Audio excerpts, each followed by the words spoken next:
Good morning, everyone. Welcome to the Trade Ideas live trading room for Tuesday, October the 5th. My name is Barry Anderson, moderator of your trading room. Thank you, William. You can hear me and you can see my screen. And guys, I know, William, you were thinking the same thing. I hope when you were in the room yesterday, you know, we were talking about this XENE zine. And I had said, well, you know what? If it can take out the highs of the day towards the end of the day, it might have a run. I know William kind of said the same thing. And that's exactly what happened. So the highs of the day were around 30.60, 30.40. I think I took this trade right here. This is the 345 candle. Got it. I'm looking at my notes. 30.60, and this is after hours. This is the got up to what, 33.52. I ended up selling just around $33. So from 30.60 to $33. It was a wonderful little quick trade. I'm not in it anymore. We'll kind of watch it to see if we can take out these highs again and keep running, but that was a great plan. I mean, it worked. Oh no, William. Did they actually do a financing? Okay. Well, I say I'm out of it. So, oh, I see. You're right. $250 million financing. Actually, it hasn't affected the price at all yet. Anyway, that was just wonderful. I mean, that just worked out. You know, we kept talking about this is one of the only ones that was, you know, had a lot of interest yesterday, and it was just a matter of it taking out the day's high, and it happened late, and boom, it just kept going. Anyway, what else is happening? So yeah, I'm looking at this ADTX. It's a virus play, some acquisitions or something, and it's a virus play. I'm looking to potentially short this one, maybe if it gets down to 175. It wouldn't be a huge, I mean, it would probably only get back down to 150 if it did it at all. I may not, or hopefully it goes higher. You know, I just have my doubts that it's going to maintain this this pop.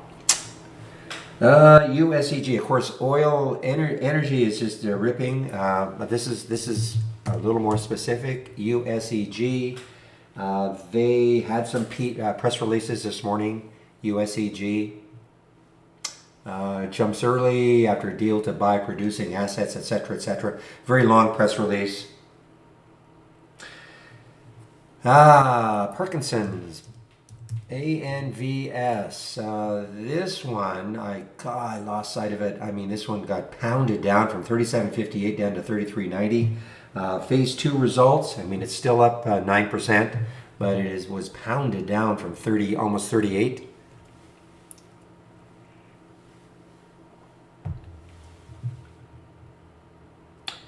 AGFY is up because of some kind of an acquisition they've done. Let's see if it's holding. Okay, so obviously that was announced after hours. There's that mauve area right here, AGFY. There's the mauve area, announced an acquisition. It's faded somewhat.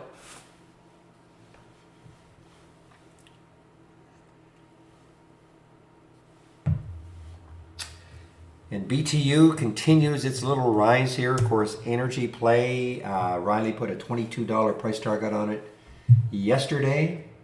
It's up modestly, 5%. And the other one, that's this MARPS, MARPS.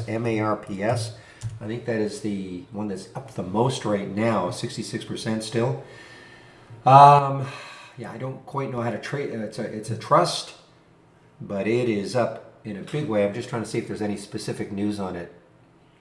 And it's a crazy, crazy low float. Look at that float, 1.6 million in the float. TISI is up because I don't know.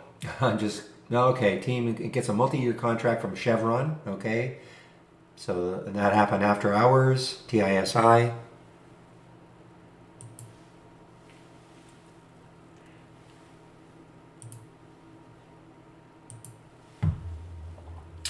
This is a little one. It's been inching its way up. LGHL, I don't think there's very much volume yet.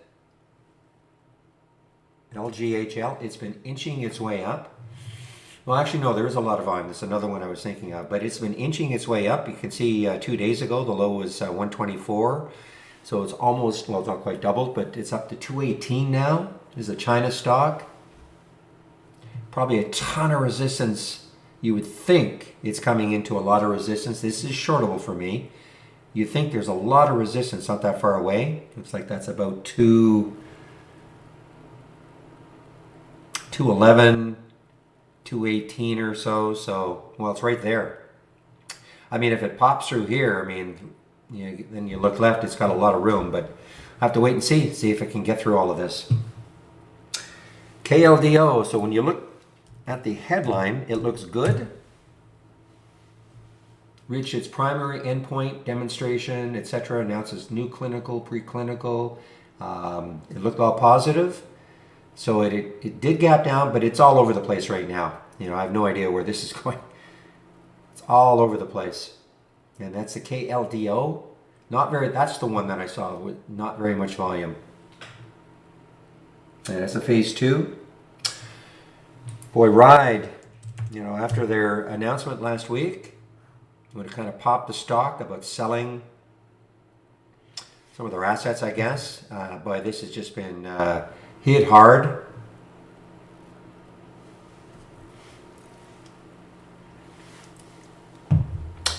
And then the ADTX. So I'm kind of waiting on this one. Yeah, this looks like it's, we'll have to see. I'd like to short this one maybe under 175. I just don't think it's going to hold its gains. I could be completely wrong, of course. 16.8 million in the float.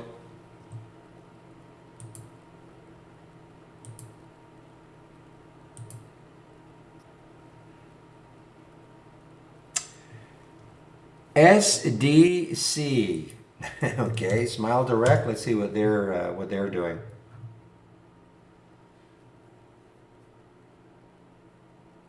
U.S. Patent and Trademark Office to issue allowed new patent for innovative smile bus concept. Okay.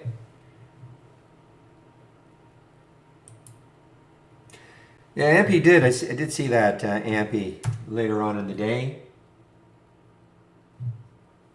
And it is, it's moving a little bit here. So it held the 200-day moving average. It closed right up here, 323. The 200-day moving average was, well, yesterday it was down around 313. So it is now just a little bit above the 200-day moving average. That's right, AMPI, that's right. I remember now why it was down. The California oil spill, and I thought the news said that it was AMPI's rig that did it.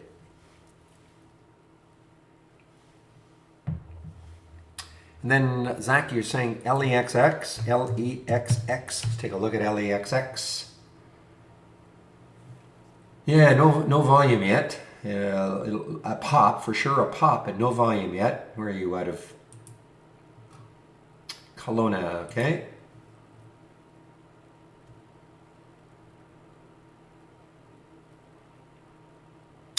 $9.13, let's take a look, see what sort of upgrades and downgrades we have this morning from briefing.com.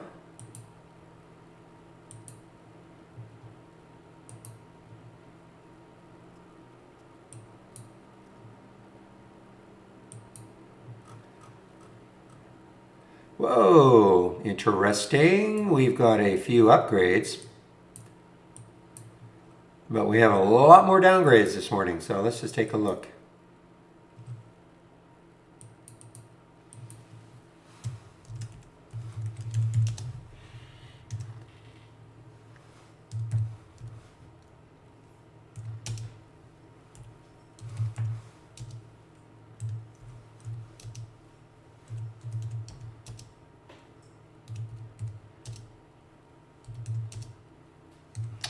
All right, there are some of the upgrades, and now there are a lot more downgrades this morning. Let me get a few of them in.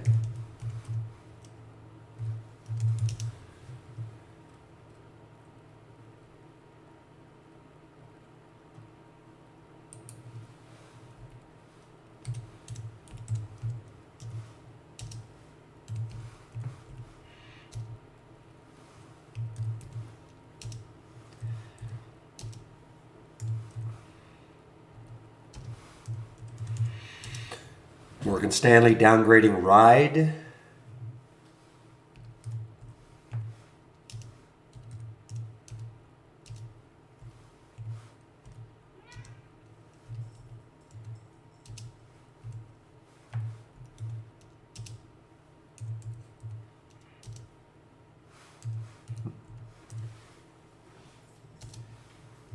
Just a few more to go.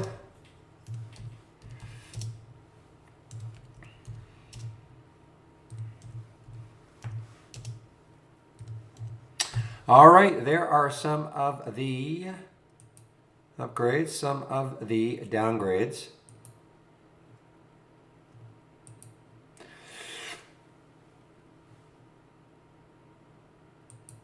So, Brenislav, if you're asking, we just have to wait for the market to open. When you put MARPS question mark, yeah, it's up. Now we have to wait for the market to open and see how it starts to trade. I'm not going to tell you what to do or anybody what to do. It just have to wait to see what the market does. All right, let's take a look. I can guarantee one thing. Energy will be up 100%.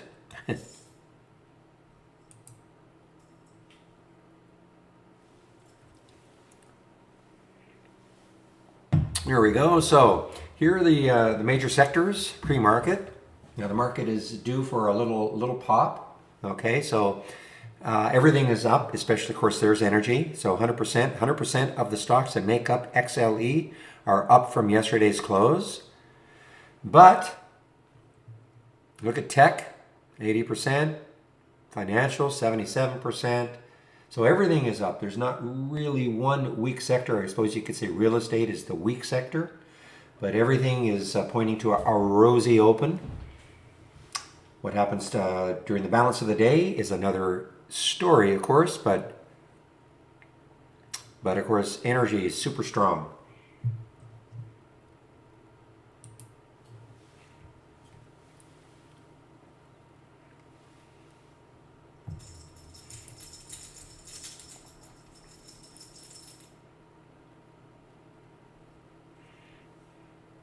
Or that ANVS, it's just, I just lost sight of that one. I was really concentrating on the ADTX, and I just completely lost sight of this one. I mean, this looks like it could go negative. It's phase 2, Parkinson's. You want to cheer them on, but market is not reacting that well. It's a low float, 5.5 million in the float. Well, I know it's a leading gapper, but we don't know what it's going to until the market opens. We don't know what's going to happen. So with MARPS, it is the leading gapper. You're absolutely right.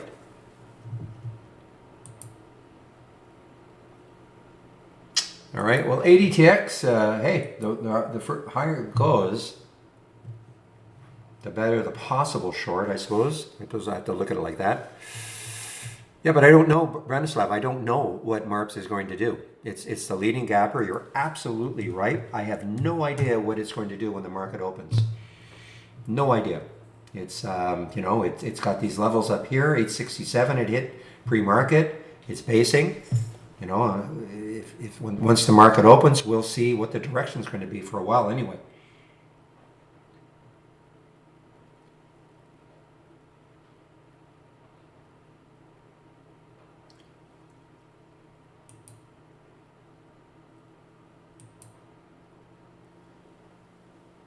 All right, ENVB.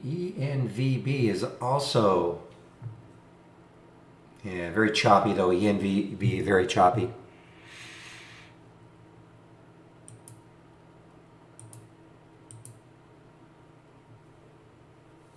ZIM for recovery. Well, I'm sure you were concentrating on it because it was the trade of the week, right? But how you're going to trade this now is up to you. When you say recovery, I had a terrible day yesterday. It's having a little bit of a pop today. But I can't predict if it's going to recover. It's not a valid trade of the week anymore because it hit the stop. It didn't trigger. So it's one of those trades that just doesn't get counted in our statistics anymore. It didn't trigger. at the suggested price, because I think it was up here, right, 50 something.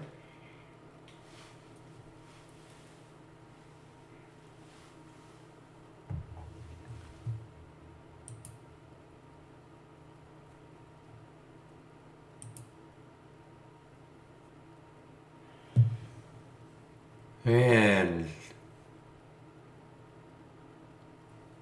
no news on it.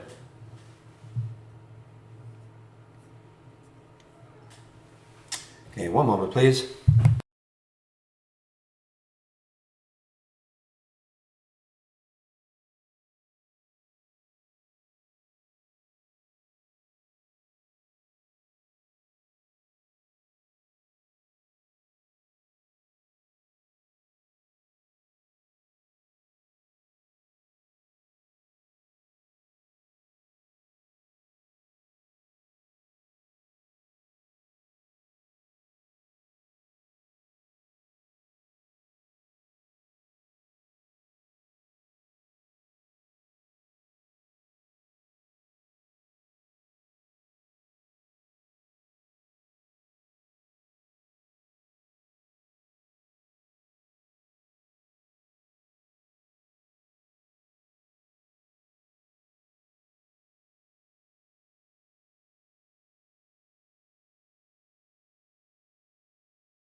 All right, guys. So what time is it? 9:22. Let's see.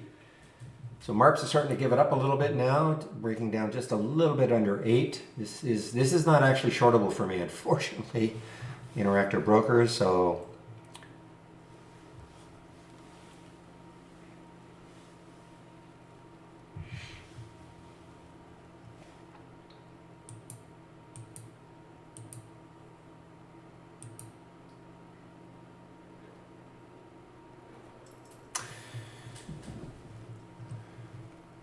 yeah, the XENE definitely worked out well. It's amazing, I mean, yesterday for me, yesterday was a real struggle. I had a pretty good trade in one of the stocks, but I waited and waited and waited. It seemed, well, forever. It was the last 15 minutes of the day for XENE, and it kind of did what I hoped it would do, and it kept moving. So.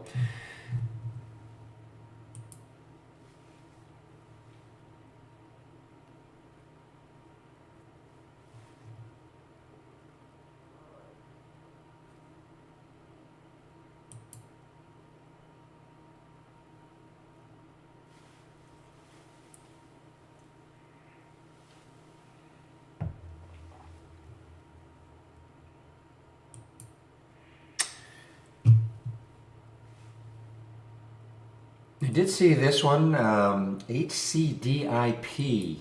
Yeah, okay, cumulative preferred, whatever. But there is HCDI also as a stock. Yeah, okay. I forget about it. I suppose it's not. Well, it is shortable for me.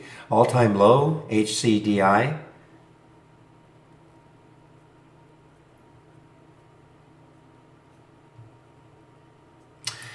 Yeah, I mean, I don't trade Facebook, but obviously in the news, so popped up a little bit, and it is basically flat now. I mean, it's up 0.71%.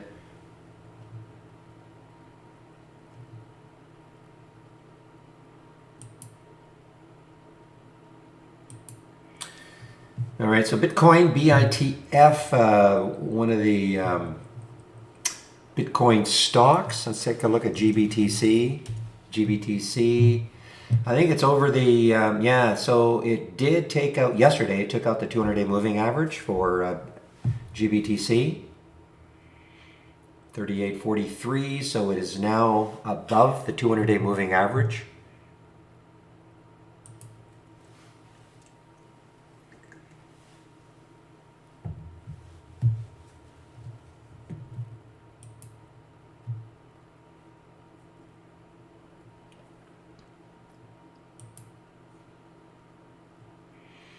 The Golden Ocean Group, GOGL. What did it do 2 days ago? 1140. Yeah, I didn't see any specific news on the MARPs. It's a bit of a strange one. You know, it's this unit of beneficial interest. It's a trust.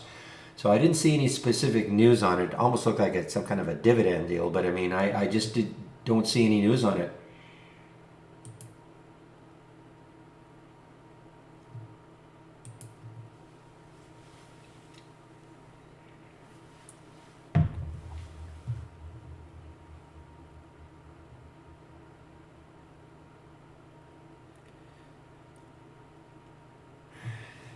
And as always, I'm going to wait to see what happens in my option scanner, abnormal option scanner, see what brings today. Wasn't bad yesterday. Wouldn't say it was great, but it certainly wasn't bad.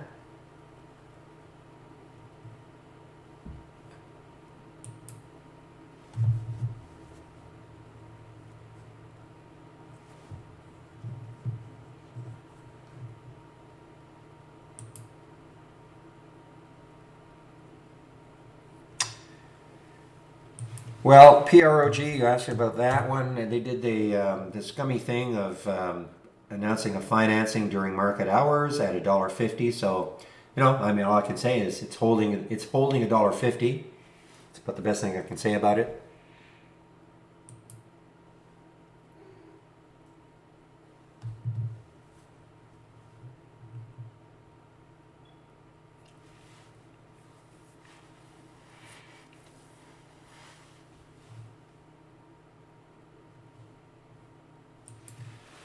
Haven't seen Kern for a while. That's a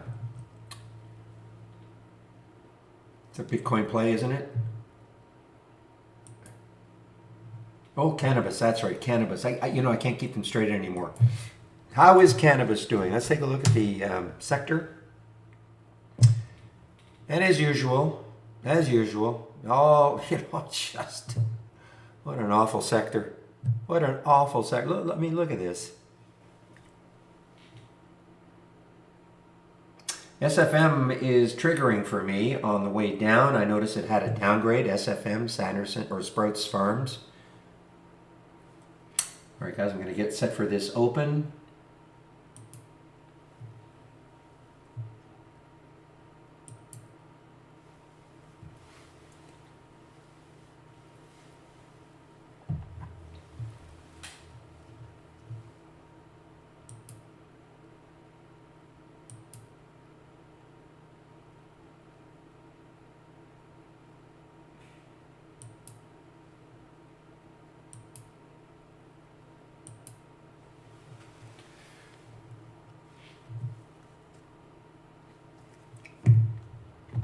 Well, Elo, because I'm lazy, I get it from briefing.com, okay? And they send it to my email at about 10 after 9 every morning. Okay, so I really don't have to do anything. Excuse me. And it's a free service from briefing.com.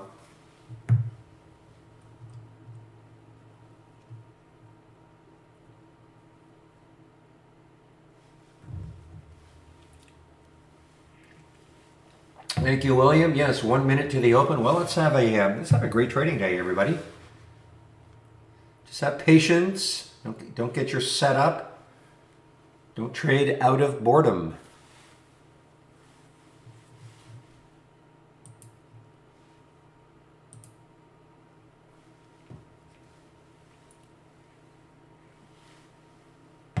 And 1 moment, please.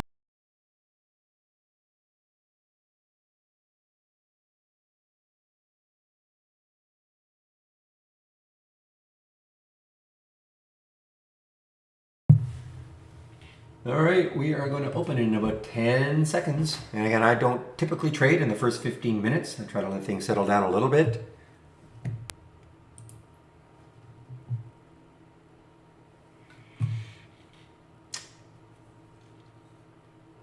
All right, we are now open.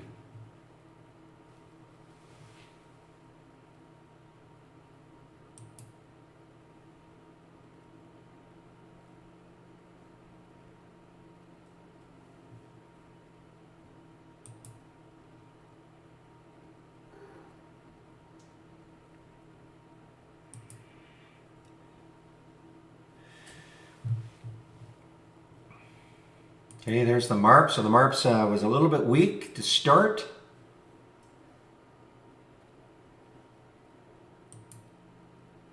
TISI is, yeah, I mean, it is, I don't like trade.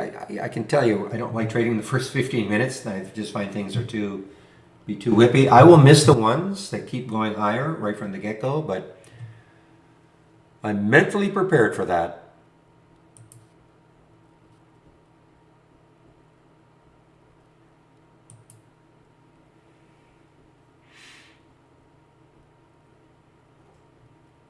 And let's see, what is the market doing to open? So we've got no disconnect so far. Could probably tell that when we looked at the sectors in the pre-market, there would be no disconnect. So the Dow's up, Tech's up, SPY's up. To start, to start.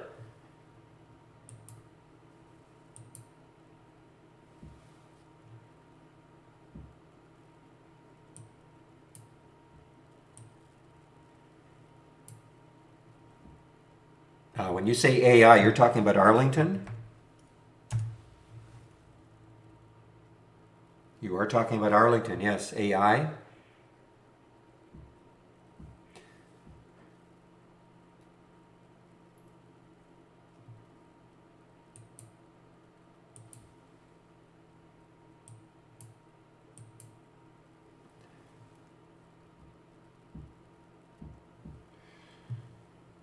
Well, Marks is looking a little weaker, guys, but unfortunately, I have no shorts available for me at Interactive Brokers, even if I wanted to try to short it. So it's too bad. It looks like it's going to, the longer it stays under 8.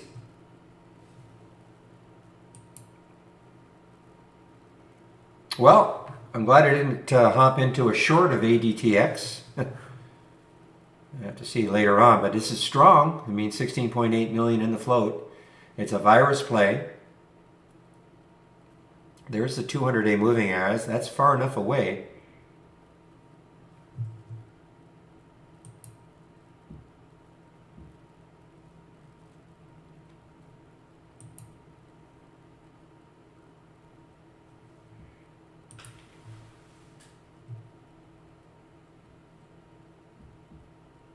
A lot of volume came in also to ADTX.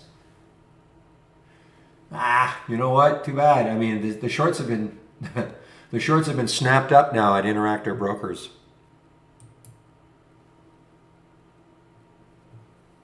There were shorts available, quite a few actually. So there's heavy, well, from Interactive Brokers, and I'm going to assume from other brokerages, there's a heavy amount of shorting now for this ADTX.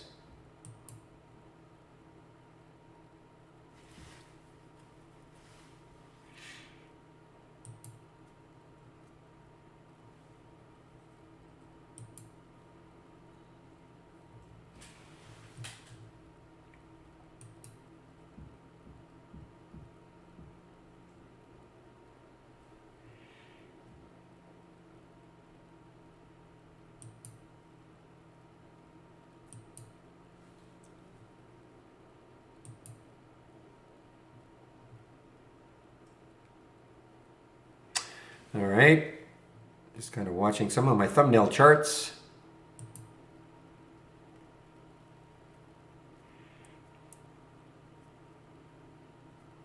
Yeah, when I say short, not shortable, I'm always talking about for me, you know, at Interactive Brokers. I'll always say that. I mean, I have no idea what your broker situation is.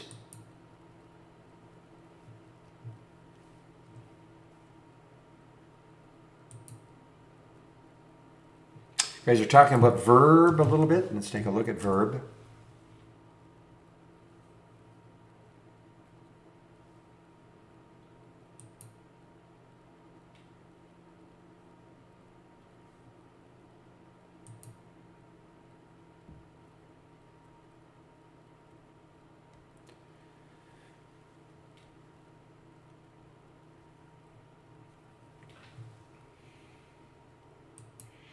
All right, I did see OCGN in the pre-market, but it was really chopping around a lot. Some volume coming into OCGN. It's not a low float, 193 million in the float, so it is certainly not a low float situation.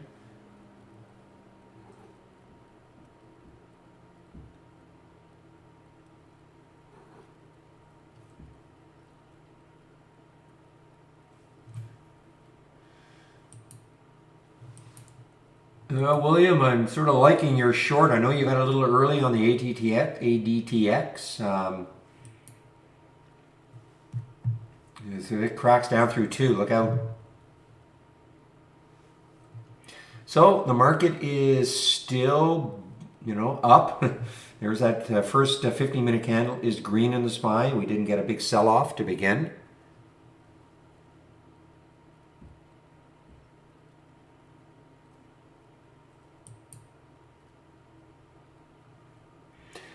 Yeah, you know what? I've got BBBY thumbnailed, and it is just getting hit again.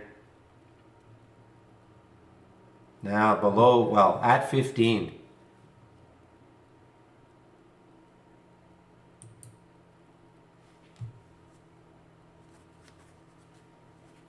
Hey, nice bounce for Zine, guys. XANE. I'm not in this anymore from yesterday. I got out after hours yesterday, but not a bad, pretty good recovery off 30. What is the financing price? Is there actually a price that was announced? Other than I see the $250 million. Was there actually a price announced with it?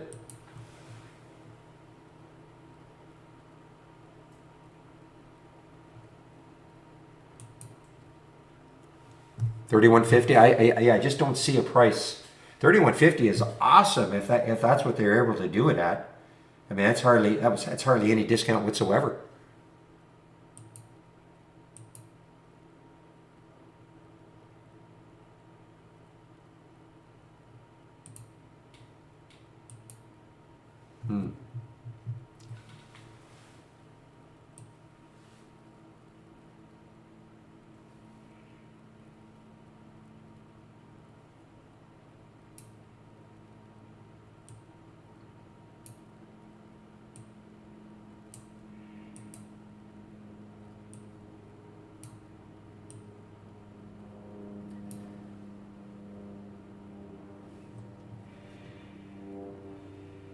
Yeah, it's pretty erratic though, Zine, right now. XANE, it's pretty erratic. You got a topping tail, bottoming tail. It's typically why I don't like trading in the first 15. You got this big topping tail, you've got a big bottoming tail. But it does look promising, for sure.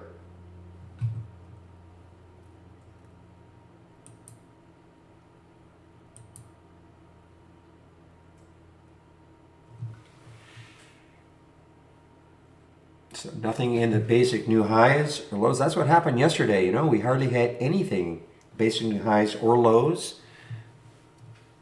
Nothing in the option scanner yet.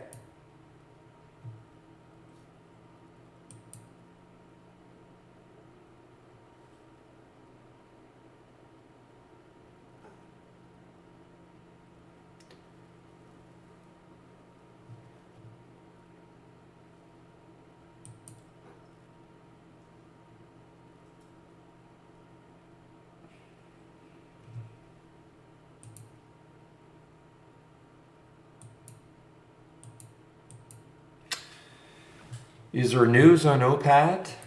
I don't know. I haven't seen OPAD this morning. Well, let's see. Okay, well they had news after hours yesterday. So I suppose in theory there is news. Well, there is news offering Ohio home sellers and buyers. Okay, that was after hours yesterday. So that is affecting it. Didn't really have any effect after hours. You can see right there. Might have been too late. I'm looking, might have been too late. I think it was around 8 o'clock, so the market was, I think after hours was closed.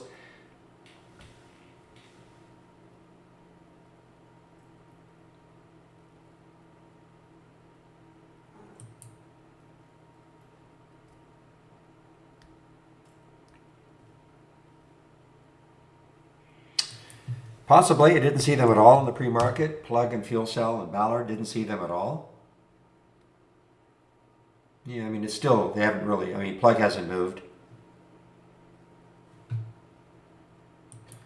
Well, guys, there's Marps. Wow. Okay, Marps really took a jump now. What's the pre-market high? Was about 874, way up here.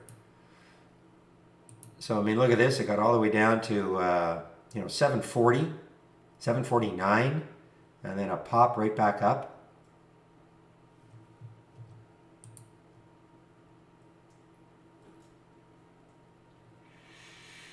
Okay, so do that, LP. Okay, I can't contact them. You have to do it.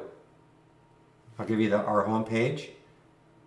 Just give them the email that you're using to sign up.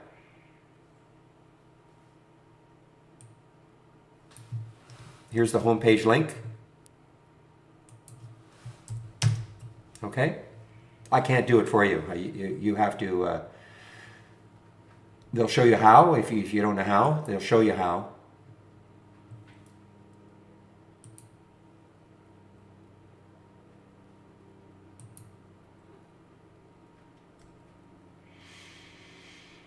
Okay, so AGFY did get up to about 24.50 after hours yesterday. Did have some news, some kind of an acquisition.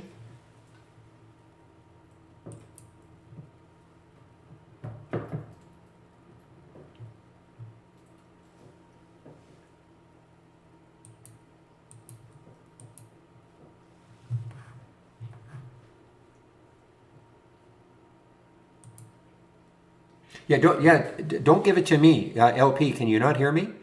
Click on that link, the homepage link. Don't put your email in here. I'm going to have to delete that. Okay. Go to the homepage and then start a live chat. You'll see the sort of, not really a pop-up, but it just says start live discussion, and give them that email so they can check your account to see what's going on with the exchange agreements. Okay. I can't do it for you. It requires somebody in accounting, okay? Talking to somebody in tech support.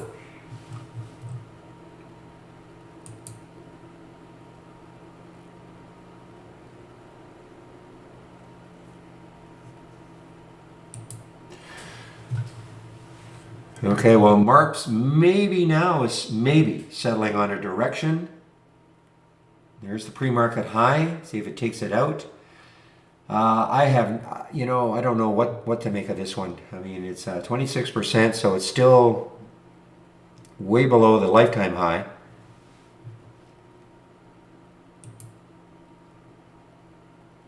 Not that things have to be at a lifetime high, of course, but it's almost at the 2-year high. All right, William, your ADTX may start to work for you.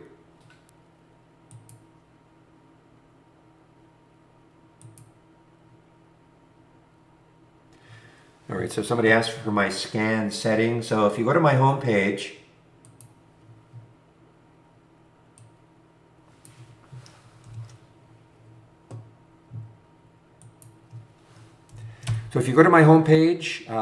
you go to the sector or the scan area. There are 3 sections. One of them are my scans.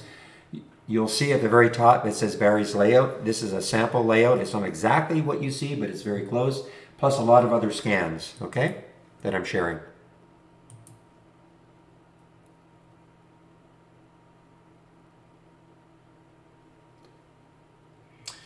All right, guys. Well, unfortunately, we are now getting a little red bar on the SPY. We had a little pop, and now that bar is red. First 15-minute candle. I'm not, I don't have a lot of faith in this market.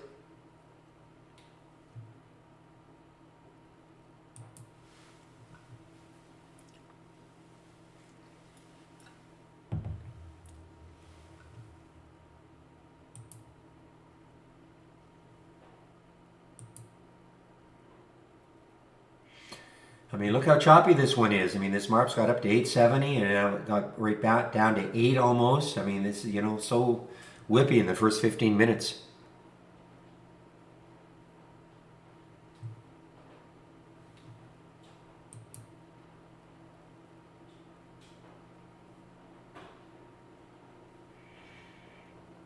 There's Marathon. Oh, man. I see now. Is that why you asked about OPAD? I missed it completely. I missed it completely. Awesome one from the AI. I can talk about it now. There was the alert 764. That is exactly the type that I like from the AI. Under $20. That's a great alert.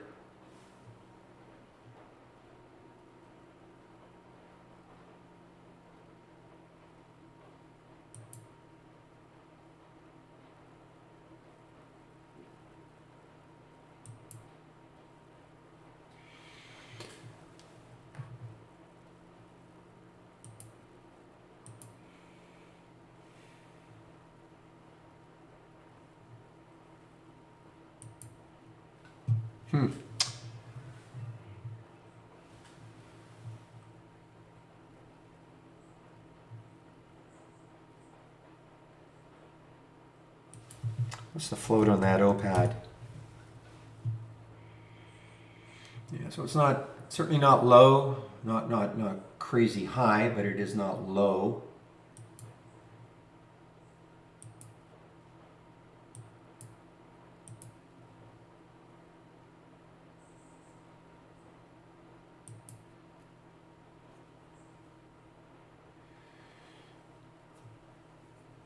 No, I didn't see any news either. Yeah, look at Apron. Yeah, Apron. Wow, big pop for Apron, Blue Apron, APRN. Yeah, I don't see any specific news on it. So it's above yesterday's high and challenging the high on Friday, which is 840.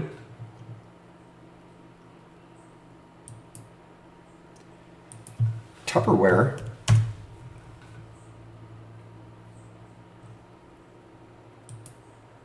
Why are you calling it China Stock Pop Tupperware?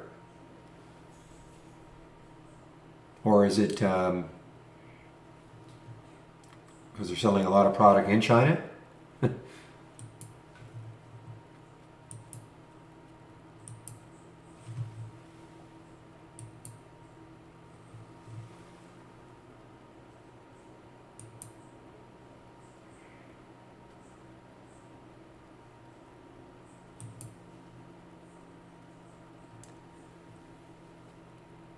Tupperware is a China stock. Tupperware.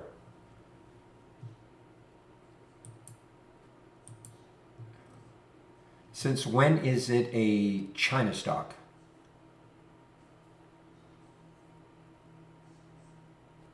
Okay, yeah.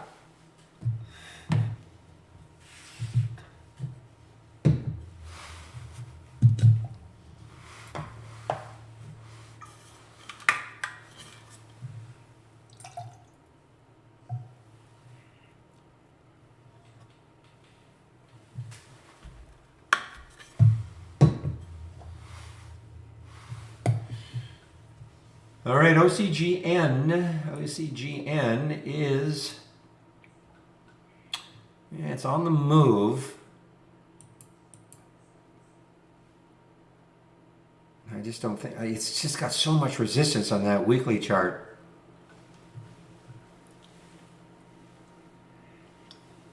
Well, I know, they made a mistake. I thought, well, maybe there was a sale to China that I didn't know about. That would be heretical.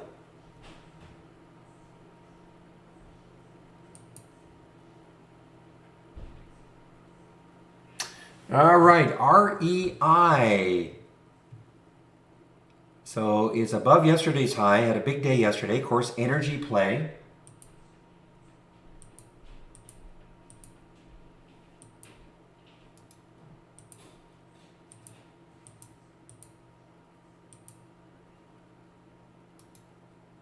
On the move, guys. REI on the move. Over 4. And it has,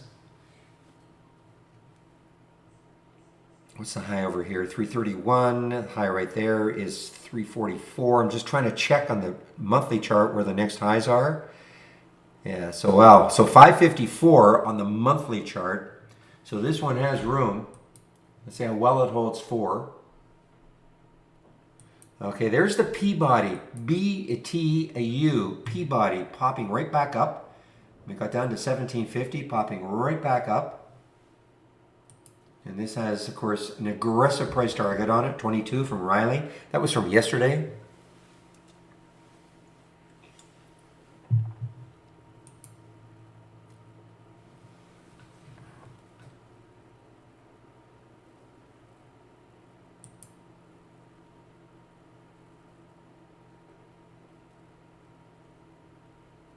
Okay, now Xene looks bad. It doesn't look that good anymore. XENE. Okay, we have a green candle. Okay, so that first red candle, but now we have a green candle forming for the second 15 minute. Let's see if that helps the market about a little bit.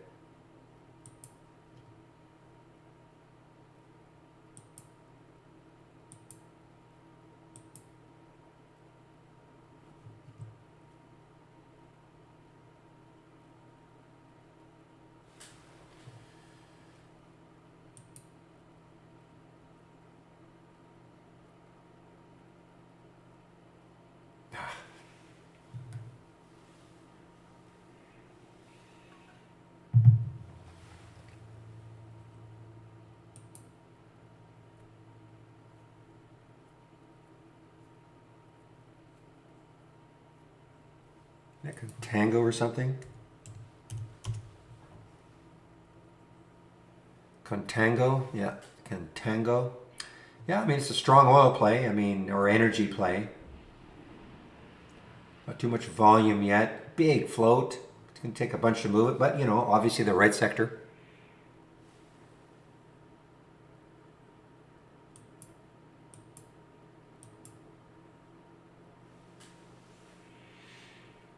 This was the one. Man, I kicked off at myself for not seeing that one. When somebody mentioned OPAD, I guess that's why you mentioned it, right? Because it came in as an AI trade or an AI alert.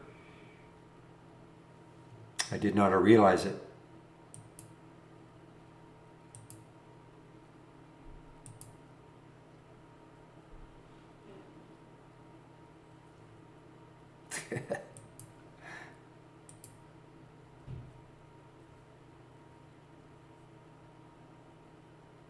Look at the ANVS. Has that gone negative now? Wow, what a short. That's what I really missed the boat on. Yeah, look at this. It's actually gone negative now. Man, look at this. It's a $10 drop almost. 37.55, 29.77. Not quite a $10 drop.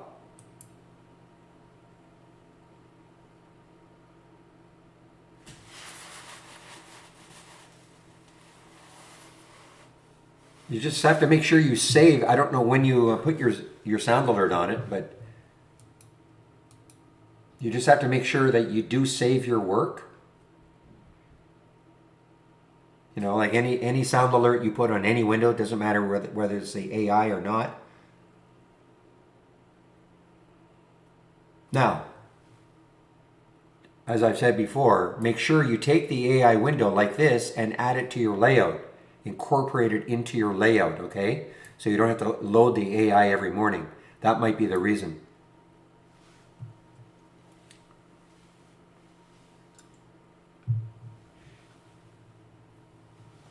Yeah, just make sure, yeah, if you have it, absolutely, just make sure it's a part of your layout. Otherwise, you're right, you do have to, when you load it every morning, you probably have to add the sound alert to it.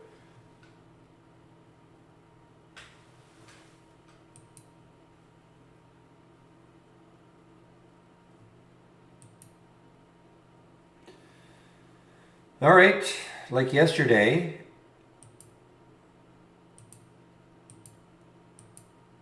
waiting on the option scanner to give me something. It was very We had some yesterday later on in the day, but earlier on it was very, very quiet.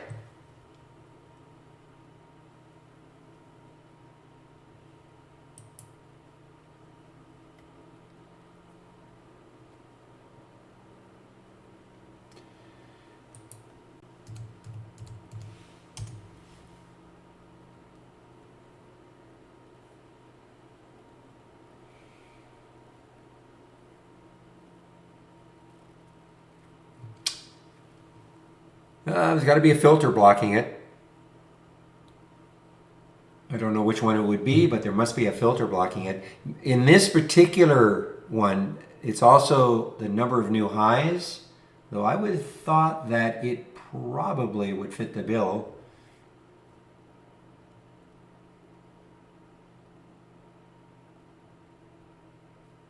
Relative volume is good. I don't know. I can't answer that right now.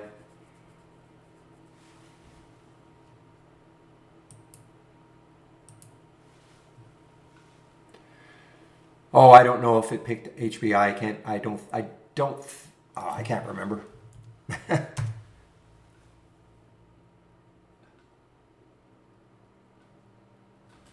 I don't recall it, but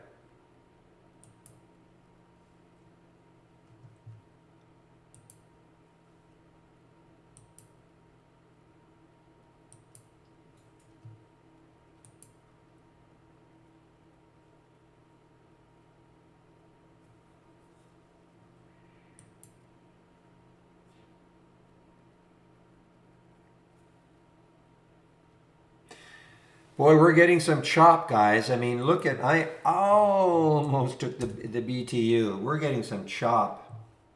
I mean, look at this. It got all the way up to 1829 and right back down to 1732, on the way down now. And you can take a look and look at MARPs. MARPs look pretty good at the beginning. Now it's starting to give it up.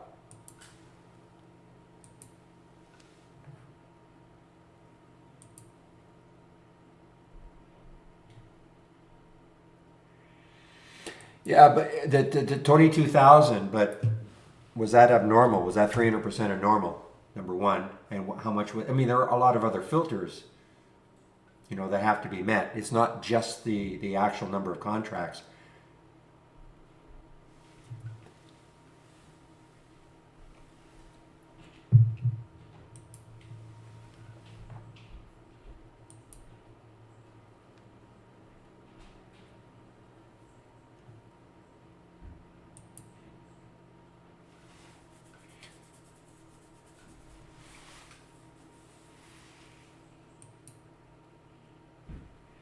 All right, just watching the REI to see if it holds 4.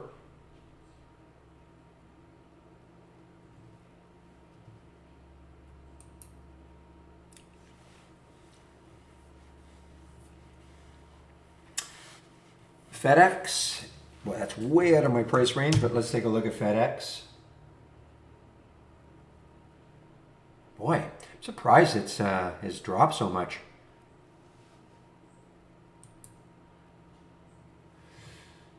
Yeah, I don't know if REI is nice yet. I mean, it's got to really hold 4.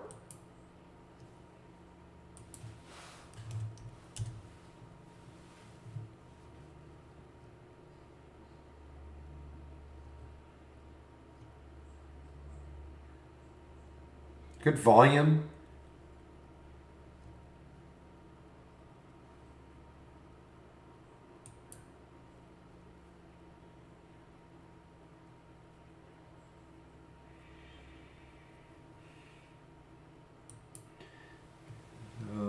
The energy plays, though, I mean, I'm looking at some of these energy plays that were ripping. You look at the MARPs and the BTU. Let's take a look at like Exxon. Let's take a look at. No, okay, it's hanging.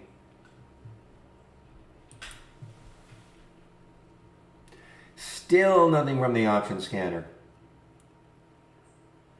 A little bit like yesterday, guys. Very slow to begin. For me, the things that I am following.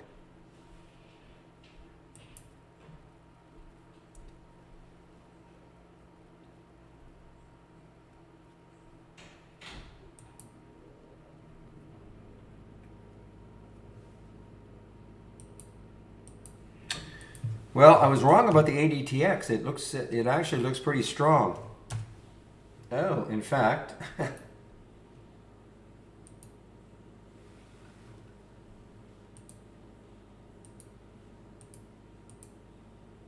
it just hit the option scanner, guys. Now it's a little extended. There's the 200-day moving average. That's far enough away.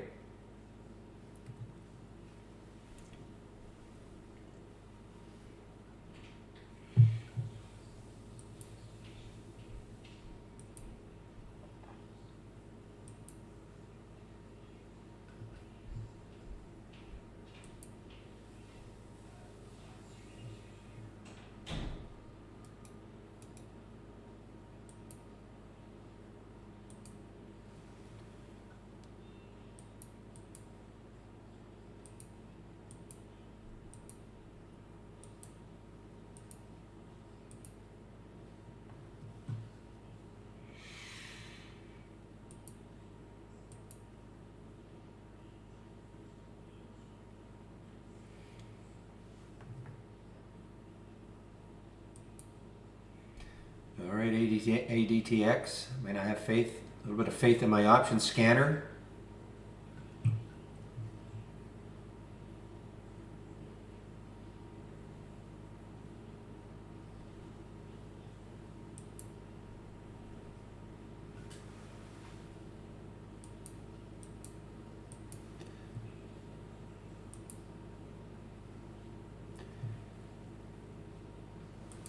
AGFY.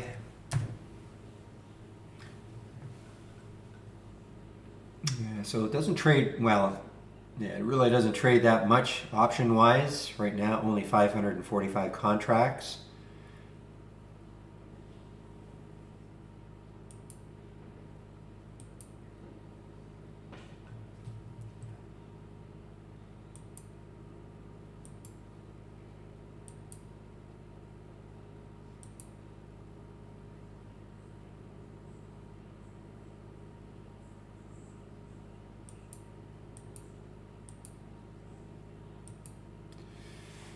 Okay, guys, the ADTX, it's, let's see if it gets back up to that 215 level or so. And if it does, I'll probably take that trade.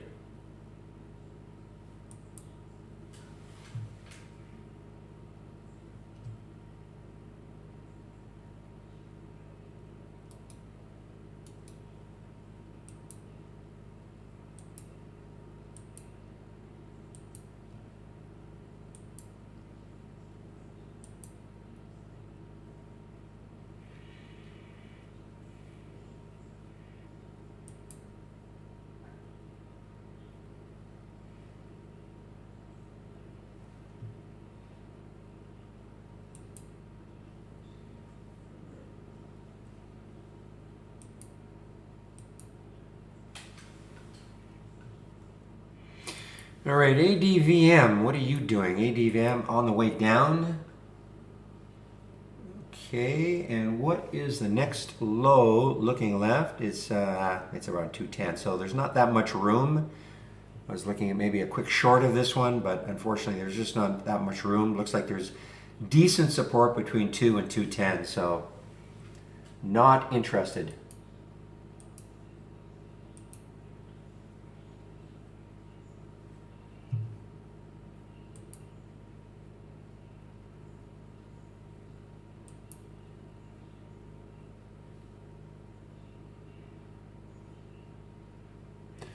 All right, guys, so on the ADTX, the longer,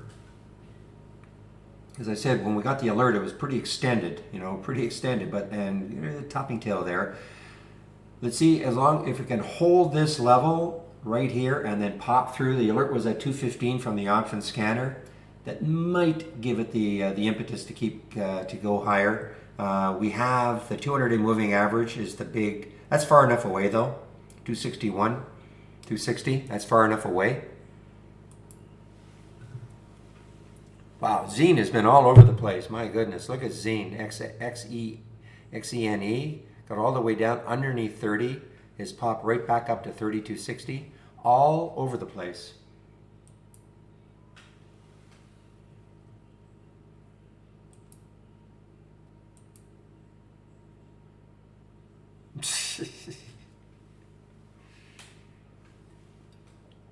right? Yeah, but look, I mean, come on, look at this. I mean, this is a tough trader to take right now. Look at these bottoming tails, topping tails on the 15-minute chart, where you would think things are a little bit more smooth.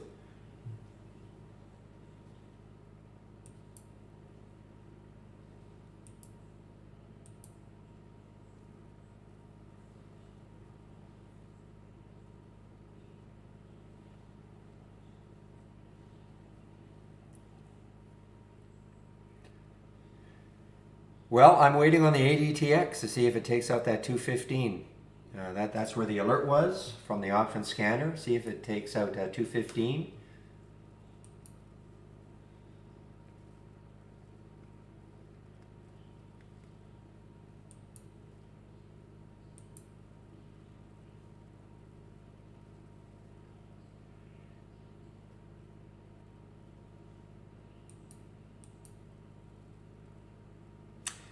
Let me just take a look at energy. Let's take a look at the sectors now, because my guess is that they're not all up 100%.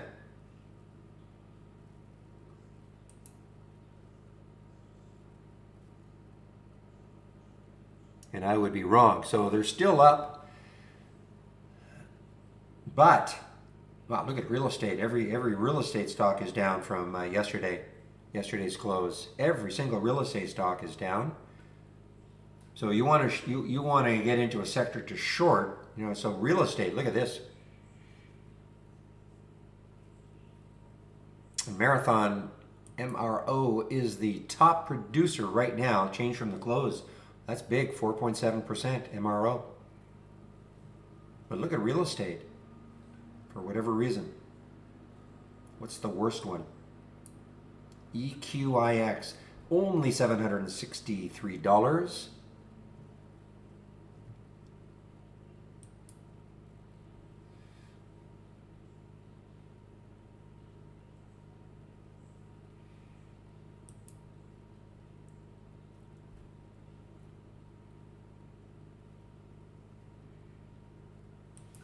Okay, you guys are talking about any reason why? Let's take a look. Yeah, a little pop here.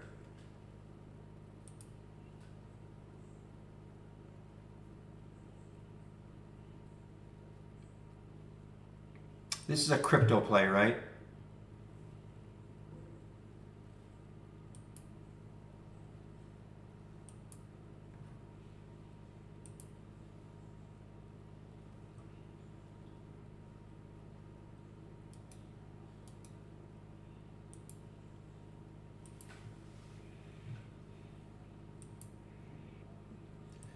Okay, so a word about the AI right now, okay? So if you have the AI and you took this OPAD, near that 764 alert, you didn't have to get right in at the penny, but took it near there, and then you watched it go to 841, and then it pulled back, and then it even got up to 851 or so, 850. Now the AI is not out of this trade, which is ridiculous, okay? At least you have to have taken some profit. All right, that's why we're always saying people want to auto trade this. Don't, you want to you want to maybe take a stab at auto trading the entries, fine, but you've got to manage these trades on your own. You can't allow. I mean, that almost got right back down to the purchase, to the alert price. You can't allow that to happen. I know it's popped up again, but still.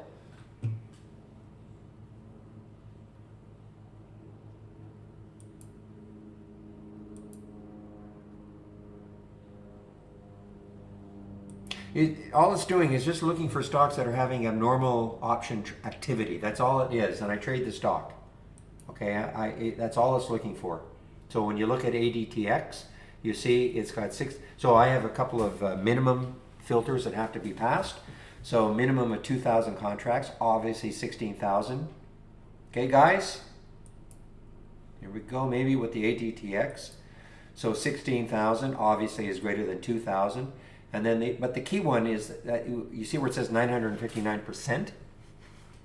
So it's trading 9.5 times normal in terms of contracts. And my minimum is 3 times normal, 300%. Okay, so I'm looking for stocks that are having abnormal option activity just to zero in on those. I'm not trading the stock, I'm not trading the option, trading the stock. Just another way of looking at stocks having abnormal trading days. Okay? So here it is total volume. It's a combination, it's both puts and calls together.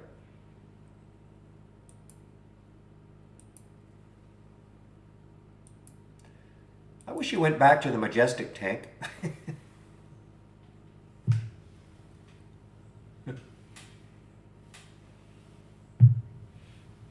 But good morning.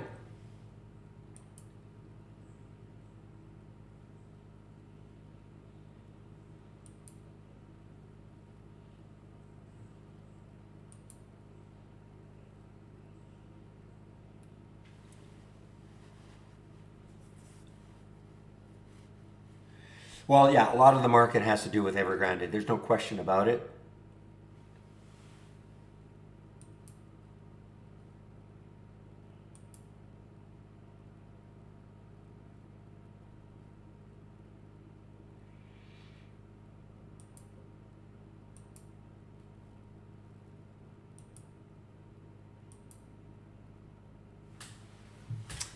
All right, well, the market, hey, look, the market is actually moving. Moving well. We're up now 300, 161. Okay, I thought that first red candle was going to be a little bit ominous, but right now looks like we're okay for a while.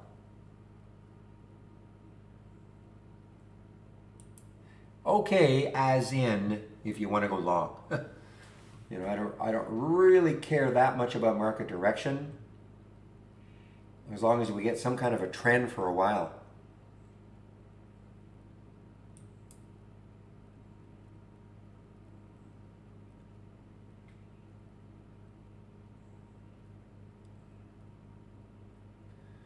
So bounces should be working. If you're looking for bounce plays, they should be working pretty well now.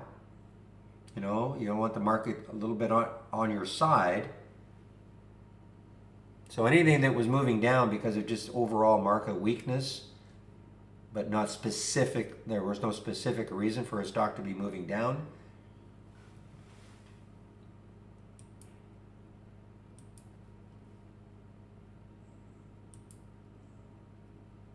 Oh, you can keep tank. I'm just kind of kidding.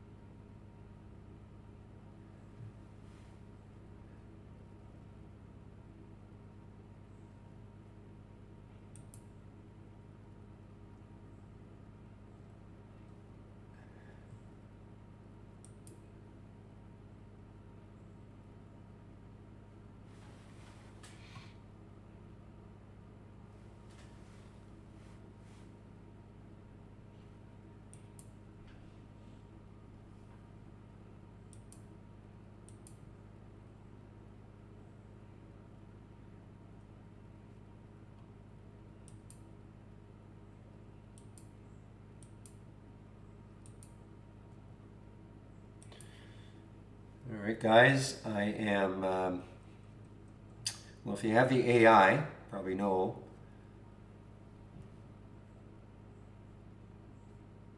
what one interested me just now.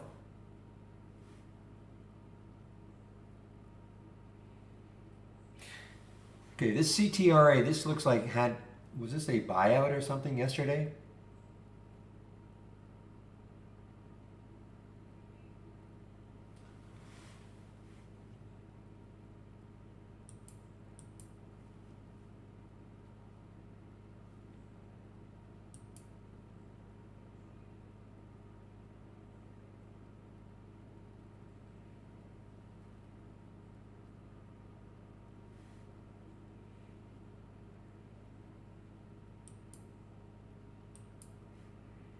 Silver, PAAS, silver. I wonder if, whoops, if silver is what is it doing? Silver in general. But there's PAAS. Wow, look at this move down. Wow, this has got really, Let's take a look here on the monthly chart. The low is 2070. Boy, this has been really, I bet you, well, I'm sure gold and silver.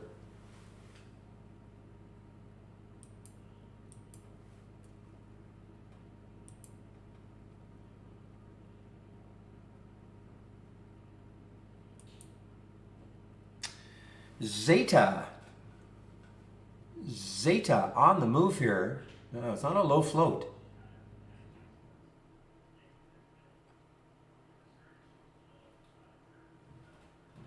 So was this an IPO or one of these ones? Was it a SPAC before? Became Zeta? It's right around that 10 level.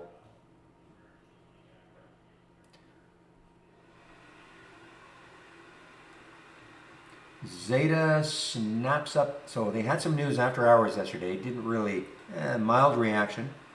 Snaps up technology platform and data from Acnus.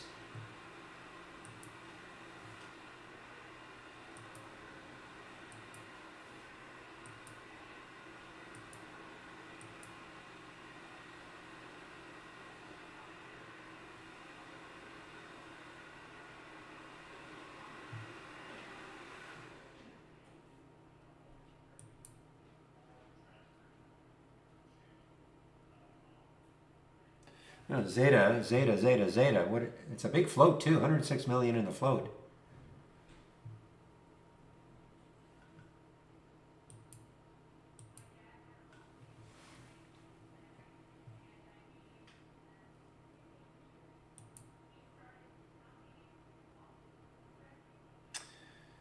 Well, guys, I am patiently waiting for the ADTX to see if it really takes out that the alert price of 215 from the option scanner.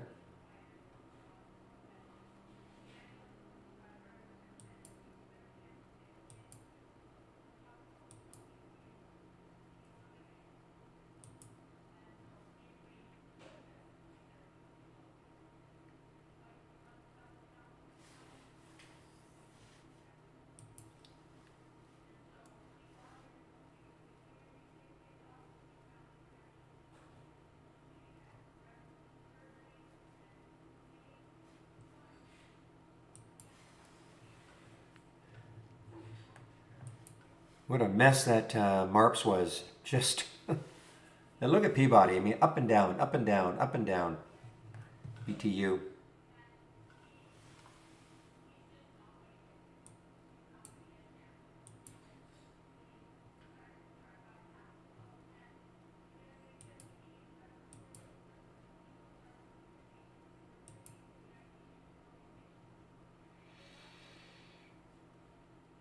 ADTX, not ADX, but ADTX. Yeah, I wanted to. Well, I mean, here's where the alert was, right at 215. So, see, get it back there, and then hopefully on some volume pop through. It just may not happen. That's all.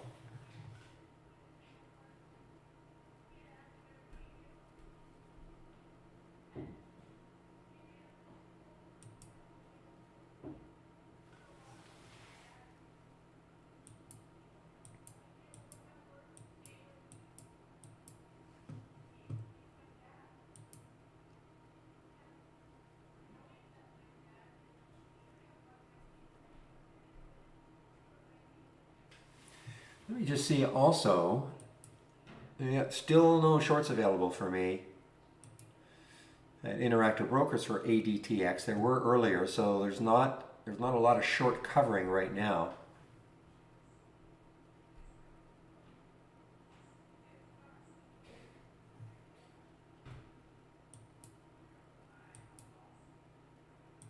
From Interactive Brokers.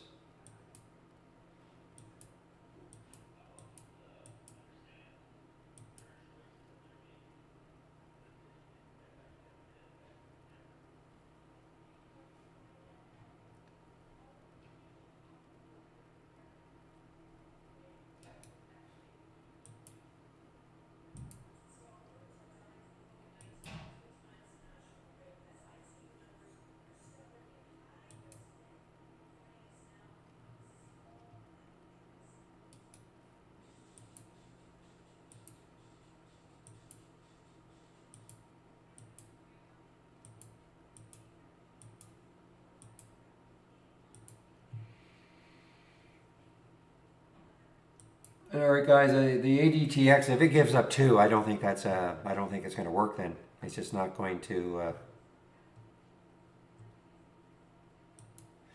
Okay, so there's the BT showing up here now. Must have been a filter that blocked it earlier. That's all. That's all I can think of.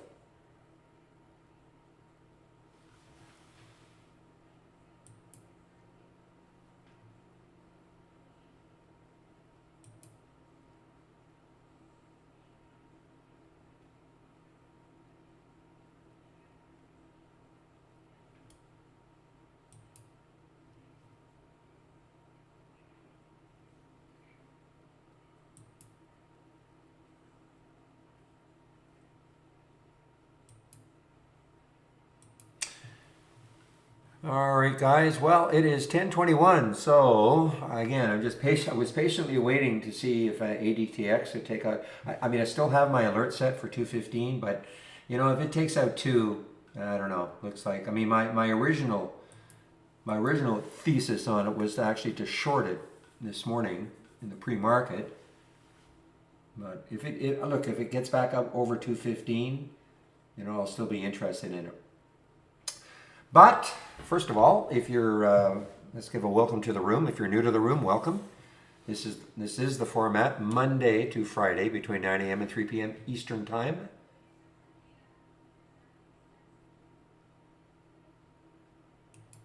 I share my screen and I'm live on the mic. And for this week and half of next week, I'll be putting in this link for the test drive.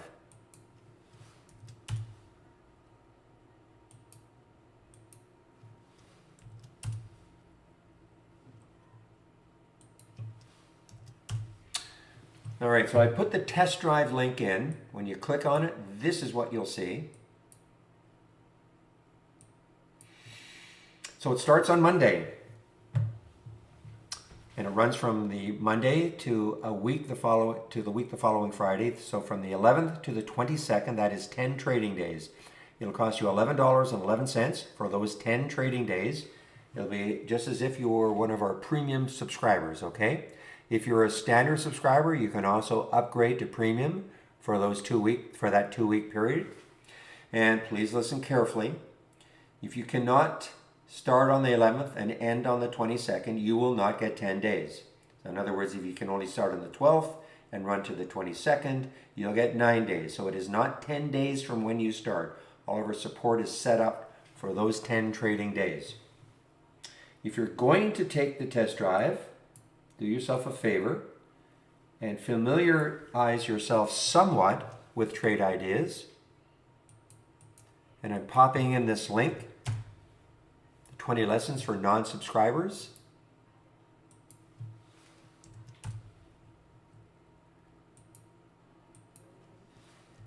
Okay. And like, don't come to the test drive not knowing anything about trade ideas. Do yourself a favor. Now, you'll have access to the program at about an hour after the market closes on Friday. Okay, so if you sign up right now, what you're doing is you're pre-registering. But you'll actually have access to the program about an hour after the market closes on Friday. Of course, markets are closed, but that doesn't mean that you can't, for instance, you know, I'm going to go over my layout and some of the scans that I share. You can take a look at all that, load them if you want. So that is the test drive. Other thing is, when the test drive is over, it's over. Nothing for you to do, nothing for you to unsubscribe from. We don't put you into a subscription, okay?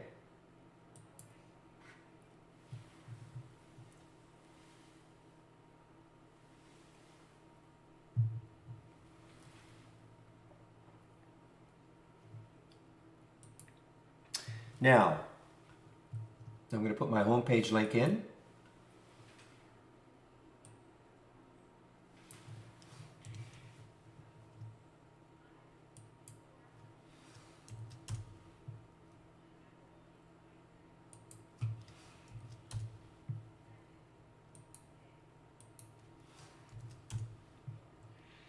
Okay, in the main trading room, as I call it, you'll see there is a tab called Barry's Homepage. And you click on that, you'll get this link. So you can get, so that is there all day long, of course. So when you click on my link, this is what you'll see. So if you want to take out a subscription right now, here's a promo code you can use, Barry4Alpha, for 15% off first month only or the entire year of a Trade Ideas subscription. I'll give you an idea of how much Trade Ideas does cost. We have 4 plans: annual, monthly, premium, standard. So the big one, annual premium, $22.68 a year minus that 15%. Standard is $10.68 a year minus that 15%. The big difference is the AI, which I'll go over in a bit. You do not have to have an annual plan. You want to go monthly, that's fine. Standard, $118, premium $228. You can apply the discount to the first month only, all right? Only. If you maintain a monthly plan, this is what you'll pay going forward.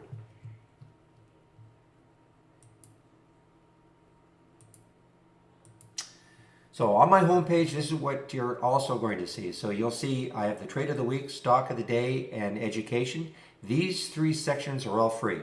So you can get the trade of the week sent to you before the market opens every Monday morning. I do a stock of the day video at around noon Eastern. And then the education.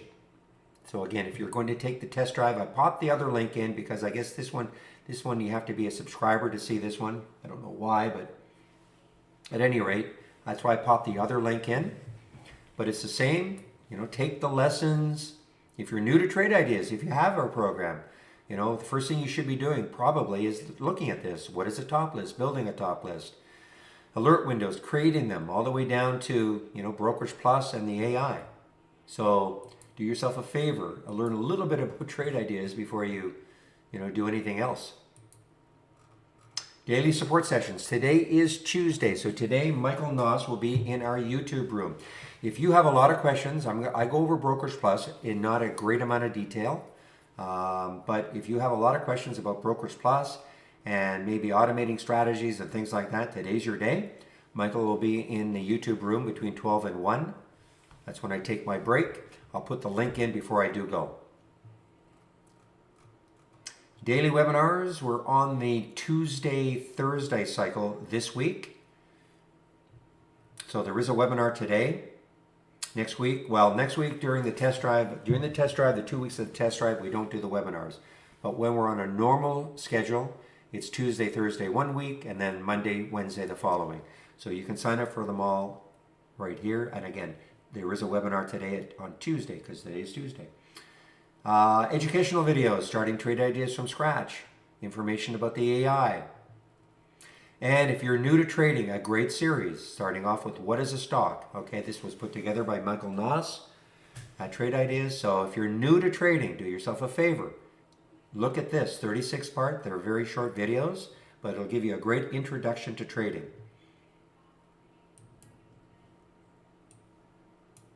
So again, I forgot almost the most important part. Now, my layout and my scan. So if you click here, obviously you have to be a subscriber. So here's my layout, very close to what you see, okay? And individual scans that I'm sharing, including the one I love, my moving higher with unusually strong options. But a lot of other scans, for instance, the gap up and down, the pre-market act as up and down. These are the ones that I use in the pre-market. So I'm sharing a lot of other scans, but including a layout. So save my link, because especially in these 2 sections, a lot of information. Save my link, and then you can look at it whenever you want.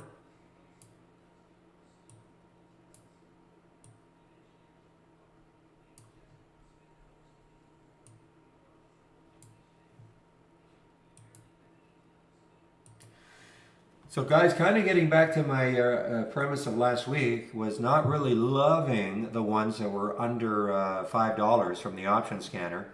I mean, the ADTX was, might not have been too bad, because, it did have some room to the 200. But, again, my original premise was maybe getting rid of the ones under 5. I don't think I'm going to do it, just in case one. I mean, the ADTX just didn't work. I mean, what can I say? But it did have some room.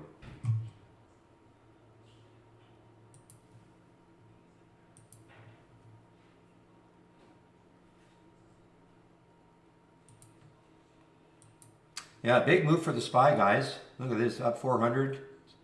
Tech is up, SPY's up. Big move for the SPY. Nice recovery, nice rally after yesterday. All right, so what is Trade Ideas? If you're new, we are a scanner. We scan the U.S. stock market. It doesn't matter who your broker is, doesn't matter where you live in the world. You can use Trade Ideas. This is an example of a scan. I call it basic new highs and lows. If I right click on it and then click on configure and then the summary, it'll show me the filters that I'm using. So if you're going to build your own scans, you always start off with filters. You know, you might have a price range you like. You might have a minimum number of shares you want to see before you look at it. Might have to be up a certain percent from the open or the close, etc. So you always start off with filters. So in this case, these are the filters that I'm using. And then if a stock makes a new high or a new low for the day, I get a real-time alert. That's why I see these stocks. Okay? Yeah. Mild swearing, but that.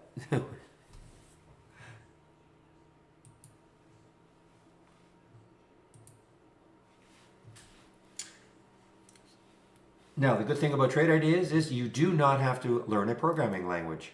If I again right-click on an alert window and click on configure and then search, here are all of the alerts that we have, the real-time alerts that we have. And then when you get to these icons, these are all the filters that we have. Of course, you don't have to know them all right?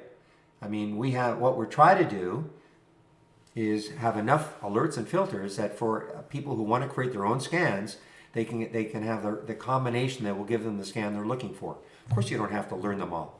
Okay, I'd probably lose 0.5% of all of the alerts and filters that we have. So people get a little hung up and say, oh my gosh, how am I going to learn all this? You don't have to learn it all. But we have all sorts of different types of traders, so that's why we created enough alerts and filters that, again, we feel we have enough of them that for the most of our customers, you can combine them to give them the scan you're looking for. So, if you are new to Trade Ideas, though, if you don't want to, you don't have to create your own scans. You can take mine, and you can tweak them. For instance, if you look at this one, and it says between $1 and $20, you might want 10 and 100. You might want to make some changes. That's okay, or add a filter. So if you make a change, now it's between 10 and 20. If I click on summary, that's what it'll read. I'm not going to, of course. So you don't have to. You can take my scans. And also, we have a great tool. If you click on new and then dock channel bar, and then all of these channels are themed, all right? So, for instance, if I click on the momentum channel, so here's an alert window. We call it Momo. If you right-click, configure, you can check to see what it's looking for. If you're happy with this, you can leave it. But again, you can always make a change. If you wanted a different price range, I'm going to explain why I'm talking about making a change. So right now, if you wanted it to be between 10 and 50, see how it's now changed? You could say okay. Now, if you left this channel and came back, the change is not saved. The reason for that is because the channels are for everybody. The fact that you want to make a change, it's not necessarily what everybody else wants. Okay, so what I'm really driving at, though, is that you can go through each channel and you can start extracting different alerts. You can save them to the cloud. You save this window to the cloud, go to the next channel, and you see something that looks interesting. The action is heating up right now. If it looks interesting to you, I'm surprised there's nothing in it. Just a minute. There's got to be something. Okay, our top list windows have just gone kaput for a second here. Just got to give it a second here. Every now and then that happens.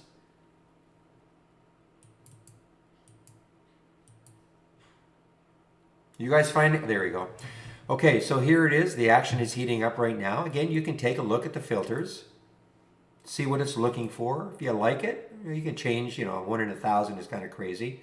You can change it, and then you save it. If you want this one, you save it to the cloud. So the idea then is you can kind of go through the channels, pick and choose what alerts, topless windows or alert windows that you might like, save them to the cloud, and then you can bring them back one at a time. File, load from cloud. If I had saved them, you would see them here.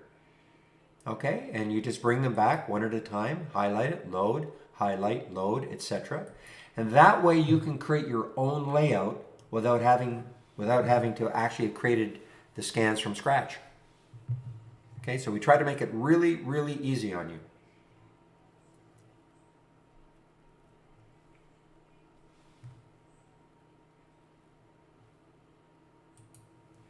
Okay guys, now I'm going to talk a little bit about the AI. If you have our premium service, and if you're going to take the test drive, this is what I'd be doing. All I would do is click on New and AI/Holly Strategy Trades window. That's all I do. Never mind anything else. This is what you'll see, this window here. Never mind these two, but this is what you'll see. And so, that gave you OPAD at the beginning. You heard me say there was another one that I liked because it's in the price range I like. How you trade the AI will be up to you. This is what happens. You'll get an entry price. You don't have to get in right at the very penny. You'll have a stop. And again, how you trade it will be up to you. There's no video and, well, okay, if I get this alert at 764, well, how do I trade it? Okay, but you can monitor. I use it like a watch list all day long. I happen to like the ones under $20. Wink, wink, AVPT. Okay, so that's how I would monitor it. And again, how you trade it will be up to you.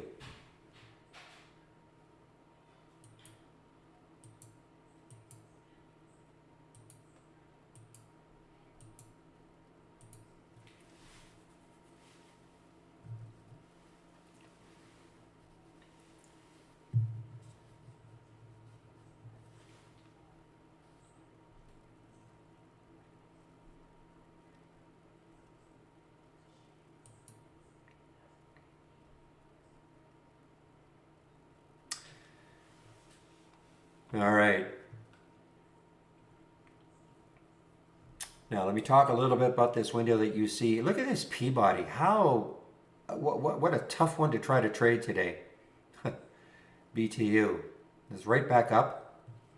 So this window that you see here is called Brokerage Plus, and it's only available if you're using our downloadable application. If you're using our web-based version, unfortunately it's not available. Okay. And I'm going to, and as I say, you want a lot more information about Brokerage Plus, head to the YouTube room at noon. I'll put the link in. Michael Noss will be there. And he's way more of an expert on Brokerage Plus than I am.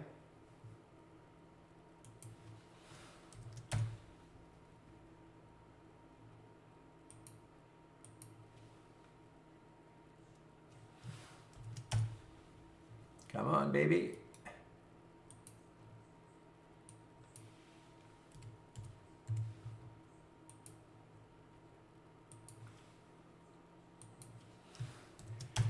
All right, so in that Brokerage Plus link that I put in, you'll see there are two videos. There's a short video, shows you if you have an Interactive Brokers account or an E-Trade account, how you can use this window to trade from within Trade Ideas, okay? It shows you how you can connect either to your E-Trade account or to your Interactive Brokers account. But please listen carefully. If you don't have an Interactive Brokers account or an E-Trade account, it doesn't mean you can't use Trade Ideas. It just means that you can't use this window from within to trade. That's all it means. It's an option, it's a feature, not mandatory to use, even if you have an IB or E-Trade account. Okay? I just want to make that crystal clear. Some people get confused thinking, oh man, I don't have an IB or E-Trade account, therefore I can't use Trade Ideas. We're a scanner. You can use any broker you want. Okay? That's what we do. We scan. But we just happen to have this feature that if you had either of those two brokers, you can actually use this window to trade from within Trade Ideas.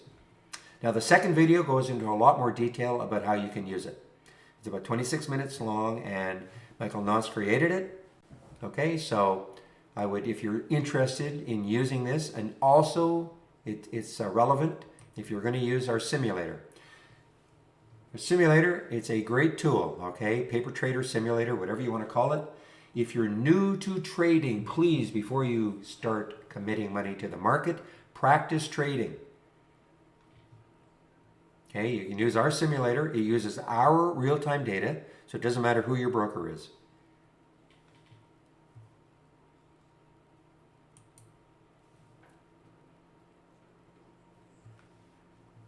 Now, it's very simple to use. All you have to do is you just click on an alert, and you'll notice that the symbol will show up. You can pick how many shares you want to trade, the price you want to get in at. And how I always like to demonstrate this to begin with, the mechanics of doing something like this. If I wanted to take this AVPT, okay, but I don't want to take it right now. I want to take it maybe if it pulled back, okay? Maybe pulled back to, I don't know, 813. Just showing you the mechanics of how to do this. So I would pick how many shares I wanted to trade at that price if it pulled back. I'll put in both these boxes, in the price box and the stop box, I'm going to type 813. I'm going to click the buy button, and there'll be a big blue line that'll show up on the chart. So if this went back down to 813, it'll take the trade. Okay, so that's how, I'm just showing you the mechanics, because a lot of people like to take pullback trades. You know, they don't like taking trades near the high of the day. They like to take it if it pulled back to a certain level, maybe to a certain candle, maybe to a certain moving average, whatever. Okay, that's how you can do it though. So I'll leave it in here. It might happen, it may not happen. Now, the next step is just talk a little bit about money management. When you get into trading, you know, unfortunately not every trade is going to work. So the way I trade, and a lot of people in this room trade, they'll have a price where they're going to get out of the trade if it's not working. Call that a stop. That's where you're going to get stopped down. It's not the end of the world. You know, not all, when you get into trading, you know, you should be actually looking for a bunch of reasons not to take a trade. You know, don't get seduced by a press release that looks fabulous. Okay, you should be looking for reasons not to take a trade. Maybe the volume's too low. You know, there could be, you know, I don't have 100 reasons, otherwise you'll never take any trade. But you should always be looking for reasons not to take a trade. Well, let's say that for maybe you have 4 reasons, but you can put a check mark beside all of them as reasons to take the trade, so you get into the trade. But guess what? Even the best setups, the best press release, the best everything, sometimes they just don't work. So let me just see one here. I want to see if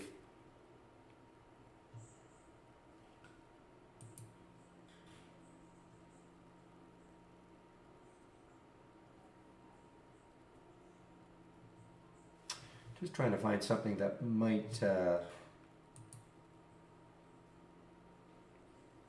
all right, let's take this REI, all right? It's hanging around for, again, I'm not saying this is what I would do, but I just want to show, again, the mechanics now. If you were to take this trade right here. So let's take, I'm going to take 500 shares, and you're going to see why. The spread is a penny, so I can buy at the market. It's only a penny spread. See, it took the trade at 397. I'm going to put a stop at 377 and explain why.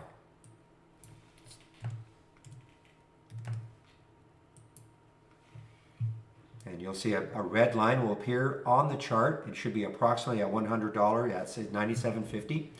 So it's approximately, so what this means is that if REI goes down to 377, I'll be taken out for approximately a $100 loss. Now, here's the key to all of this.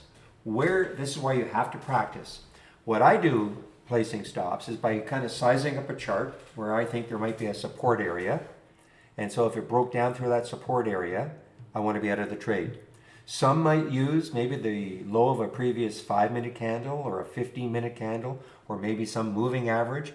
How you place your stop, how you get comfortable placing your stop will be up to you, and it's only going to happen when you practice. Okay, so again, I was just showing you, again, how you can place a stop using our system, right on the chart. And why did I put it 20 cents away? Not because every stop's 20 cents away. I wanted to make the math easy, because now the next stage is, if you have, say, a $5,000 account, you should not be risking $1,000 a trade. So in the simulator, I'm always risking $100 a trade. So that will share size me. How does it share size me? Why did I take 500 shares? Well, again, when I took this trade, when I get into a trade, I know where my stop is going to be. So, if I had really taken this trade at 397, and if I knew my stop was at 377, well, that's 20 cents away. So if I'm going to risk $100 on the trade, then if I divide 20 cents into $100, I get 500 shares. That's why I took 500 shares in this, to demonstrate, how you can risk a certain amount and why that will share size you. So, obviously now the little bit of math, because now not every stop is going to be 20 cents away.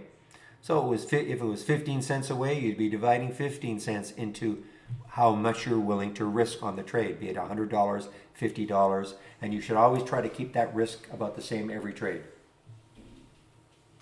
So these are all important concepts to grasp. If you're new to trading, that's why you should practice, practice, practice.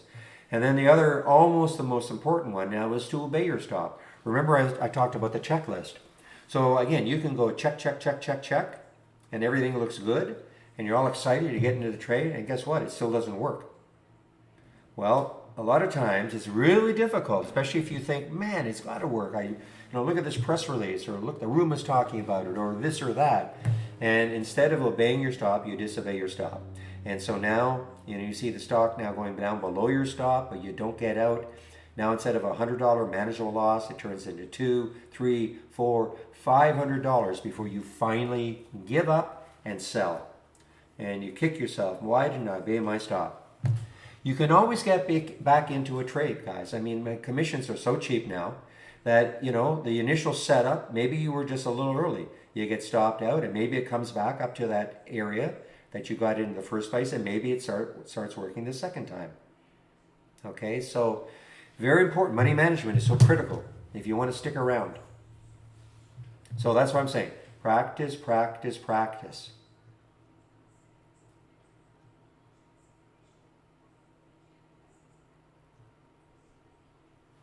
Now these are hotkeys. Flatten gets me out of a position. Now I always say, there's my stop at 377, but nothing precludes me from getting out earlier. This is my absolute worst that I want to make or lose on the trade, okay? But if I don't like the way it's trading, if I'm in a trade that kind of maybe tracks more the market, or maybe a sector, and I don't like the way it's trading, I can get out earlier. Okay, that's my prerogative, of course. This is the worst I want to do in the trade. And if I want to get out, I just flatten it. If I want to go to half my trade, these are hotkeys, or I can double my trade.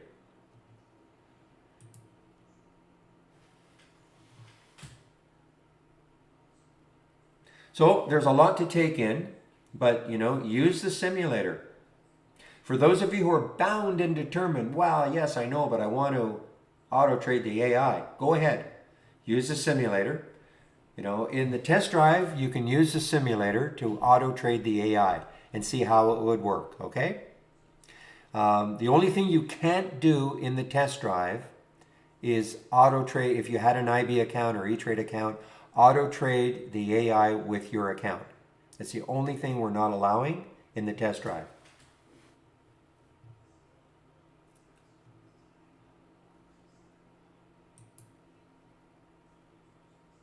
If you have your own strategy and you'd like to try to auto trade it, go ahead. Try it in the simulator. That video, the long video, the B+ video, shows you how you can create a strategy, load it in here, and then you can turn it on and you can auto trade it to test, see how it would work. Never, never, never do it without testing it in the simulator.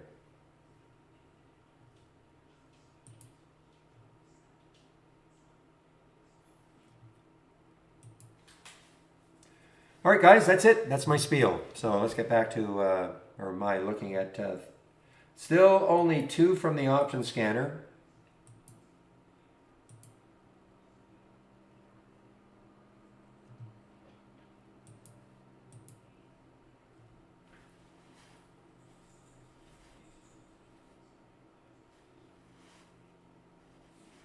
I refuse to look, Paradox.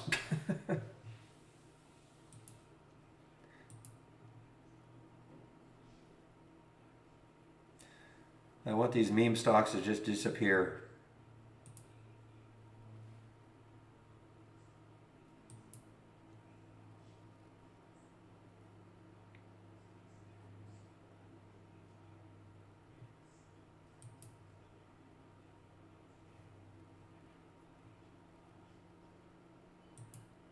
I'm pulling your leg a little bit. I mean, look, I can't.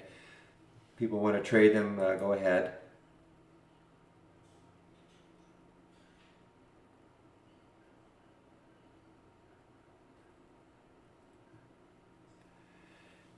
Mr. Real, good morning. Okay, guys, so the AVPT, it's working okay.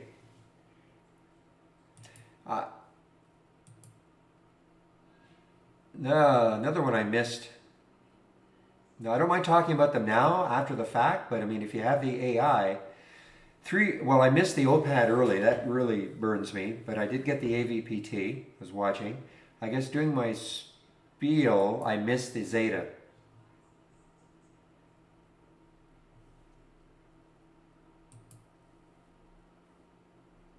It became shortable again. ADTX.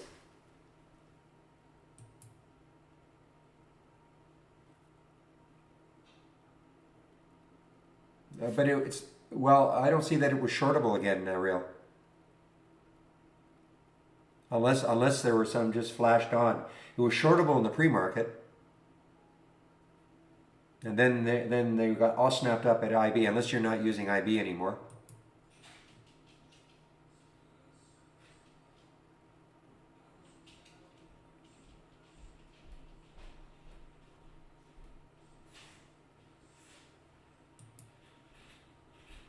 Oh, I see. Okay.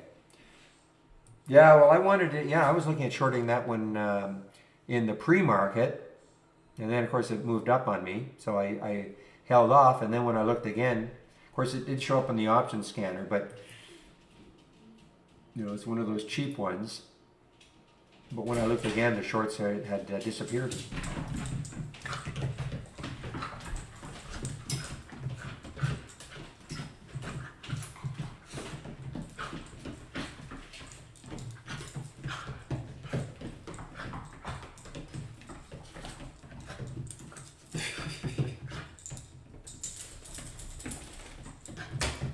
That's how I feel every morning opening the room, guys.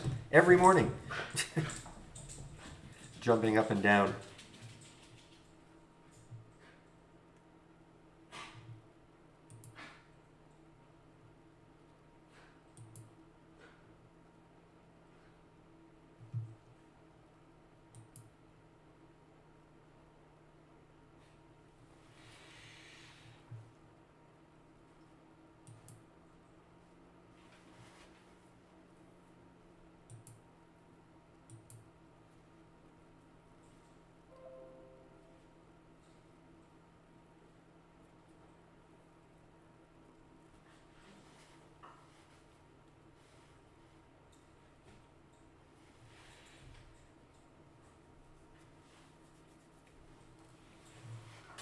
Well, I mean, I wouldn't have shorted it. I mean, you know, it got up to what, 218. I would not have shorted it. You know, it was over 2. I would not have shorted it until it took out 2, number 1. So I wanted to go long, absolutely, because it showed up, only because it showed up on the option scanner. And it still might later on. It may, you know, if it gets some volume coming back and takes out that 215 again, you know, I'll be interested. That's why I have a price alert set up here. But if it doesn't, it doesn't.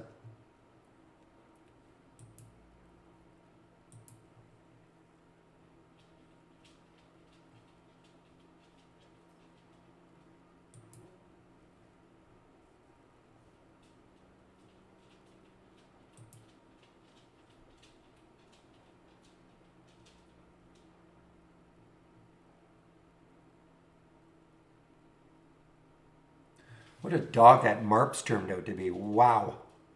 Unshortable, unfortunately. Interactive Brokers. But I think even Zach said it was a quite a cost to borrow it. I think he said that.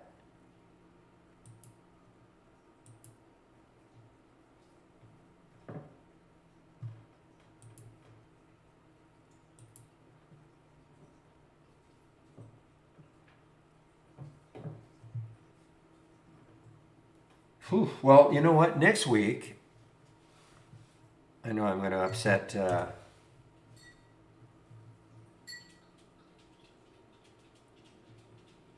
going to upset William. So next week, you know, we have Goldman Sachs and J.P. Morgan, etc.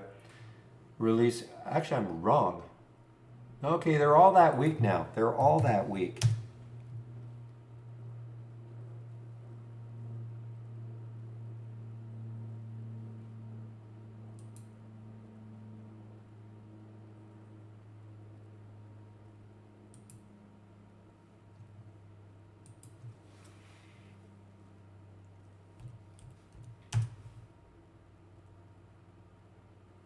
Okay, so now even so they're all that week now. The banks, so they're not releasing a week before Alcoa, which starts.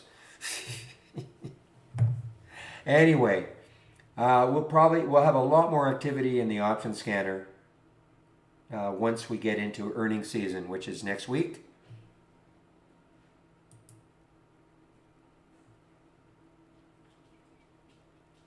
Meanwhile, AVPT is working out very nicely. Now, if you're in this one, remember 836 is the next high looking left on the daily. So, you know, I mean, the fact that the AI is not out of that trade at all, you know, I mean, just be aware of where that high is. I'm not saying it's 100% going to be stopped there, but you have to be aware that's the high. I have taken some out.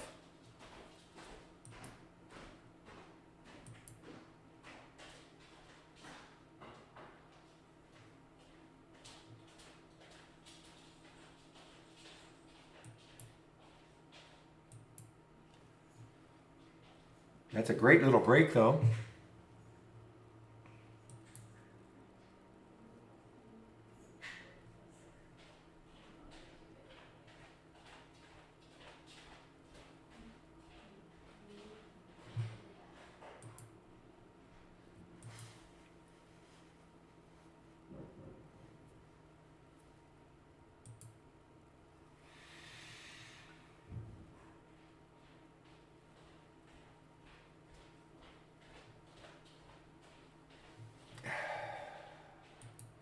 Yesterday's MXC, very low float. Yeah, I didn't think it was shortable for me.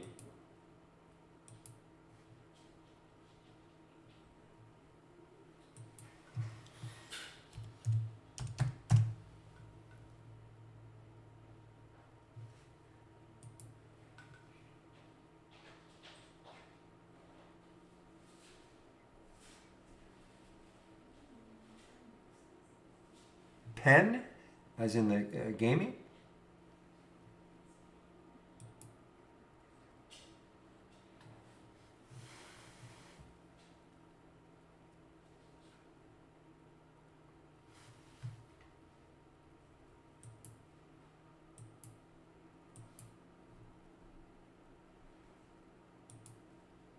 Oh, ET.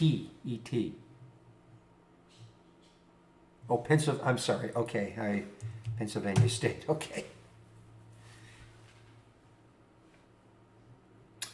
Aha. Well.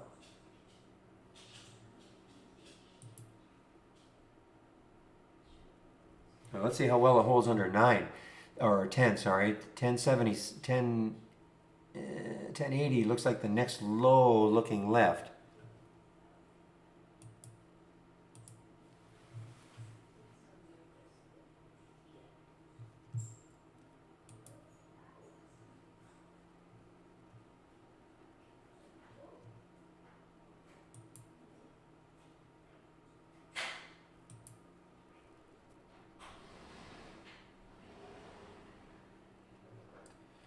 I did see that on your on that 10-day breakout, the BTBT.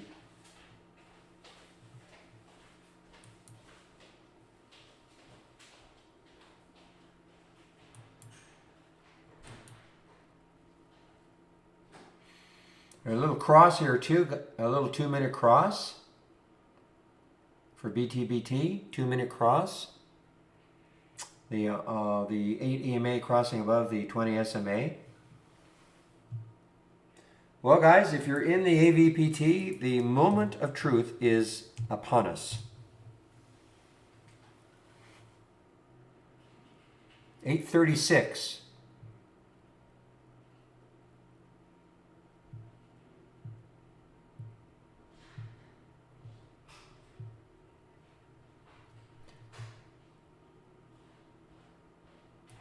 I'll stick an alert up at 8:37. See if I can take that out. I have, you know, I did take some out right around that 8:30 mark.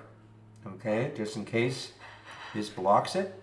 But if it can get through there, then the next high looking left is 8:49. I mean, it's got, you know, little error. I mean, the fantasy is up here at 9. To somehow get up to 9. Of course, I'm not saying it's going to get up to 9, but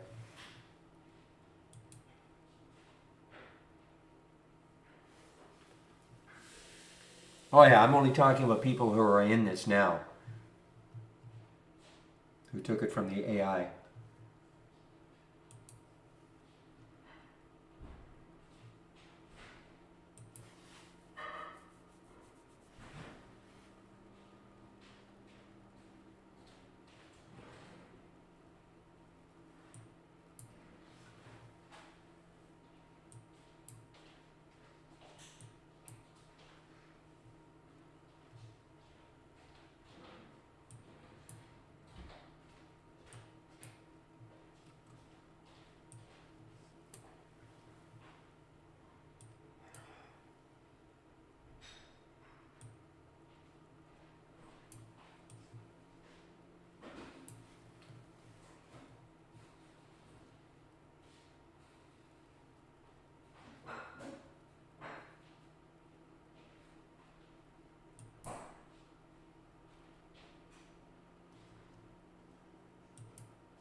Well, another nice one from the AI, guys. I didn't take this one. I missed it because I was in the middle of my spiel.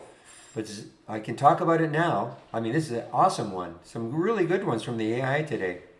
The cheap ones, the ones I love. You know, Zeta, you can see there was the alert at 721. We're at 764 now. The OPAD, which I would have recommended trading some, 764, it got up to 852.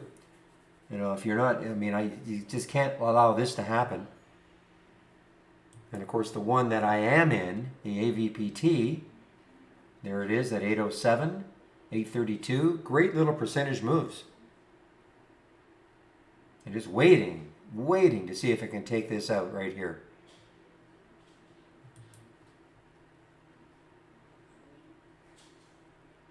Rub it in.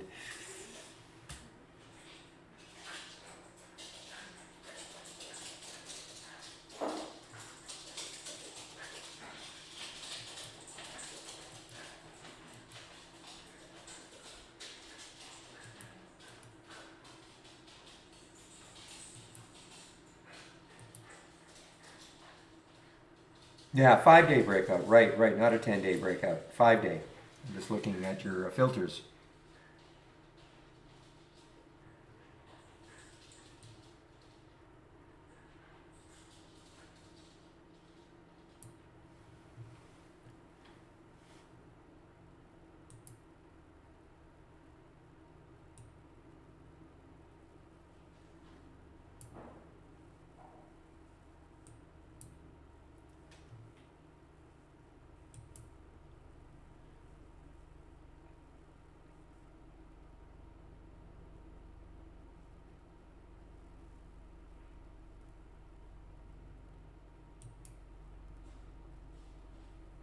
So, William, let me get this straight. You're upset with me because I got you out of this choppy, horrible stock. Look how choppy it is. Pulling your leg, of course, but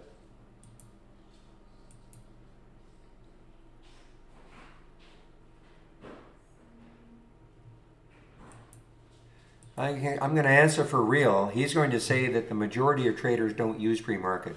Therefore, he falls into the major. Oh, I know, Williams. I think that's what he would say.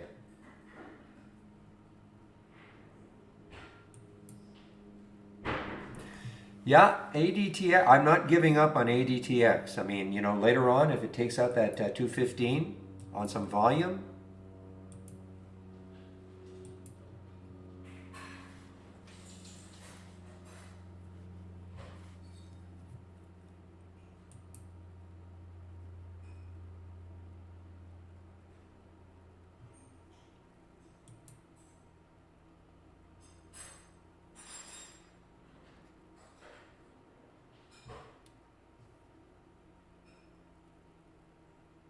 good grief. Look at BTU. Tough trader.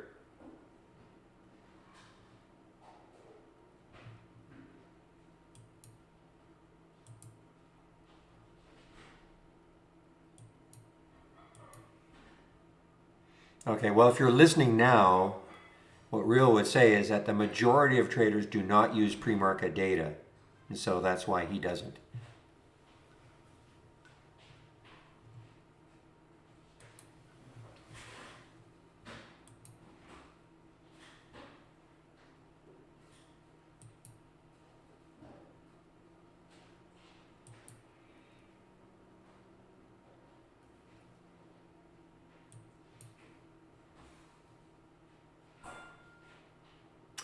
Well, guys, things have slowed down for me on the...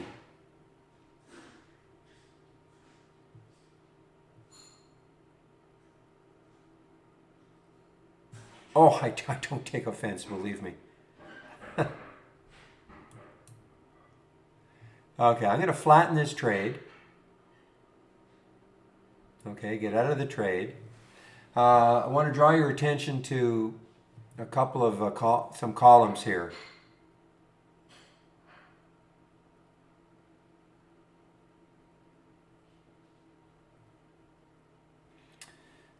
The today's profit, max P&L, I don't get this one yet, okay? And the distance from the exit price, because these numbers should be the same. But anyway, this is in the simulator. So what these can help you with is showing you, well, how good are my exits? So for instance, I mean, I was just using this in the simulator, but if you had been up, say, $500 in a trade, you would have seen the max P&L is getting out at the absolute top, okay? And that would show you what the max you could have made in the trade when you were still in the trade. Now, if that had said 500 and then you allowed it to go to a $95 loss, obviously that is not good trading, right?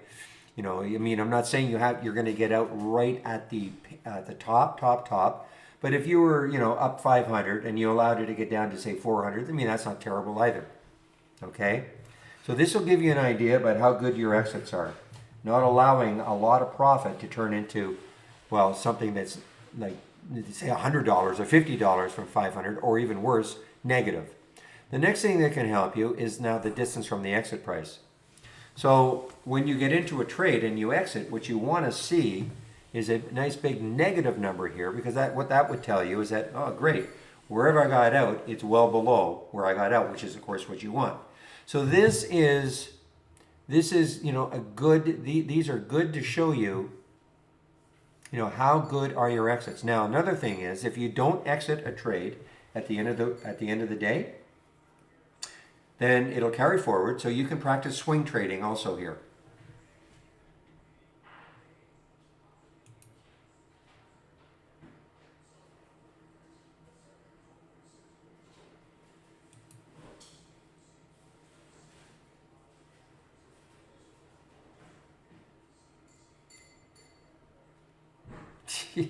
That's a pretty good indictment of CEI.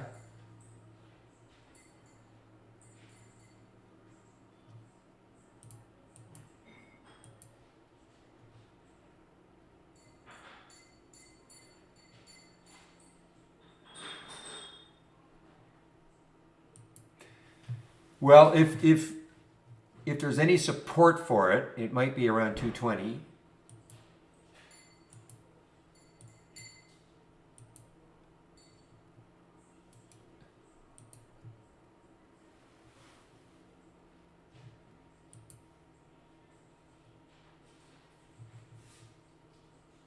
You know, and I'm only looking in a normal situation where there could be some support. You know, this is a sort of an abnormal situation. So you look down there, 221.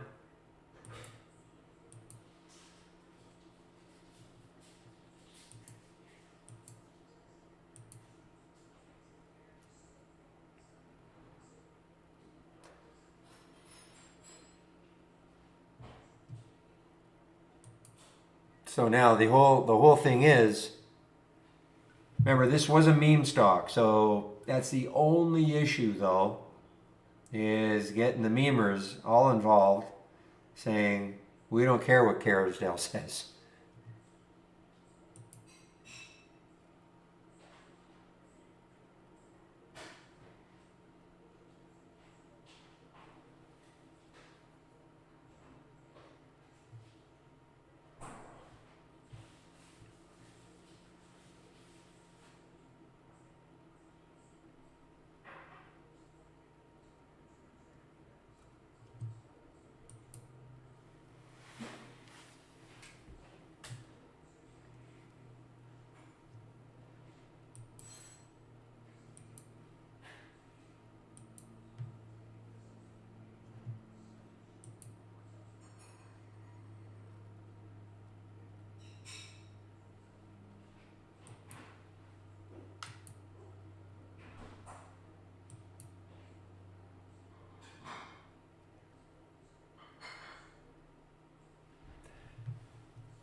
Okay, giant red candle now for C. Now let's see. I mean, again, this is all on that report. Let's see if this holds. This 325 right there. I'm sorry, not 325. 221 breaks down through that. Look out. We just got to hope that the memers don't get a hold of it.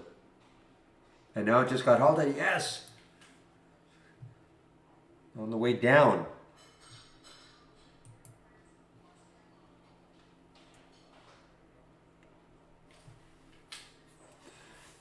Kudos to Zach on that one. Thank you.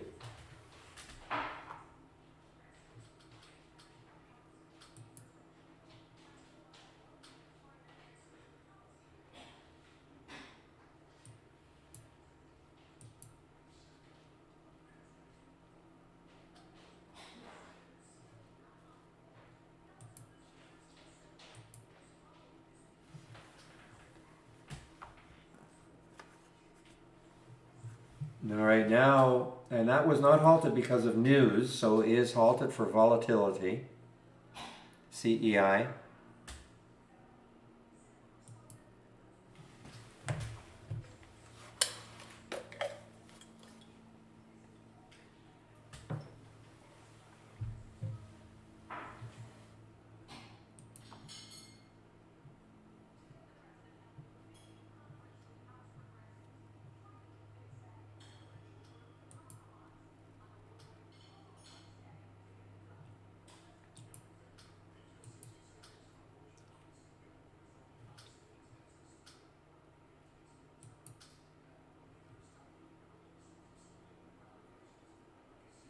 Boy, look at this market.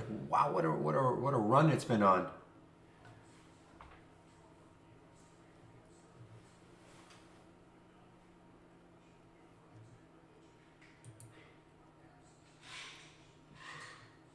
Stone, let's take a look at STNE. Got to keep an eye on, of course, the CEI. If it's a 5-minute halt, it will open at 11:19 plus 5 seconds. So we're about 3 minutes away.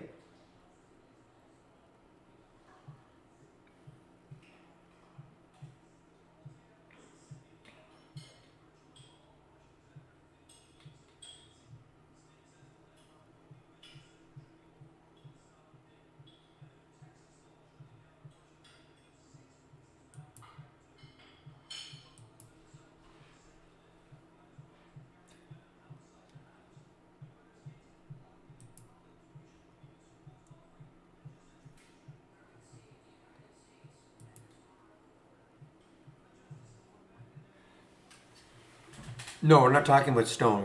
I'm talking about CEI.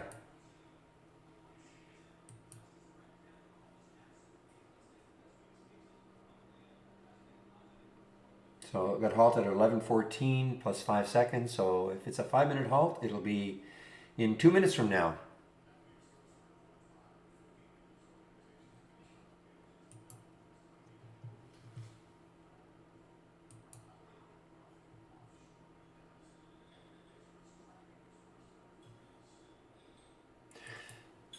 Well, guys, the AVPT is still hanging in there, just trying to take out that high looking left.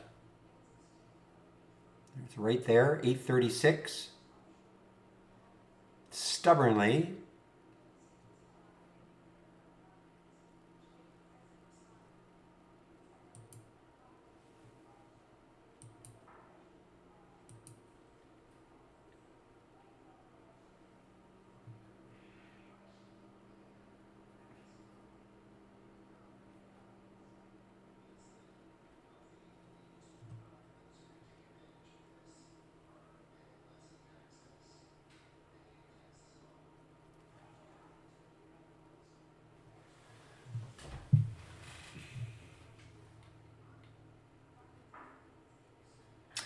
Well, guys, I'm just obviously just waiting on the CEI now. It's a little more than a minute.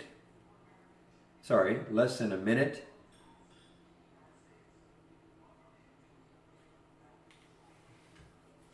Should be 30 seconds from now. So this is what I'm talking about right here. There's the halt at 11:14 plus 5 seconds. If it is a 5 minute halt, which typically they are, it'll open 5 seconds after 119. So I get my hands on the buzzer.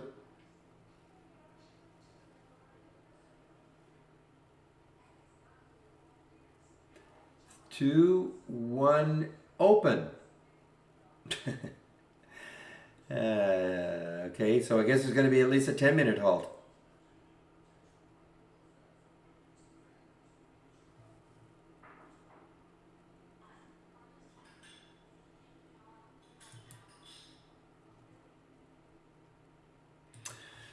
All right, yeah, if they're not 5 minute halts, usually they're multiples of 10. So this looks like it's going to be a 10 minute halt.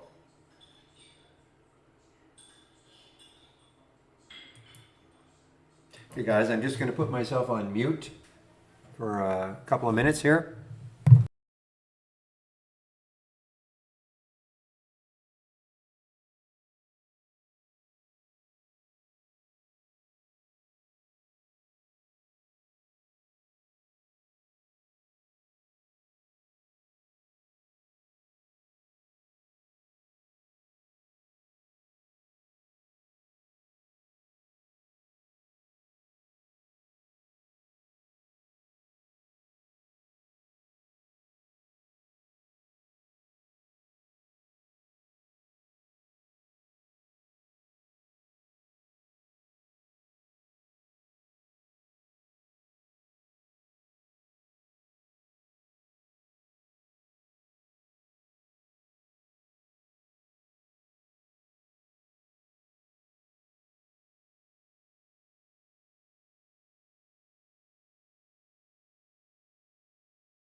right, guys, I'm back.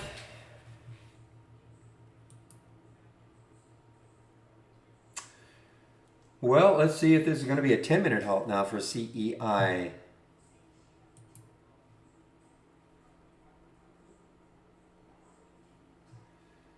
I don't see anything that's giving me a clue. I still see 224, 225.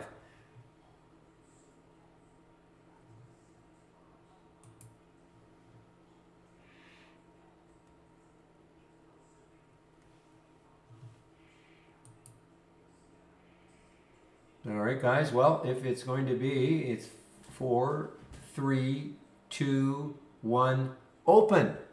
Oh my goodness. This is going to be a longer halt then. Maybe a 15-minute halt.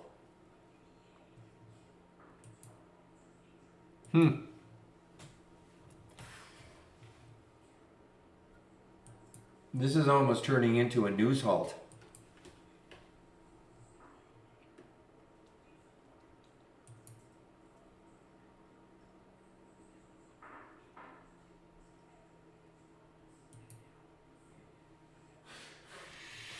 Oh, well, yeah, we know. That's why, yeah, Kerrisdale released a short report. We know that. They got halted, but not but it's a volatility halt right now. It did not say a news halt. But this is turning into more like a news halt. I hope so. That would be great.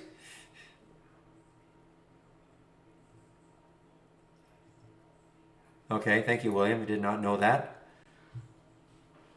I just don't see, see, this is what I'm seeing here. I'm still seeing 224, 225. There's the halt.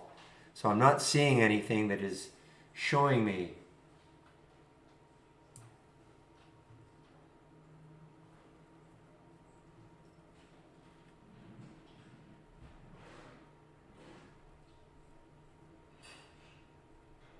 All right, guys, ADTX looks like it is over.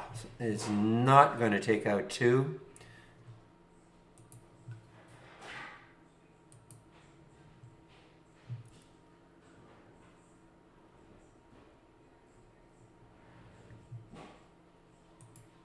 Man, I'm telling you, the option scanner is just, there's nothing happening. A couple of cheap ones, and that's it. Very interesting. I mean, even though the market is ripping higher here, there's nothing really showing up on the option scanner.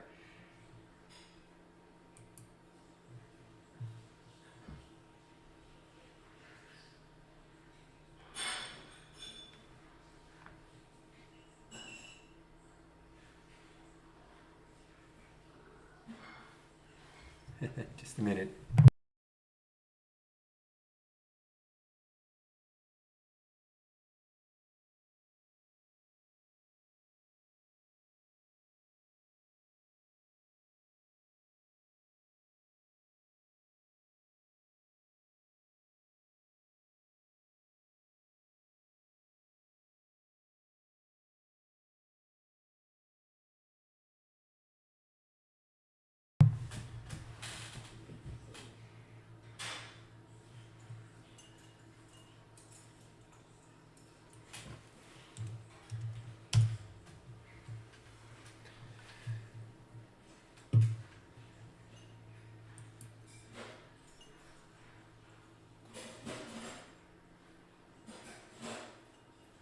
Still no shorts available for me.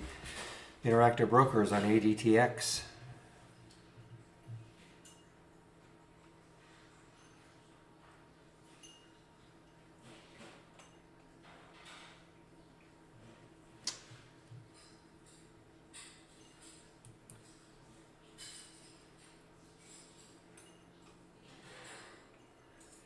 Well, okay, if it's a 15-minute halt, it'll be opening in a minute. And that's the CEI.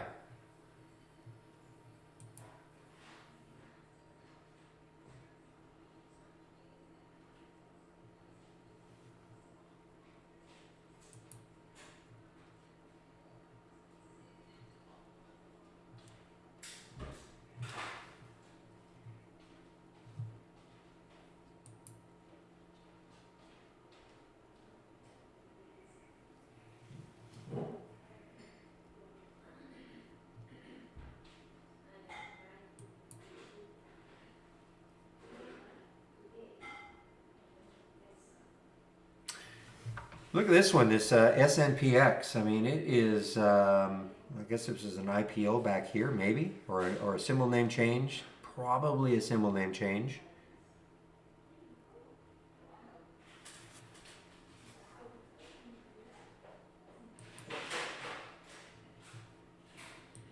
All right, we're open. All right, guys, I've taken some off, just in case. I don't want the memers to get a hold of it.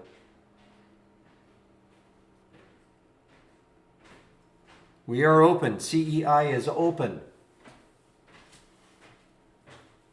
And now halted again.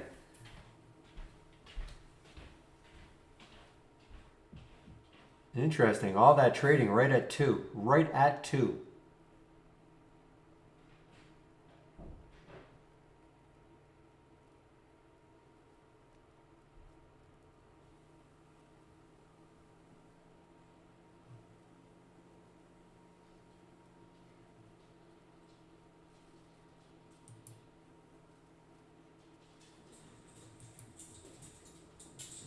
Well, I've got to thank Zach for that one, of course.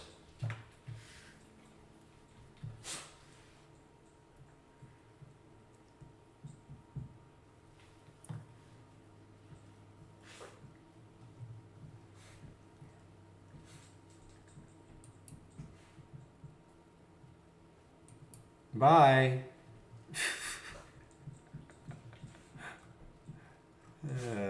Idiot on YouTube.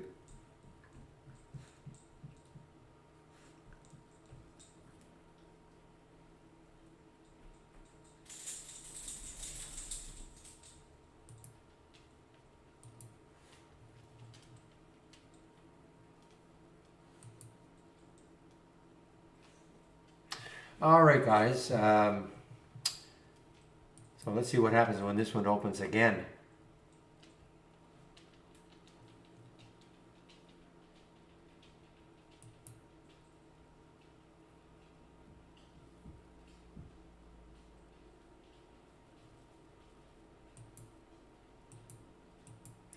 Nah, I don't waste my time.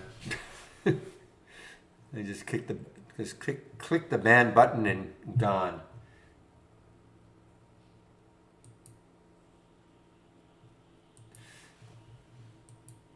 All right, guys, I'm all out of the AVPT too. I think I just think that that level right there. Look what it did. It hit that level, and it could not get through it. So I'm all out of the AVPT.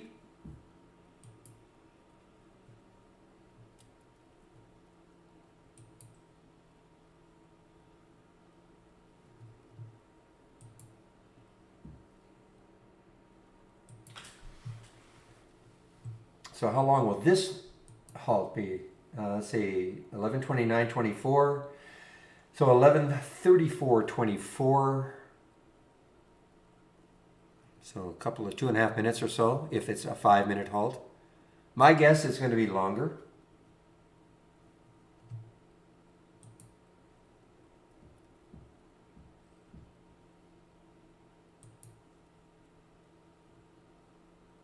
Ugh. Here's another. Look at this one flying high. Pre-market had some news. I think something about a merger, not a merger, but a buying. They had a bunch of PRs. Company announced entry into definitive agreement. Connection with transformative acquisitions, etc., etc., etc. All sorts of news. Big pop. Kersplat.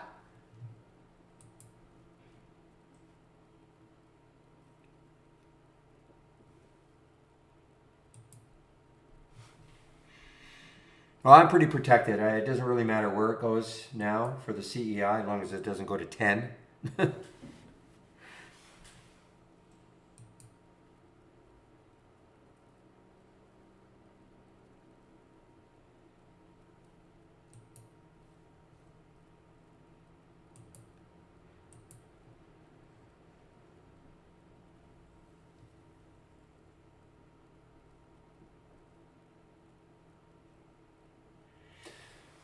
All right, guys. Well, again, 11:34:05. So we're getting close if it's going to be a 5-minute halt. I'm sorry, 11:35.24. 11, I got it right. 11:34.24. Yeah, oh, absolutely.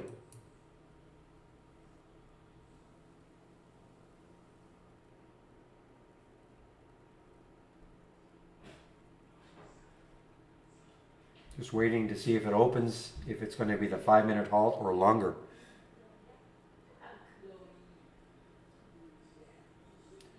All right, 3, 2, 1. Okay, open. Wow. Okay.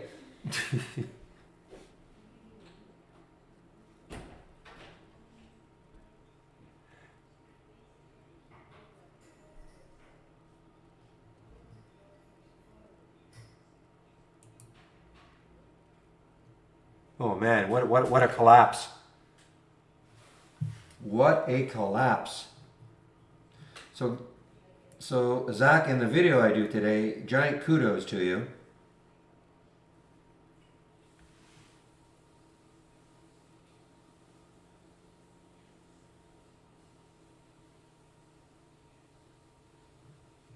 And halted again. So I don't have very much left. I mean, you may go to $1 or something, but I don't have very much left now. Fantastic.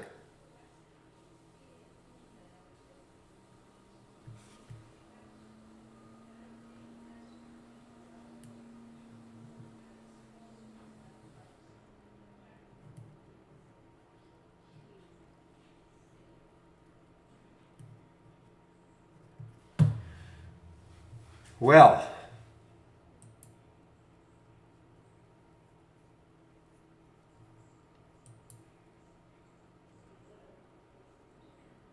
so I bet you Zach was probably short right around here. I didn't get into 248. Is that right? 248?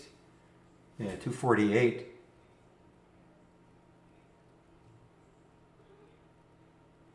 I just wanted to see, and then it just zipped down 248, just underneath 250. I thought, okay, let's do it. Yeah, well, I have a little bit, just a little bit left. I got rid of some just before that halt, and then some more around the $1.65 mark.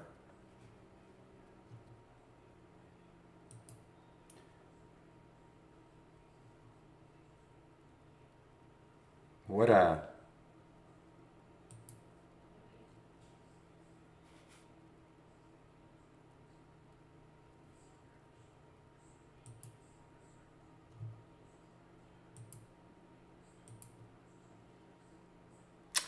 well, make the workout a little more robust.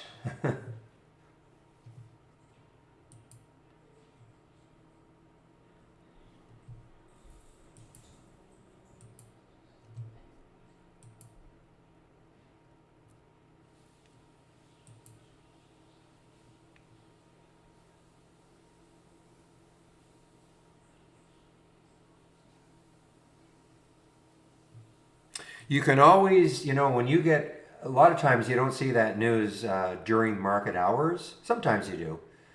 But when you see, in the pre-market and you see anything that says fraud or this and that, short the heck out of it. Even if it's down a lot. We've seen that time and again. I mean, it doesn't happen that often where a company gets accused of fraud or accounting irregularities, things like that. Those are huge buzzwords.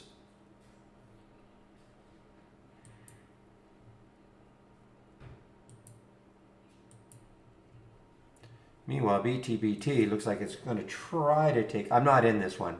I don't know which one to take real. There's so. I would have to really do a filter on this.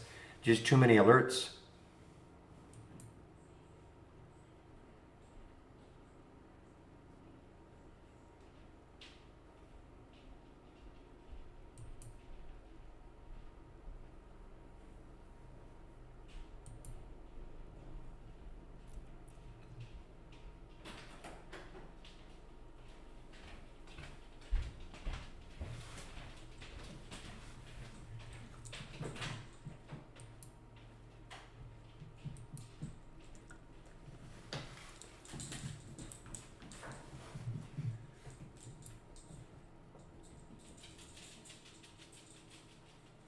Yeah, because I mean, there's so many alerts. I don't, I mean, yeah, great. The BTBT is the top one, fantastic. But I looked at it and I said, okay, great. Trying to do other things too, trying to figure out, okay, which one would I take? Is it the same, just with same filters, just 10? Same filters, just 10 instead of 5?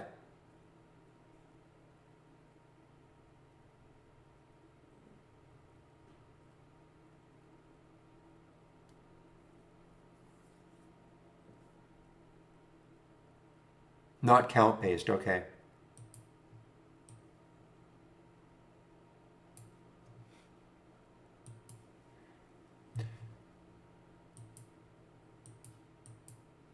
I think I have that one, but let's yeah,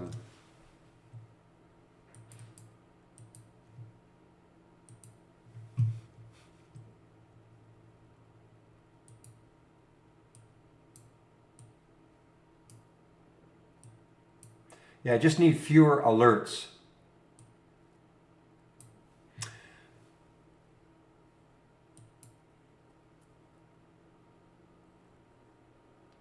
All right, guys, CEI just opened.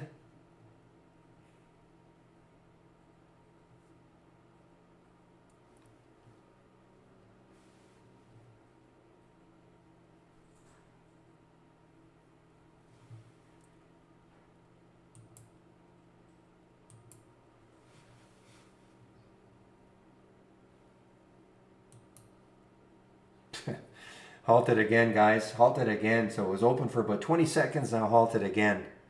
I said I don't have very much left, so I'm not too concerned. I don't. I doubt if it's going to. I doubt if it's going to do like a huge pop or anything like that.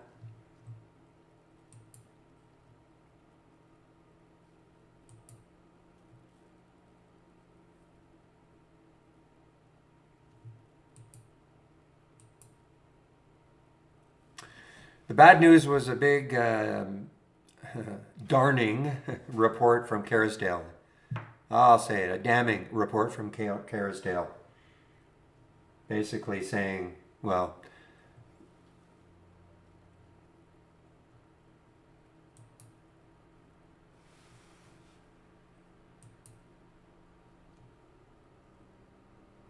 here you go. Death spiral death spiral financing. I haven't heard that term for so long. Fake CFO, delinquent filings, fired auditors 3 weeks ago, insolvent, saddest family of entrepreneurs. I mean, I didn't read the report itself, but that was what hit Twitter.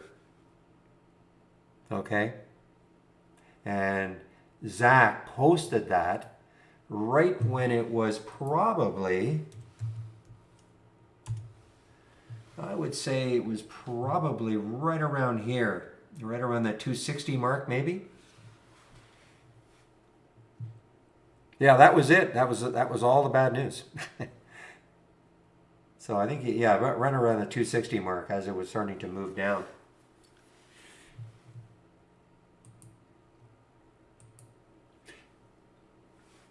Yeah, tons of 212,000. Well, that definitely made the day.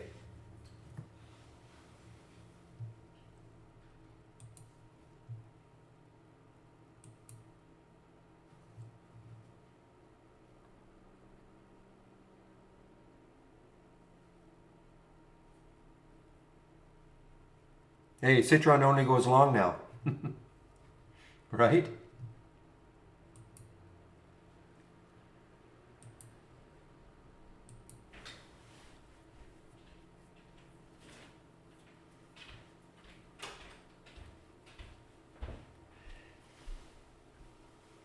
Just a moment, please.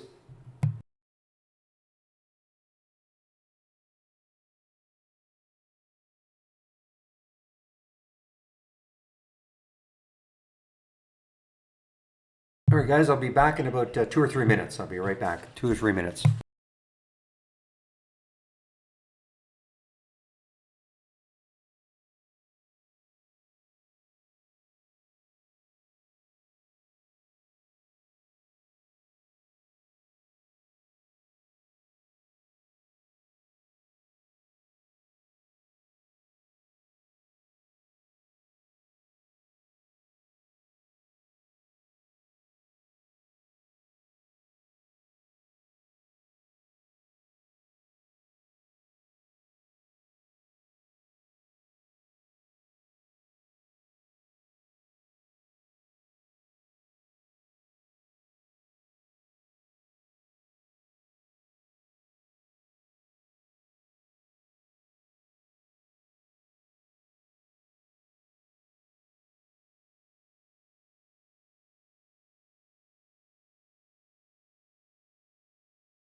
All right, guys, I'm back.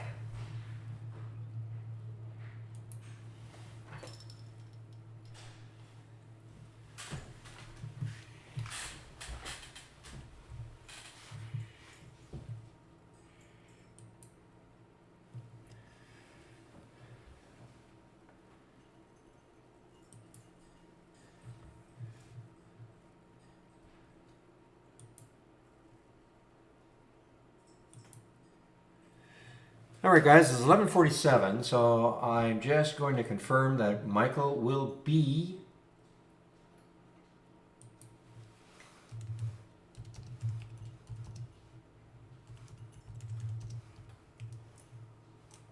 oops.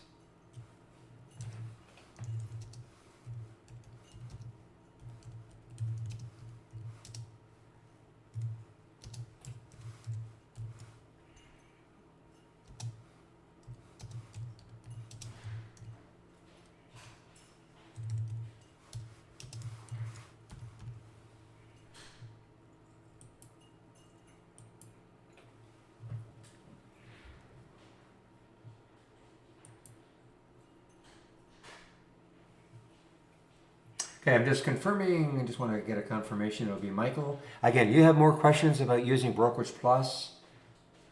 Okay, yeah, he just said he's going to be in the room at noon. So I'm going to put the link in for you when I take my break right around noon, so you can head over there if you want to. He'll be there between 12 and 1. So save all your questions that you may have about using Brokerage Plus, okay?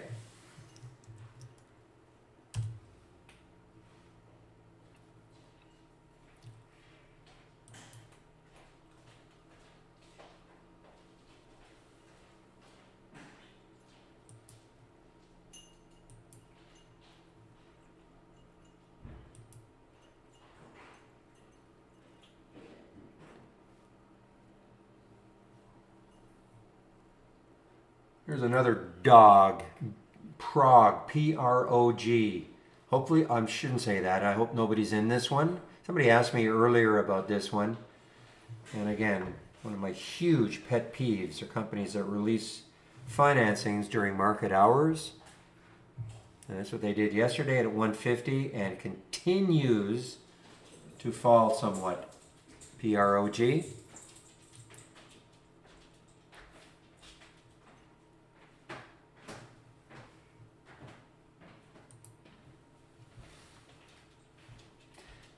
And before I do take my break, I just want to, again, pester you guys. I pester because it's amazing how many people say, I forgot to save your link for the test drive. Can you give it to me again? So here it is. Here is the test drive link. You want to join in on all this fun? All you have to do is try us out for 10 days. Here it is. It'll start on October the 11th. That is next Monday. Runs to the following Friday, the 22nd. So this is what you'll see. For $11.11, you'll have access to our full premium service. Okay? And only 10 days if you can take advantage from the 11th to the 22nd. If you can't take full advantage, it'll be a portion of 10 days. It's not 10 days from whenever you start. And if you're going to do it, take a look at this. Take a look at the 20 lessons.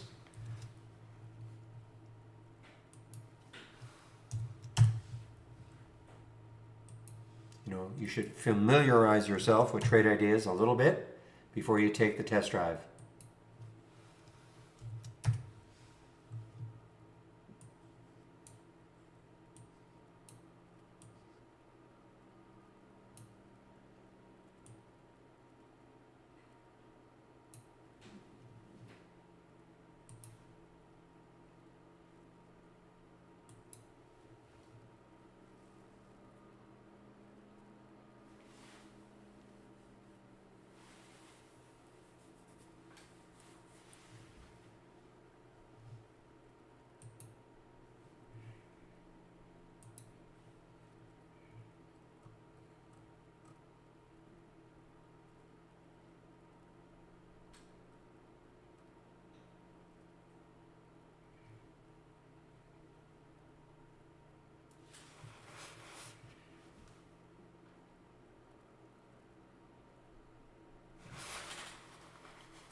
Zach, you should be suing them for patent infringement.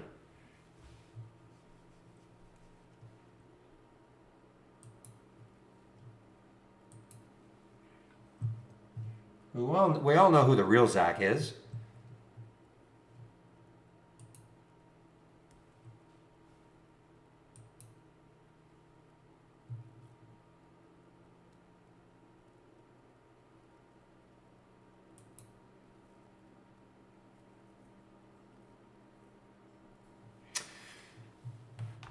I see Ava from your scan reel, kind of interesting. I see, yeah, there's the 10-day break. It sort of has some room. Well, I mean, obviously, it got up to here, it would have some room.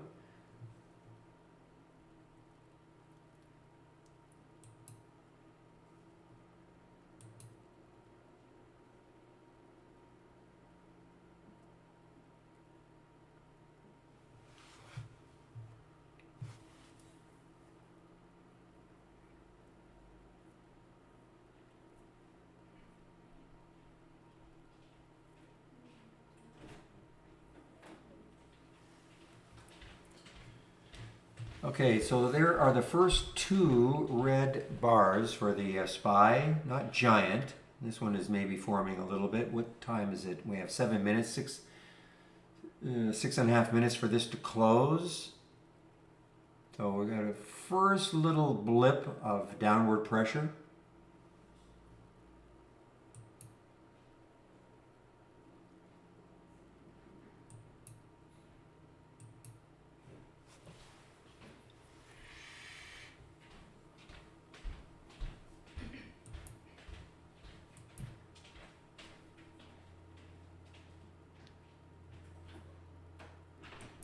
So guys, I'm all out of the CEI. I'm all out of it.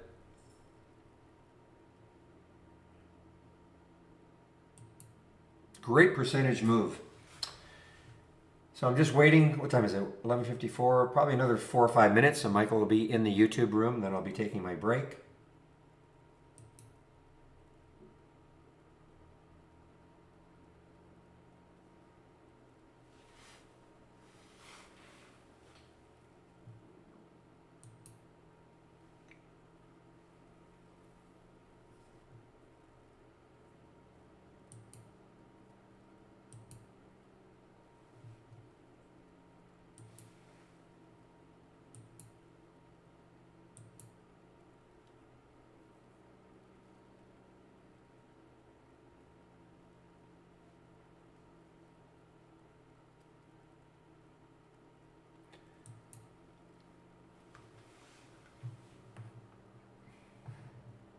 I don't mind talking about it now, guys, but there's the AI alert, 764, 818. It's not bad. I mean, it's choppy. The longer it holds 8, if it gets some volume, you know, this might be something you want to take a look at just in general. Get some volume. It might pop it further. The SNPX has been showing up here quite a bit. There's the volume.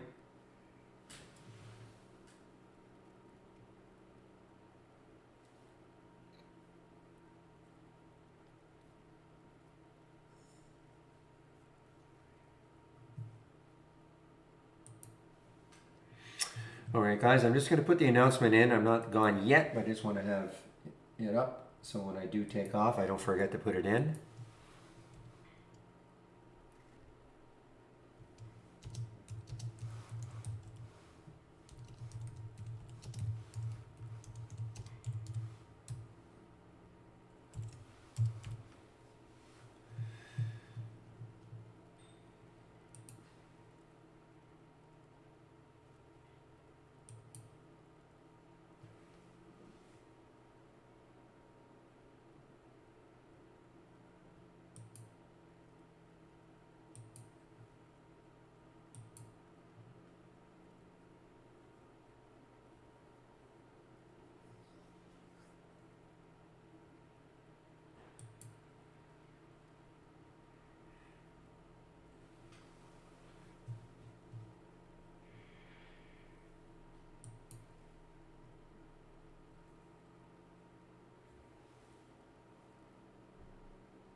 I don't have to tell you, real though, I don't have to tell you about SNPX and what you can't do.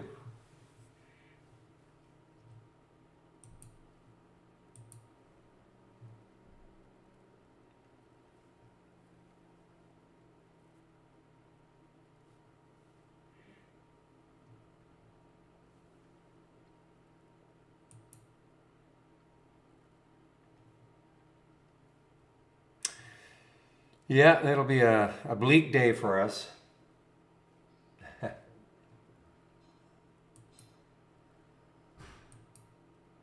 Ooh, look at Napa. Napa on the way down here from the option scan on the way down. The flip of it. I don't know how much room it's got.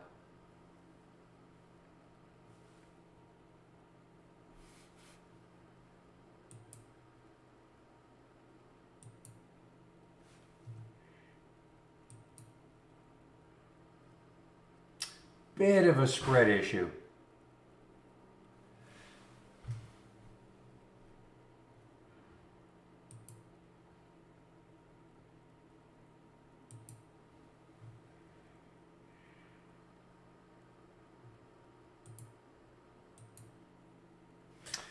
Solemn, are you moving up or are you moving down? Solemn, moving down. Whoa, look at this one. Another one that, you know, looked pretty good in the pre-market. I don't think I really saw it in the pre-market, but look at this. Opens and just straight down. Another one that's short, it is shortable. Can't do it now, but wish I'd seen it right around here.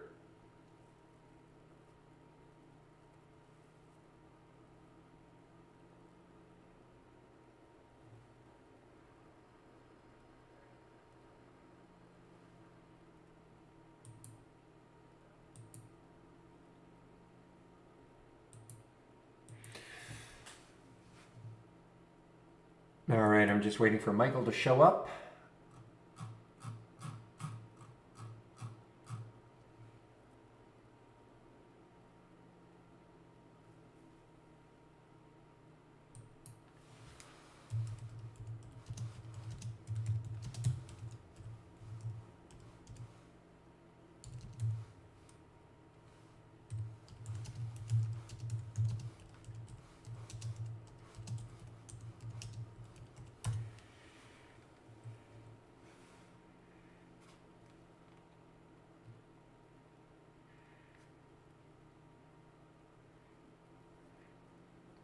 Boy, this is just collapsing. SALM is just collapsing here. SALM, Salem Media Group. Next low looking left on the monthly. It's got a long ways to go. 315 on the daily. Again, can't take it now. It's just too extended, but gee, I wish I'd seen this one right around here, 433. Probably did show up. Well, it showed up at 1102 at 401.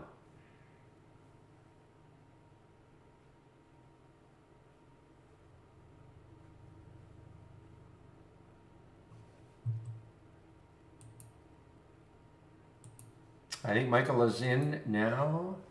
All right, Michael, I see that you are streaming, so I will stop the stream.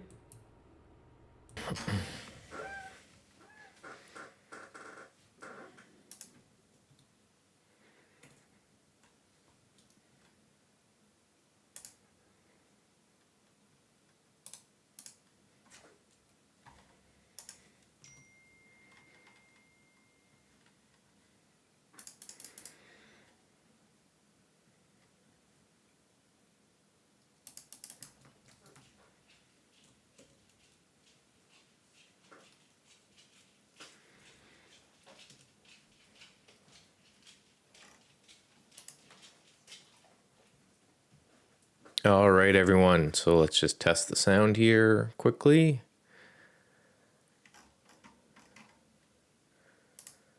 That seemed to work. And then I'll switch this over. Awesome. All right, guys. So again, if you guys are new here, you don't know what we're up to. We switch the room over for an hour every day and give Barry some time off and chat about the markets. So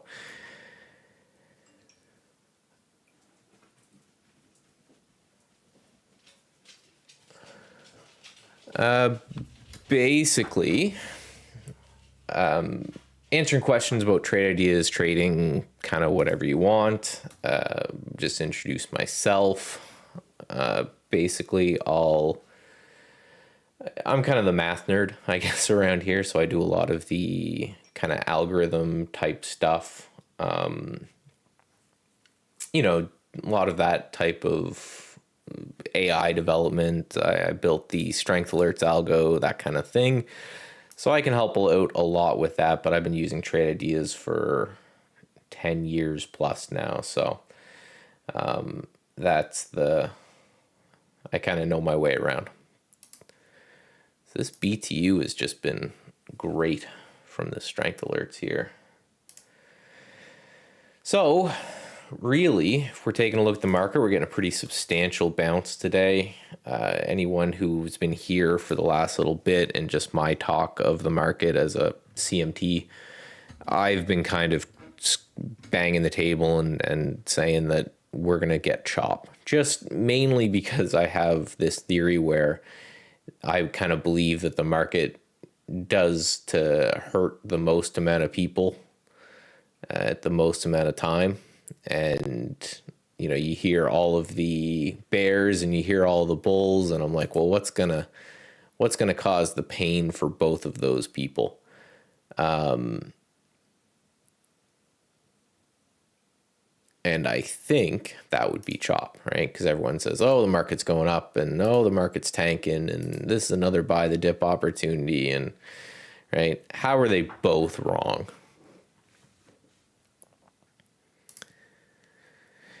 And they would both be wrong, basically, if the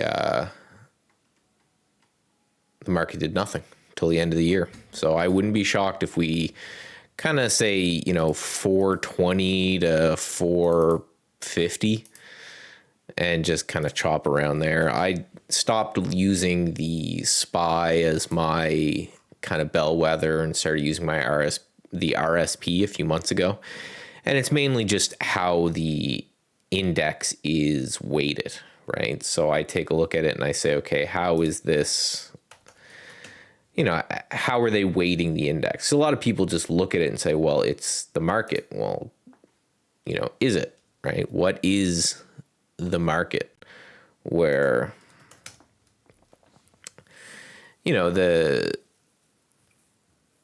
that's the question already. So the RSP is essentially just the SPY. So it has the same stocks in it. However, it's weighted differently. Let me actually see here. If I can move that out of the way while I go, I can show you.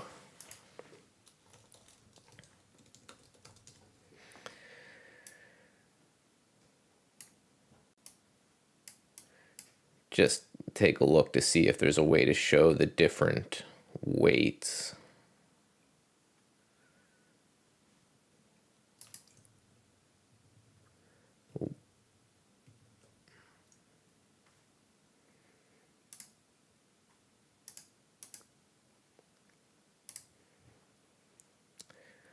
Just loading this up here, taking a little bit. So if we go into the SPY, because again, it's one of those things that it's common thinking to use just the SPY and say, well, that is the market, right? And a lot of people haven't even gone in and done the work to say, well, what is the SPY?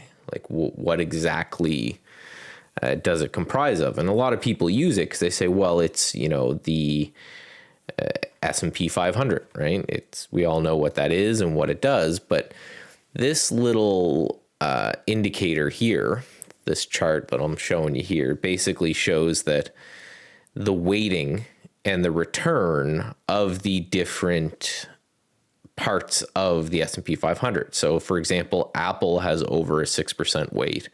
Microsoft has a 6% weight. Amazon has a 4% weight. Google, Facebook, Tesla, Nvidia, these all have 2 to 3% weights. And this is actually corrected a lot since Apple's fallen a bit, and some of these other names have fallen a bit. So it was even worse than this, right? So basically what this means is that most of the movement of quote unquote the market is just the movement in big tech. So because what they do is they weight it based off of market cap. So the larger the company, the more of a weight it gets in the S&P 500. So then if you take a look at the RSP, and again, this doesn't really, this isn't like a trade by trade type of thing. But I just like, when I want to look at what the market is, this is how I kind of take a look at it.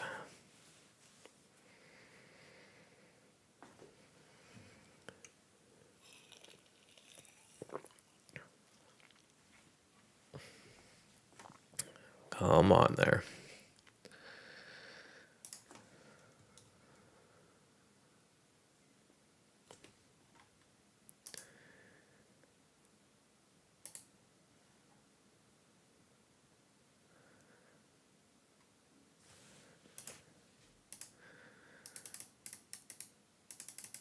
Sorry, I just had a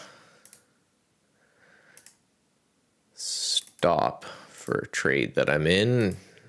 Not work, so I'm going to put that back out. Wonder what happened there. But yeah, so if we take a look here at the RSP, you can see how they're a lot more clumped together. Now this is going to get rebalanced ever so often as things kind of one way or another get out of line. But just so you can see the axis of this, the axis is 0.2%, right? And it's one of those things where it's, whereas Apple and Microsoft and Google and all of those things were 6%, and you took all of FANG together and it was like 20%. Essentially what you can do on the other side here is you say, well, the maximum here is like 0.27%.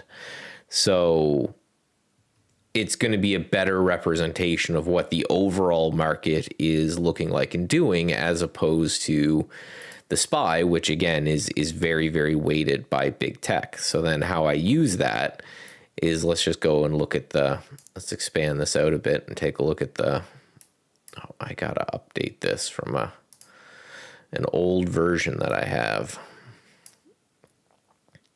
So if we take a look at the RSP, you can see, and this is going back for the whole year, you can see that nothing really has been going on. And again, this is a better view for me of what the overall market has looked like the entire year. Whereas if you're using the SPY as your benchmark, you think that, up until, last month, everything was going fantastically, right? And it's not really what happened, right? Same with the IWM, been in a range all year. RSP, been in a range all year. So a lot of these things, it just makes more sense, because I've heard a lot of people say, oh, well, the market's up every day, but my portfolio isn't. And it said, well, again, the market, what is the market? If it's the RSP, then, or if it's the SPY, well, then your market is just big tech, right? It's just a bunch of big tech names. So again, just a little bit of a tidbit of stuff from a CMT.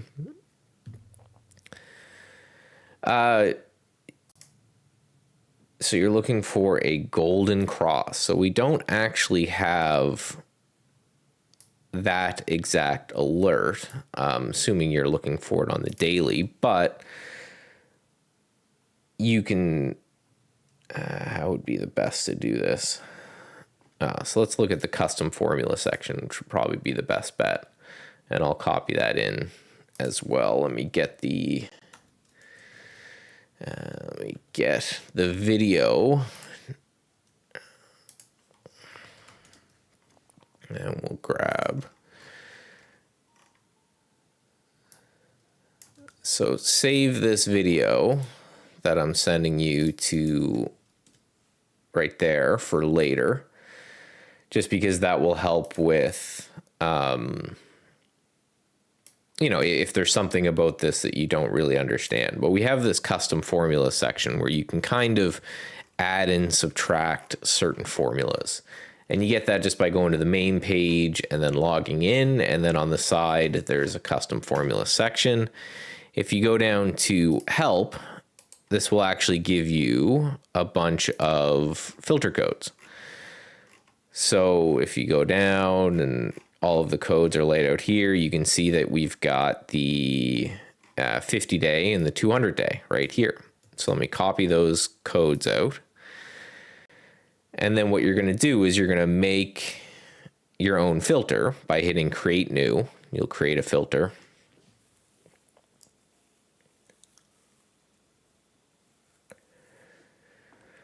Come on. It's a problem with virtual machines. So I'm just running this in a, so we'll paste that in there. So those are the two filters. So you basically just want to know when the 200 day SMA and the 50 day is close. So we'll just call that cross or gold cross. And I'll copy that in there so you can grab that. And I'll leave this up for a second so you can maybe grab a screenshot of what that looks like.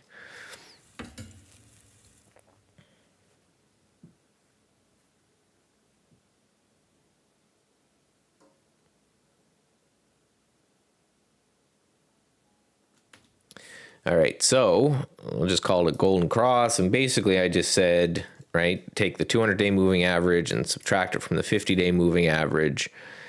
I'm actually going to do this, which just means the absolute value of the two, right? The absolute value of 1 being 1 and the absolute value of -1 being -1. I'll share that in there. And then if you go back, after you do that, you go back to your system there.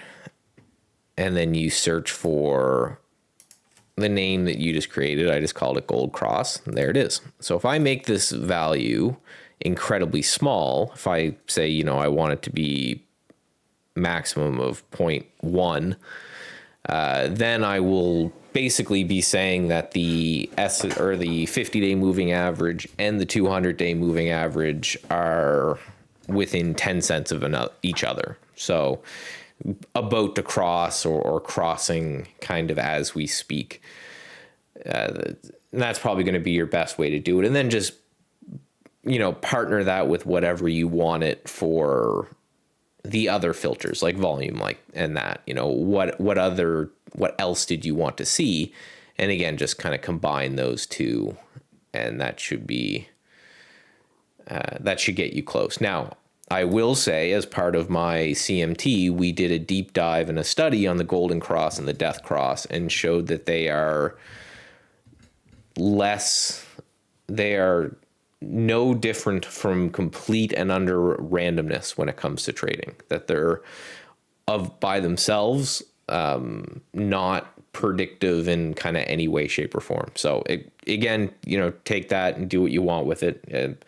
If you combine a bunch of indicators with it and build a strategy or use it as a scanning tool and then use your own discretion, I'm sure all of that is fine. But just know that that's something that's been heavily studied and, you know, again, has no predictive value in the long run.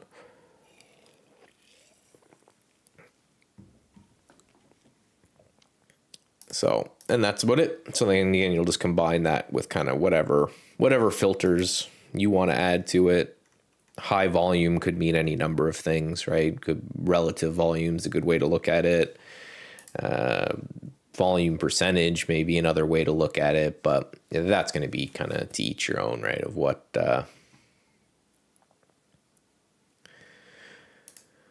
it is you're after.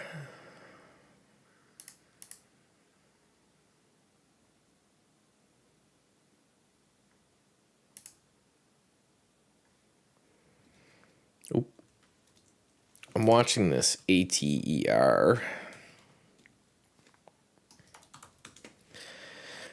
for a bit of a swing here.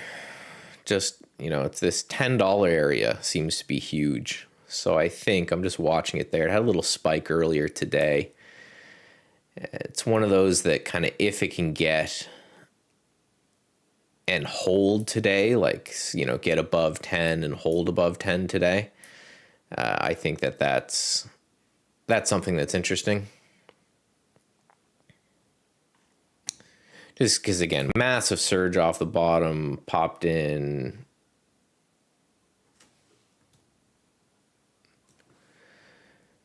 Oh, no problem. Can I share it? Again, it's just a custom filter. You have to put in all of the other things that meet your trading plan with it, but the custom filter is just 2 lines above you there.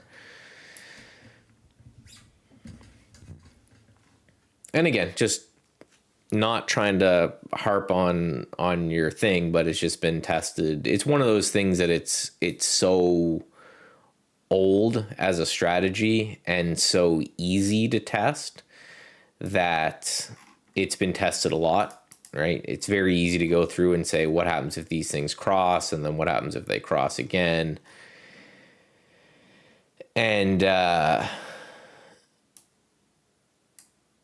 just through tons and tons and tons of testing, it turns out that pretty much all moving average type things are moving average crossovers don't work.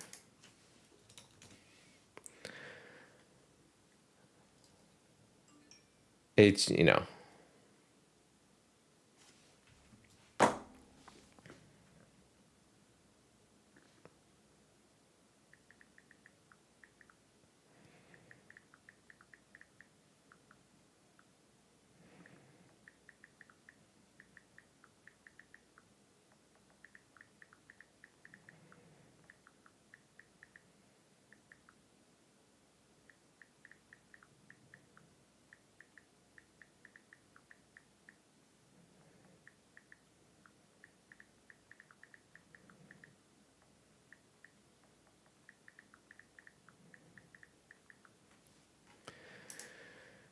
So is there any other questions? Otherwise, I'm just going to wrap about the stocks that I'm watching.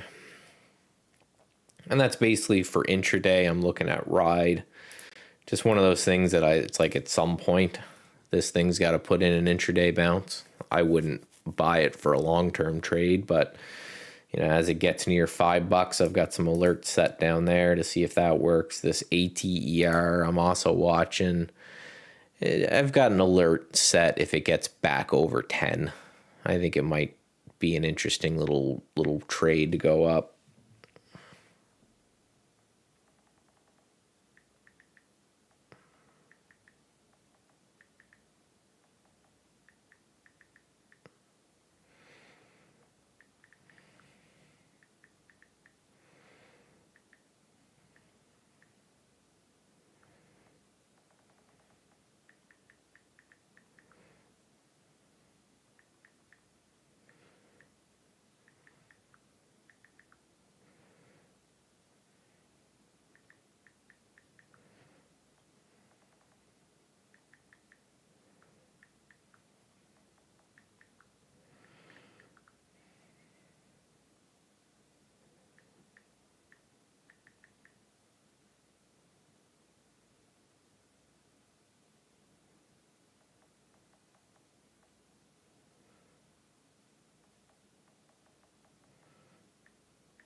Oh, geez. Moving everything everywhere.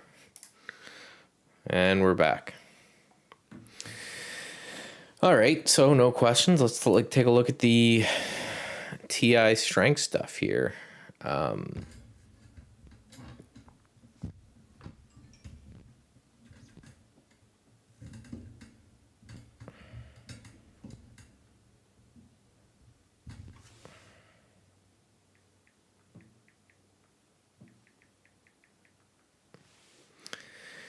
So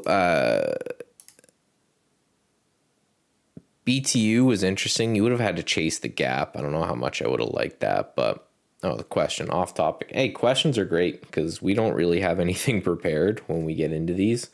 So, anytime that you guys ask questions, it means I'm not rambling on about junk. So, but yeah, I guess I'll grab this here in case someone's watching the VOD or don't know what we're referencing. But Trade Ideas helped me build this free intro to trading course that goes through all of the fancy stuff. Just from the absolute basics of trading to the more advanced stuff. So from, the first episode's what is a stock? And then from there we go all the way up to whatever, the more advanced type stuff is. But the question is she still trading? And she's doing a bit. She's in some figs right now. But it's like that wrapped up just as the kind of quarantine's all lifted and we all got back to work. So she's, back doing her own thing. But I sent her a few thousand, just a little bit of play money to put in a Wealth Simple, which is kind of like the Canadian Robinhood account.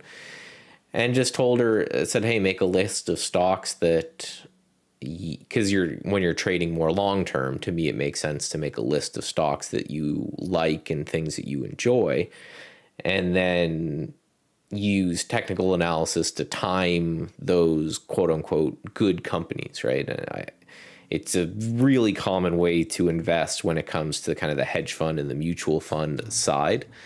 And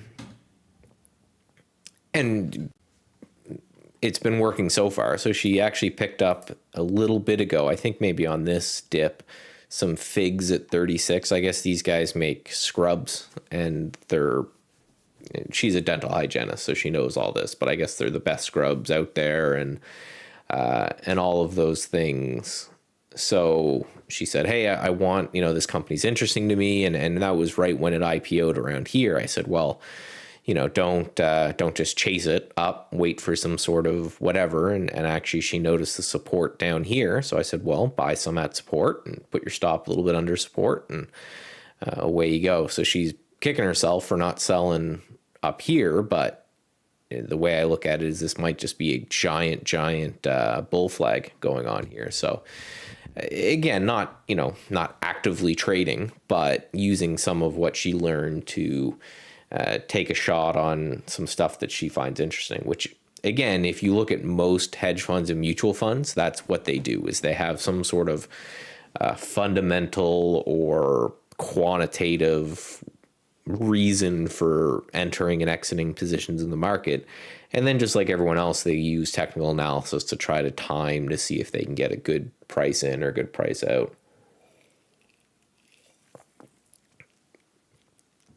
Question, how do you see the entry arrows on MRPS? Was MRPS a AI trade today? Because again, I haven't really been watching, to be honest. Let me take a look here.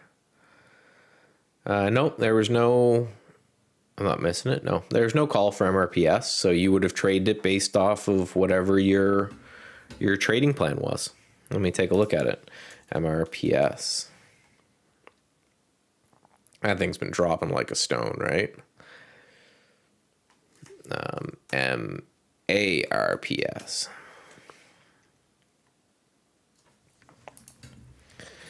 Five-letter symbols. Yeah, so there was no trade recommendation from the AI today. So again, just trade it. Even if there is a trade recommendation, please trade it based off your written and tested trading plan. And if you don't have a written and tested trading plan, I know that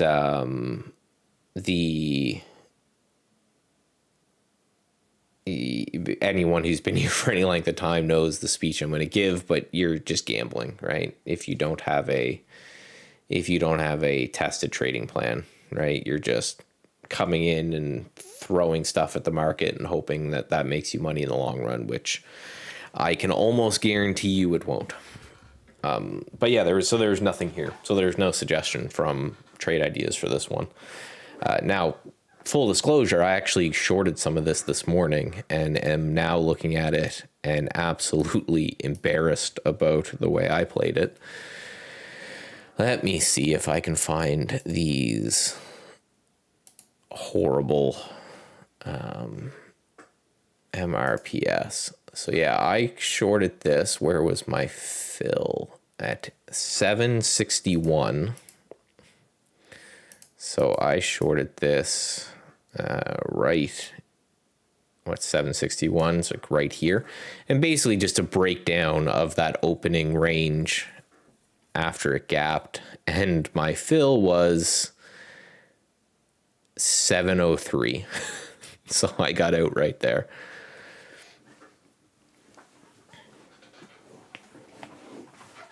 So not ideal, but that's how I look to short. I generally am more of a gap fader than I am a gap continuation person. But again, that's my written and tested trading plan that I do. Get this out of here.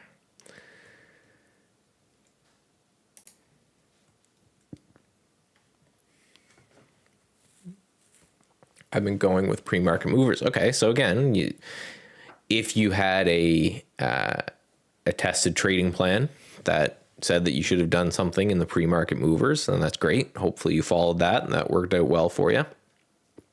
But again, those are they're just scans, right? So they're just saying these are the things moving in pre-market. They're obviously not making any sort of suggestions, right?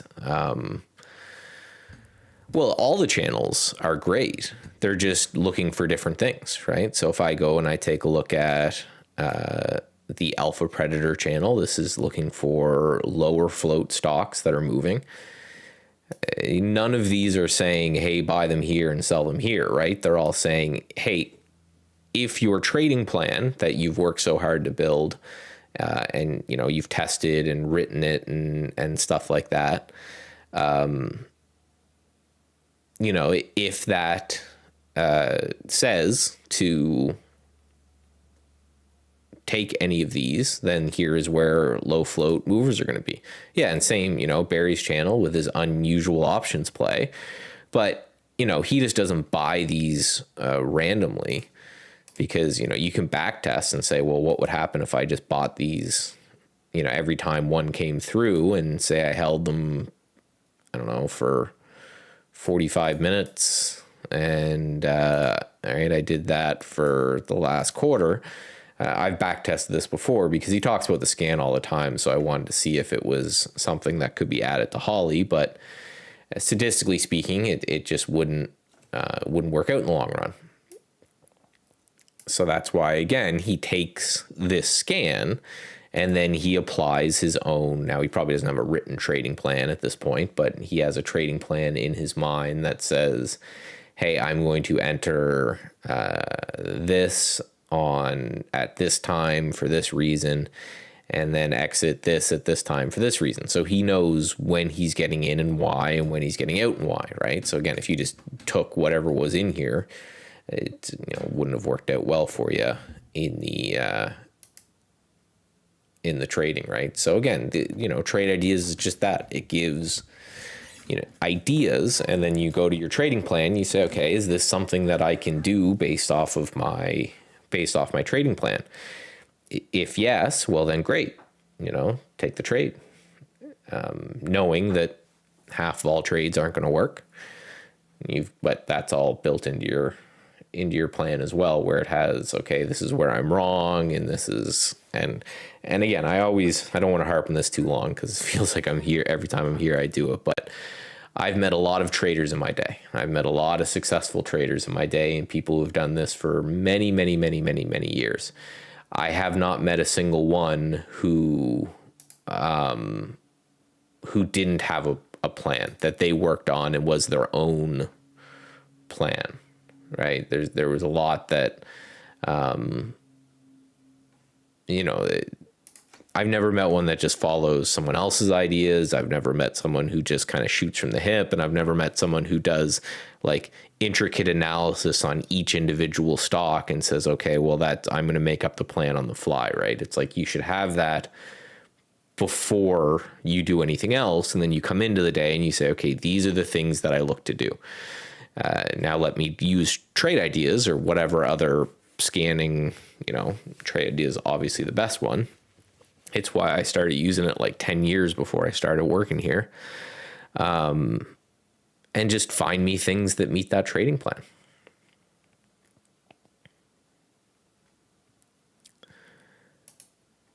Let's go back and start looking at these as well.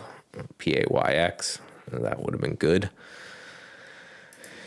And USB, I know this one's interesting to me. It's a slow mover, but for a swing, I'm kind of watching it here. There's some resistance up around this 62 kind of area, but it's a nice tight kind of flag, big push up from like a push from 56 to 62 on US Bancorp's pretty good, pretty big deal, right? These are going to be slower, safer type of names because they're commercial banks, right? And commercial banks are kind of the biggest and the slowest of all the bank names just because, right, they deal with giant customers that don't just, deposit money and then withdraw it and blah, blah, blah. So their earnings and everything are more stable than some of the other banks. And banks in and of themselves are usually pretty low beta or another way to put it, just slower names. But so I'm looking at this one and I'm saying, okay, well, if it breaks out of this little flag that's going on, could they continue on from there?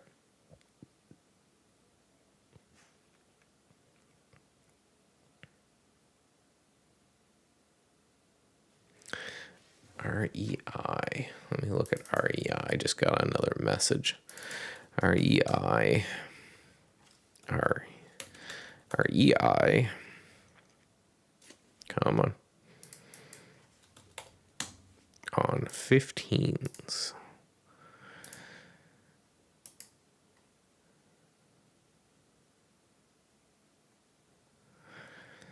Yeah, I guess that would technically be a hammer right there. I don't like things that do kind of round trips like that. I just find them hard to get kind of off the mat and going again. Speaking of having a hard time getting off the mat, this AT, it's coiling nicely on, in this intraday pattern. And again, if it gets over 10, that's where I think things could get going here.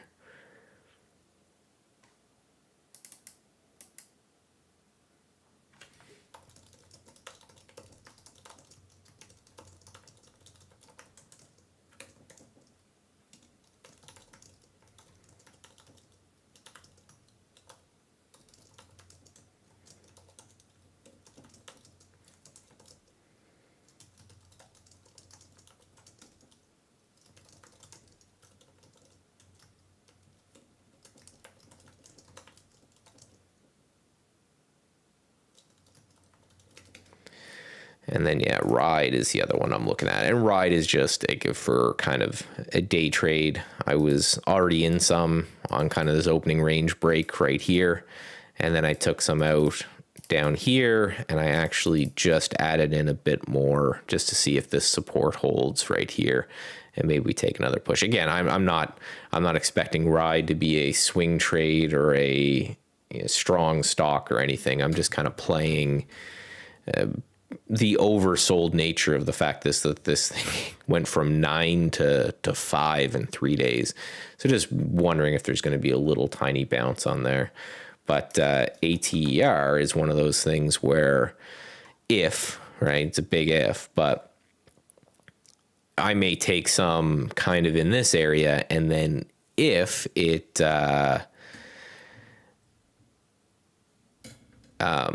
holds above that and kind of closes above 10, well, then it might be something that I turn into a swing, because it's a wild one for sure. But it could, even if it gets and fails at these prior highs, that's 10 to 15, right? And, my risk would be 9, right? So I'm risking, say, $1.50 to make 5. And that's, again, anyone who follows me that knows that that's the kind of way I think about trading is, I know part of my trading plan actually just says, you have to know that on half of all your trades, you'll probably be wrong. And that's just kind of the way of it. Now, it works out to be more than half, but not insanely more than half. Took a little, it's just chopping around there. Let me look at it. Oh yeah, that's just the spread, 95 to 110. So it looked like it took a big move there real quick, but that's just the nature of it. It's a thinner one. It's done enough volume though, right? I'm not crazy about I thought it was a fairly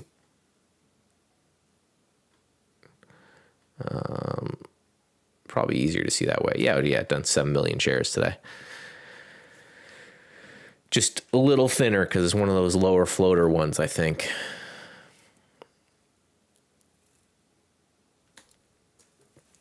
Currently on the standard, if I pay for the test drive, get the premium features. Yep, you'll get the premium features. Everything except auto trading with the AI, I think, is available to anyone who gets the.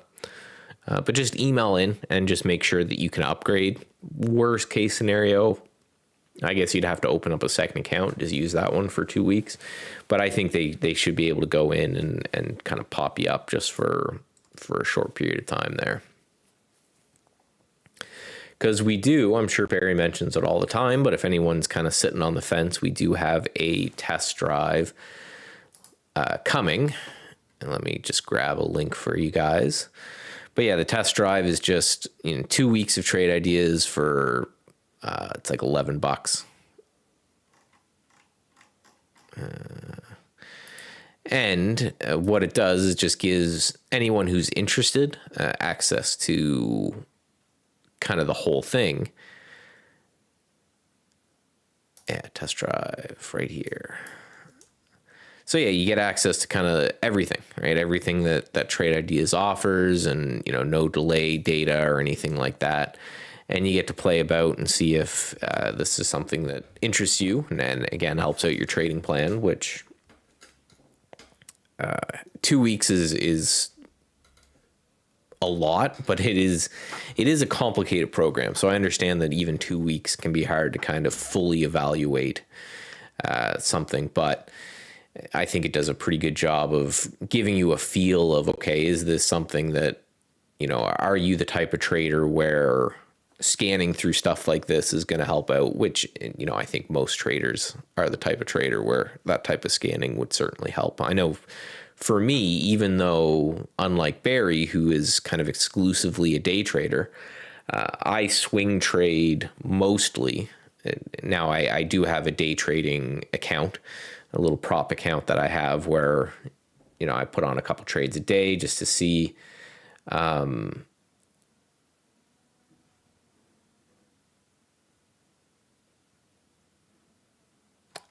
let me just gotta grab something here. But yeah, I mostly swing trade, and I still find it useful. So that's one of the cool things about Trade Ideas as a whole, is that, you get your trading plan, you work hard, and that's obviously the hard part of the hard part of trading is to build that trading plan, right? The execution side just takes unrelenting discipline, but is easier than the building of there we go, the building of the trading plan. So I still use it because I just like that I have a couple swing trading setups that I look for, which are just mostly trend continuation style plays, and I can just open up Trade Ideas and just slam through 100 charts in maybe a half hour. And then from there I go, okay, I got everything that I need, and saves me a crap ton of time when I'm scanning. And then I use it all day because I've got a whole myriad, like what you guys don't see over here. So I got just a whole bunch of charts open. These aren't the ones just because this is what I use when I'm looking or when I'm presenting with you guys, but I just put up a whole bunch of thumbnail charts there. And then I can go about my normal work and look up every now and then and see if there's something that's interesting to me, right? And that's why I'm watching this ATR, because I had it on a chart just because I noticed that back here it was holding 10, and right here it was holding 10, and then so I just threw it on a chart to see, okay, if it's back at 10. And then I noticed this little spike that happened today from 10 to 10:30 or 10:40 before coming back down. So this is why I'm still watching it to see if it can kind of get and hold above this area. And then that's probably where I'll look to participate, see if it's going to take a run. Again, if not, right, my risk is very, very tiny. I'd probably stop it like right under that topping tail right there. So risking a little bit to hopefully, if this thing works out, hopefully make a bunch more than I risk. And then that's trading. Rinse and repeat. Risk 1 to make at least 2, but hopefully way more than 2. And then just do that over and over and over and over again. Hopefully by the end of the year, your account's up much more than it was down. And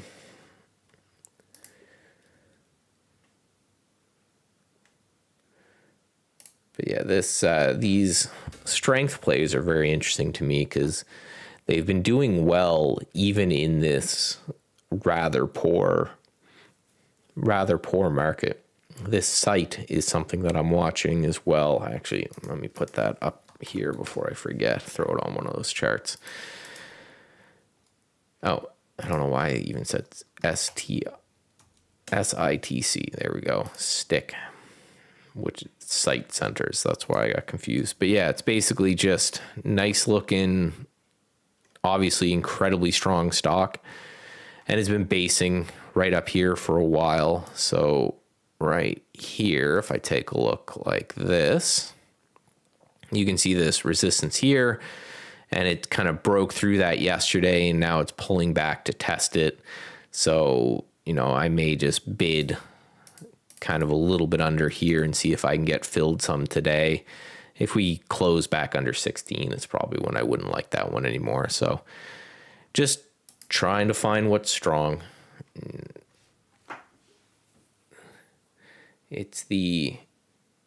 I think relative strength is one of the best ways to trade all the time, but specifically, I think relative strength is the best way to trade when the market is weak. I don't even know if I'd say the market is weak right now, but the market is choppy.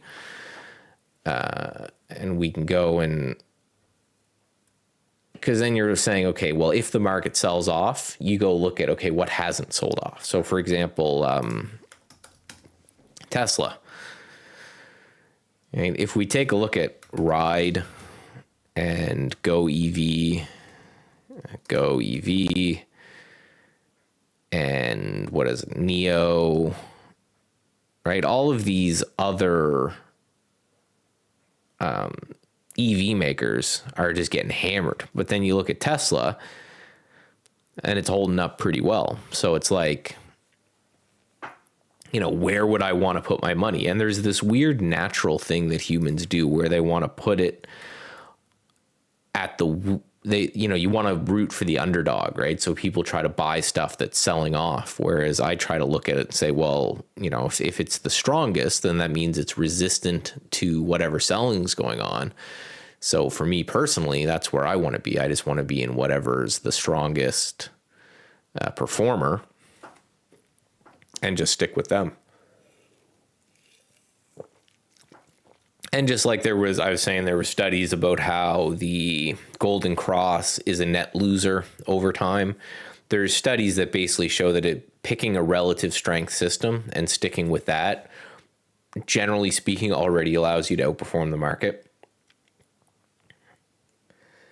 So, you take that and you say, okay, well, assuming that's true, and again, in my CMT, they made me study a lot of stuff that makes me believe that, yes, it is.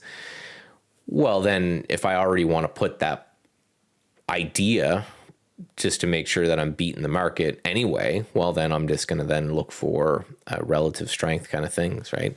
And you can do it too just by, I think there's a winners channel, isn't there? Explosive winners. Right, so you could take a look at this, and this will probably just show you everything that's super strong on, I think it's what, day, week, month, year. Yeah, biggest gainers of the year. Right, so you could even look at things like this, even though I guess that doesn't look great right now, and then just go through and scan, well, ACY, what's going on here? And it's, the market's been selling off, and this has been doing okay. So maybe I look for a pattern or a dip or something to buy in that. Yeah, biggest gainers in the week. This insane. I took a couple day trades in this and did not do well. It's a crazy one for sure. Is there any new alerts and filters? There's actually a whole new window type on the horizon. I don't know how much I can talk about because it's still work in progress, but we're actually hoping to get it out by the test drive. And internally, anyway, we're calling it the Market Explorer.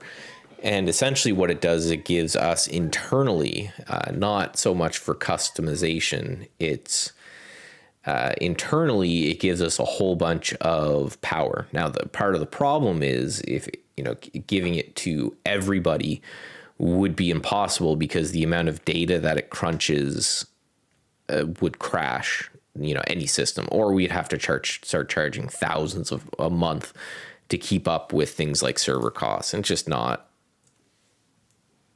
going to happen, right? It's maybe down the road as we work on it and we invent some kind of things that might make it a little bit easier to deal with. But what it will do is it will have some pre-built scans with it right away where you can go through and say, hey,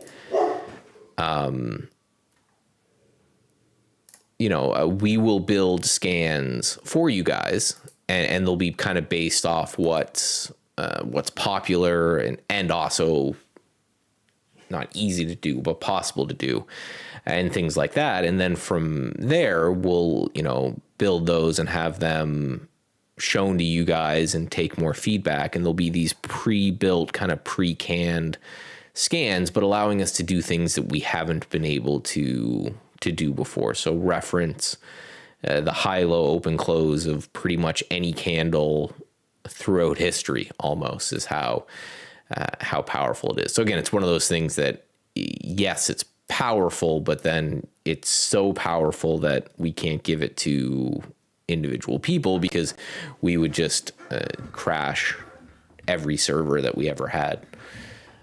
But the output of it should be pretty cool. So this, for reference, this system is actually how I built the TI strength alerts, because I was able to go through not only in the last, not only over the last quarter, the way the main system can, but go over in the last 5 years. And I was able to test the TI strength algo with that. So that was kind of the first use for it and a training tool as well, right?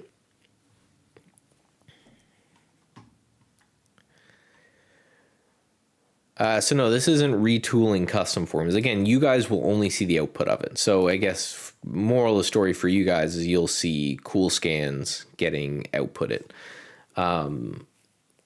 What it is when it comes to in the back end is, again, it's a pretty powerful tool in which we can reference the high, low, open, close, and volume of any candle going back the last 10 years. But again, for you guys, what you'll see is kind of like how let me see if I can bring it up here, how the RBI, GBI, that's what I was looking for on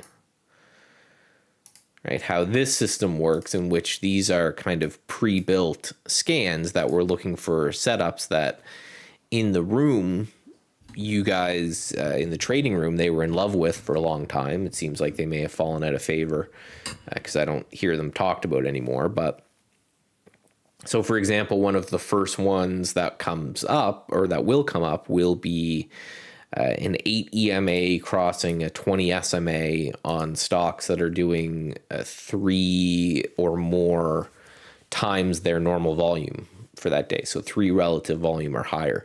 And again, this is because Barry says that in the room that this is a scan that you guys, or a setup that you guys use all the time and make a bunch of money off of. So the ability to scan for that on the fly will be really cool.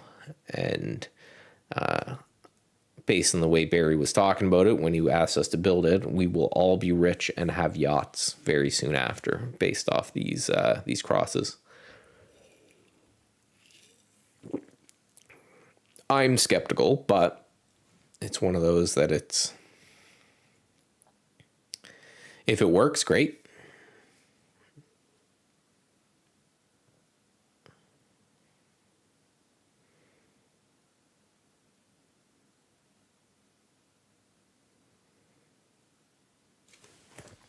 So what are we doing here in the markets? Oh, RSP. Pull back a bit. We're kind of holding on here as well.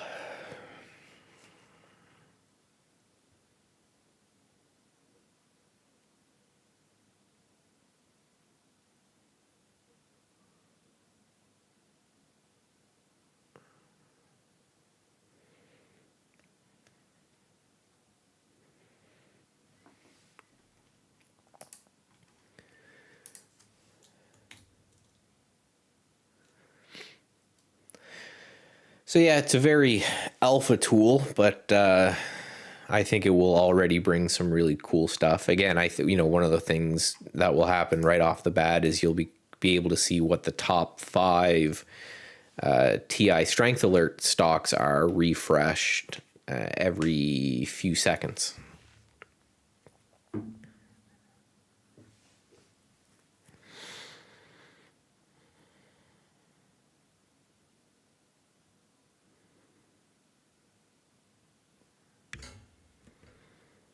Any hope that a heartbeat alert, faster time frame? Well, if you're looking for a heartbeat that's faster than 5 minutes, I would just use a topless window. Refreshes every 30 seconds.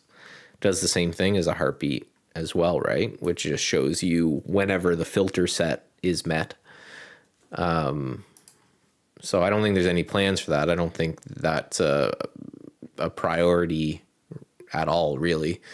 Might be on a list somewhere, but we certainly have a lot of things on the list. But I would just use a topless because that's a heartbeat that goes every 30 seconds. I guess the downside is you can't really quickly see what's new and what's old. But yeah, I never use the heartbeat alert myself, just because if I want to see anything that's met a filter set, I just want to see that in a topless form. Gives me a good, hey, this thing met this filter set, and it's going to refresh pretty frequently.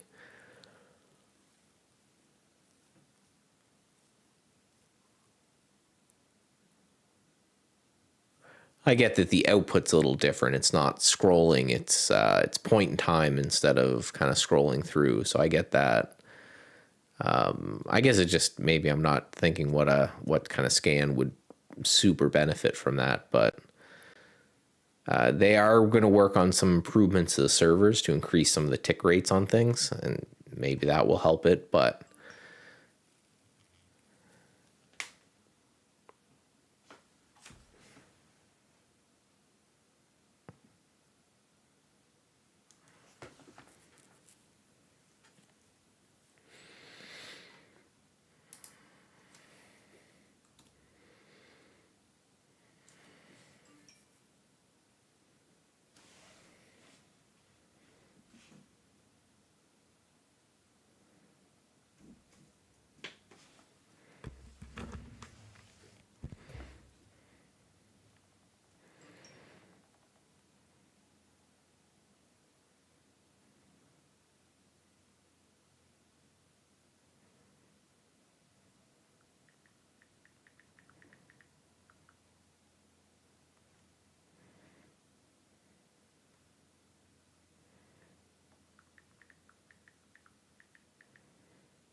Uh-oh, reconnected successful. Connected off. Did I get, I saw a pop-up of bad things.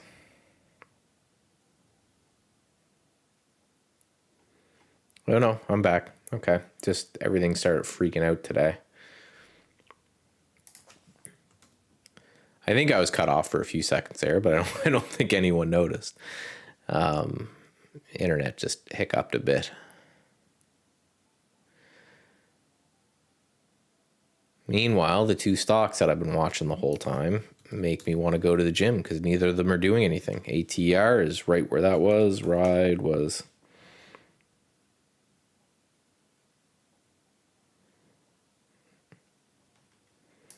Might be tomorrow for this one. Maybe it falls to 470, and that's where I'll take a look at it. But it's just one of those trying to catch an intraday bounce if one is ever going to happen.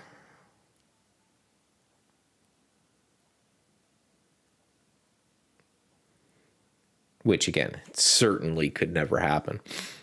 This thing's all kinds of problems. I guess they're selling factories because they're not making money with cars, all that kind of stuff. And if you're a car company, you want to be making money with cars and not having to sell your factory.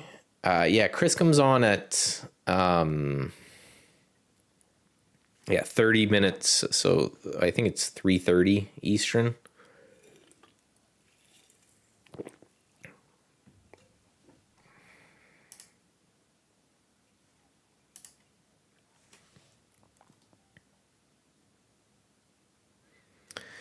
It's a bit sporadic with his schedule.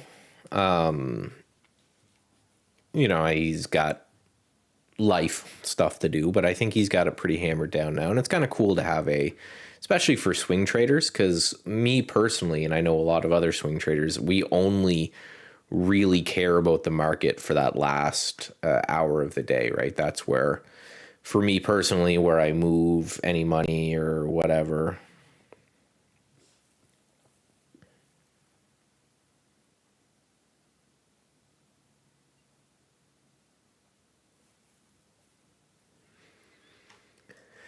So I want to ping Barry here.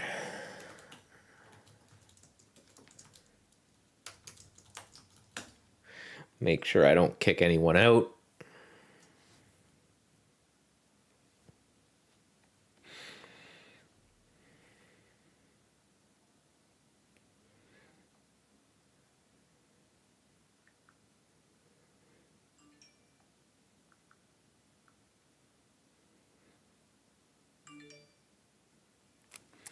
He is in. All right, guys. As always, we do this every day around this time. So come on by, and there'll be a different person every day. So ask your questions. Maybe someone will have a better answer if you didn't like mine.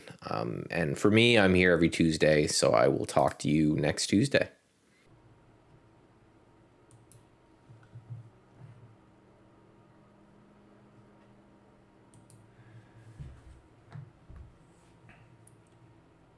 Boy, I know I'm just repeating myself, but what a great short, Napa. Bit of a spread issue probably at times, but certainly moved over $1 from the alert.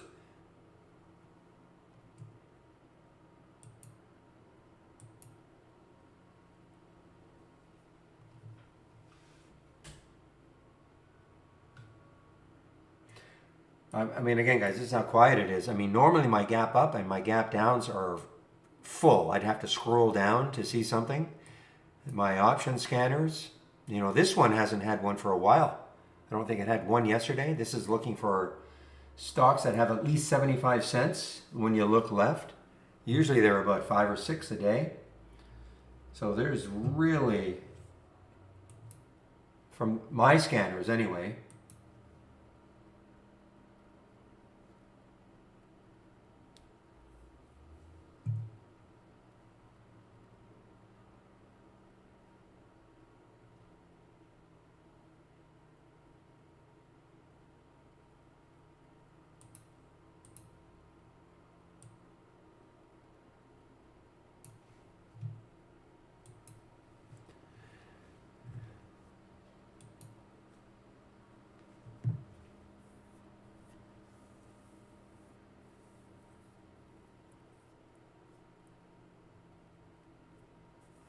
how can you zine and AMC in the same sentence?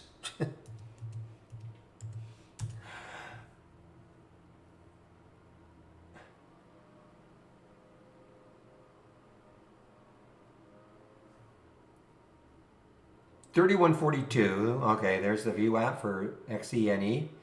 What a choppy day it's had. Did anybody ever see exactly what the financing price is?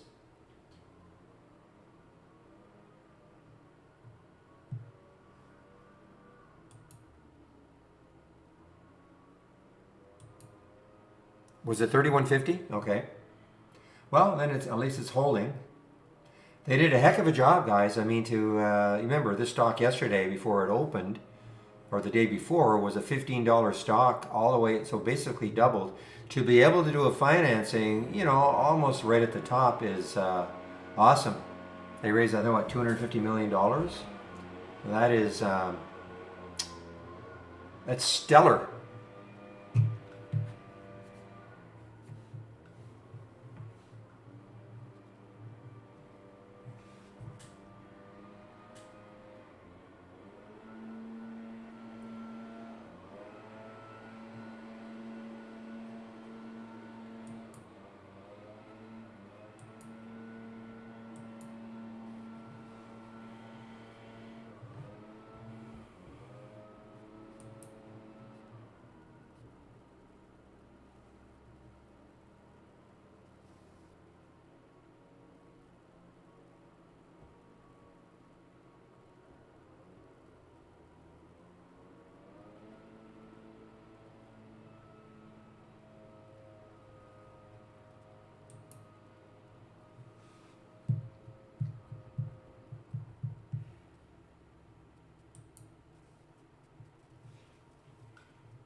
Okay, guys. A little like yesterday, though this morning I thought was a lot more exciting and interesting. Obviously, the CEI helped a lot, but they had three really nice alerts from the AI price range that I like. Could only took one of them, the AVPT. So at this point, not in anything right now. Just kind of waiting. I wish I'd taken the Napa short though. Wow.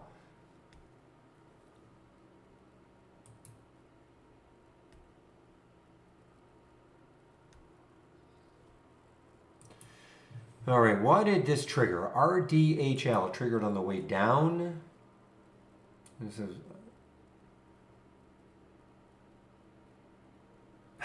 take a short nap. I got my marketing meeting at 2.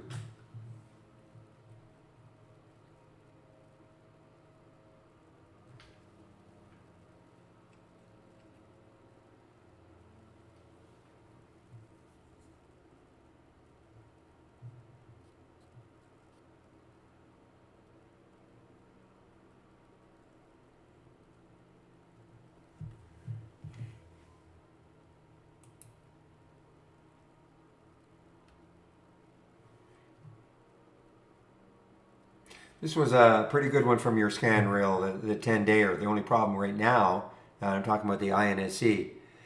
INSE, but it's coming into probably some resistance, and this is shortable, so this could be interesting. INSE maybe as a short as it gets closer to this 13 level. Looks like there's a couple of days right there.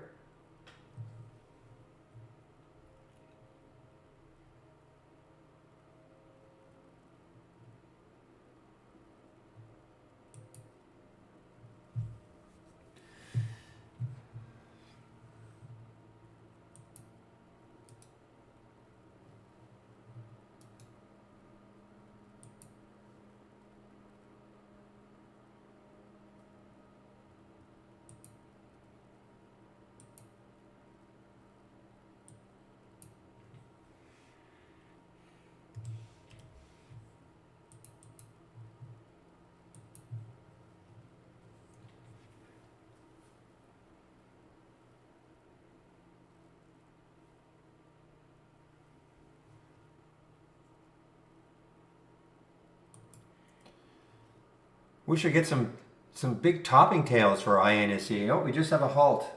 Oh, and there's that Poe making some money on CEI.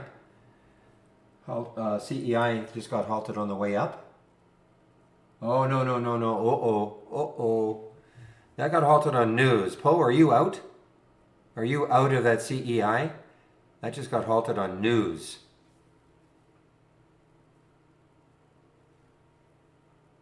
Now, it's very possible the company is going to come out and with a big refutation.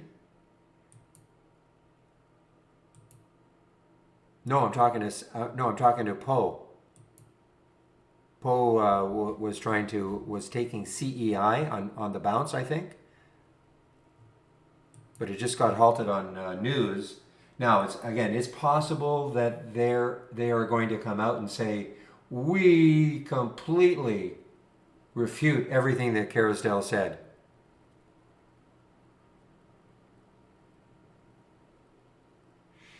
Yeah, I thought Poe was long.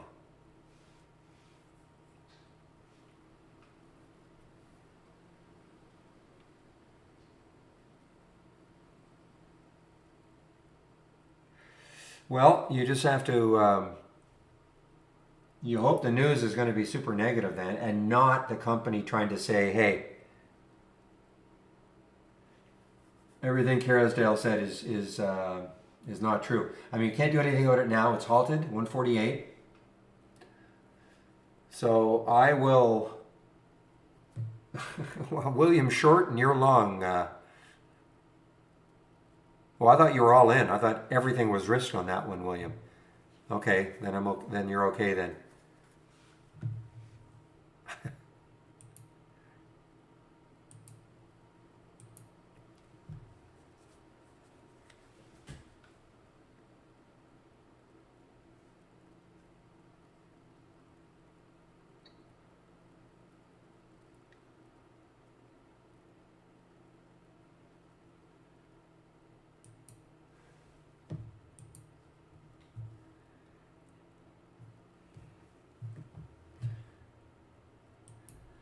So now, of course, we have no idea how long the halt's going to be because it is news until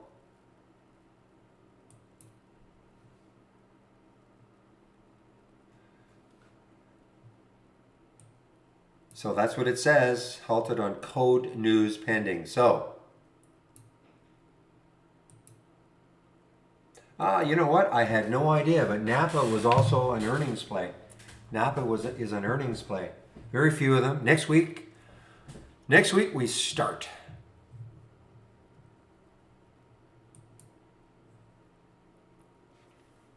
Another earnings play today. Not that interesting maybe, but is CMTL.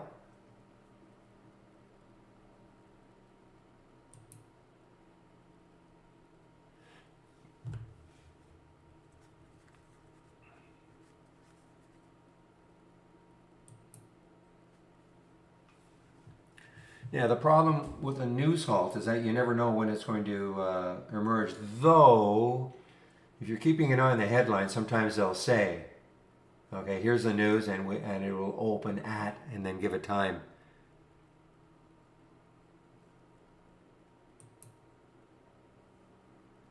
We don't know. We don't know what the news is. It's the whole thing. We don't know what the news is.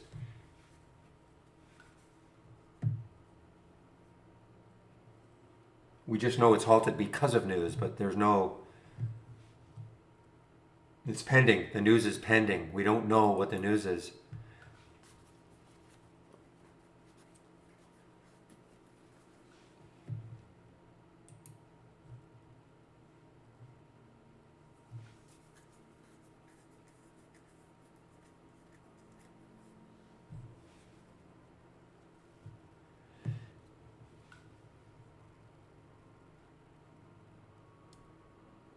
Okay, good.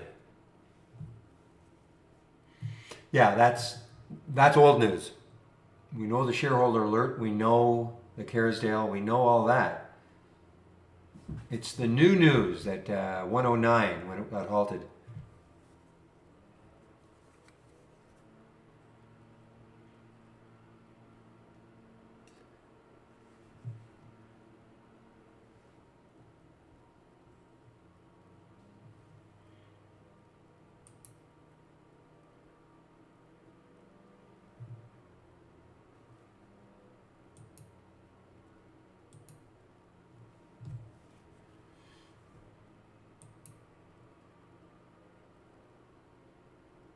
I see nothing. I see only 147, 149. I don't see anything that's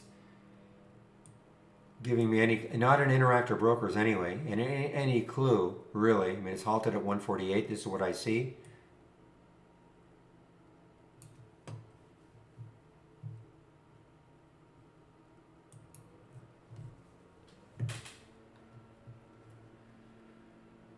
Meanwhile, Ride just getting. Remember this day, guys? Remember? Well, actually, the day before. So this was on the 30th, last day of the month, September. Popped up to 895, came back down to 8. The next day, popped back up almost to the high, and then sold right off, and that sell-off just continues.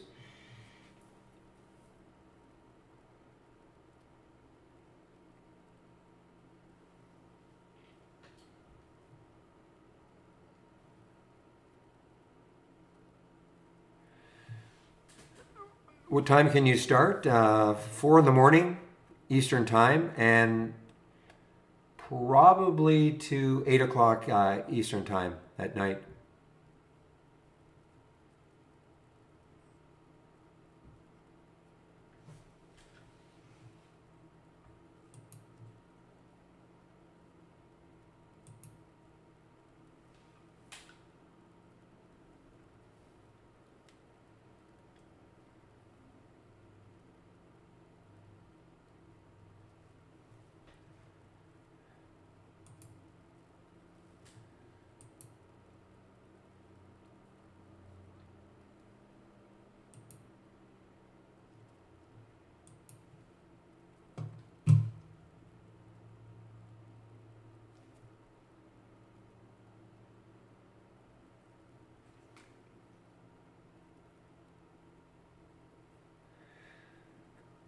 Yeah, the problem with all of that is that it was a meme stock. Okay, so that's the problem with all of that. Of course, it's got nothing.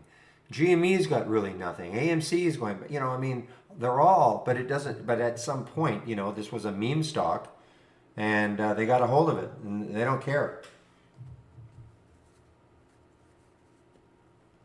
That's the, that can be the issue.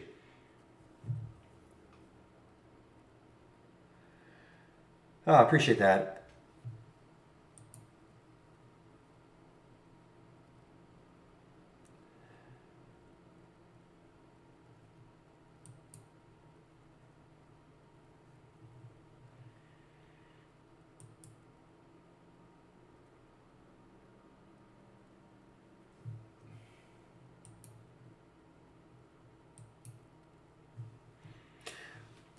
Well, guys, again, nothing. I'm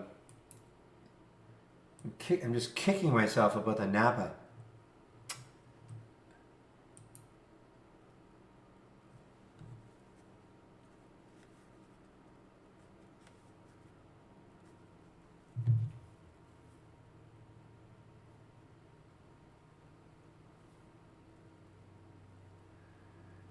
Yeah, you're right, William. I mean, they're able to raise money at ridiculous levels. You're absolutely right.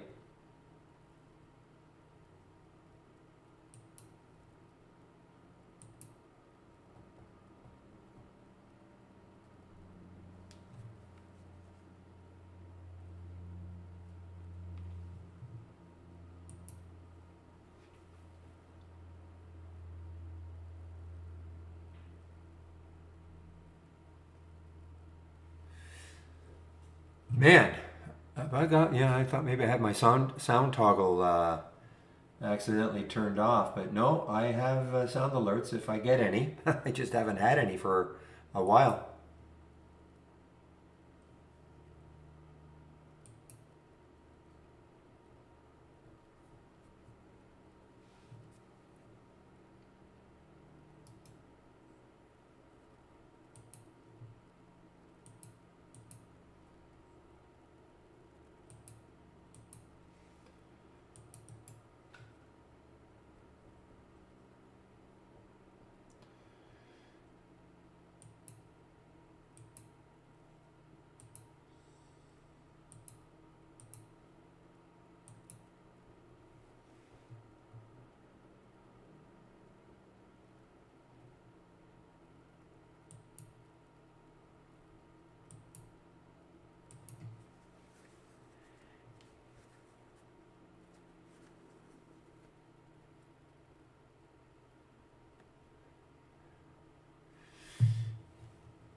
Yeah, I don't know where that would have been.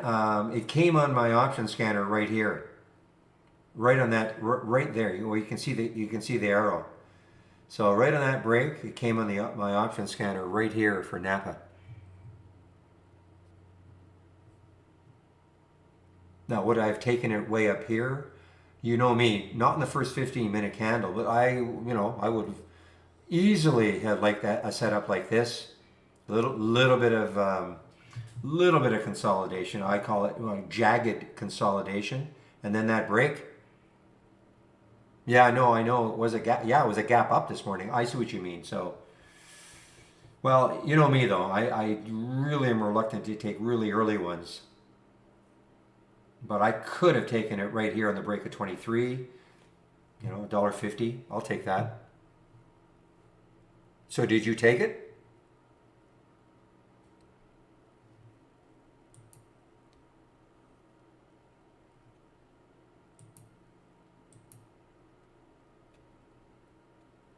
I don't think I saw it this morning either. Now, the reason I probably didn't see it is because the volume must have been light or something. It must have been light because it did not or wasn't up enough. Something because it didn't trigger.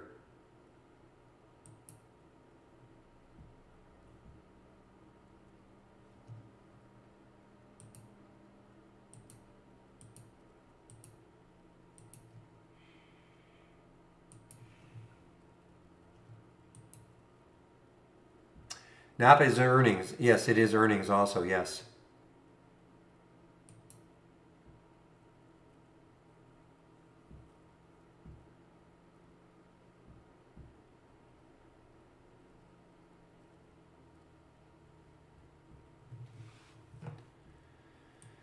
Which meant, of course, it would be active all. It should be active all day.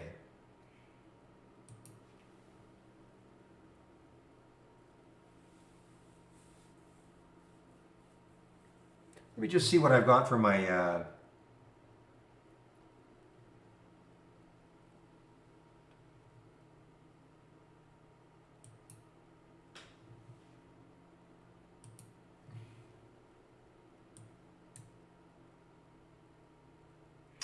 So you're looking here.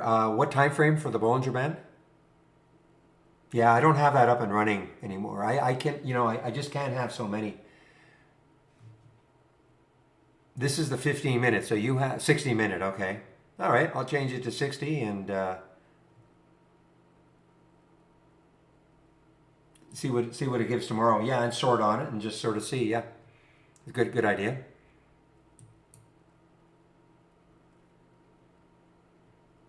Fact. Why don't I do it right now?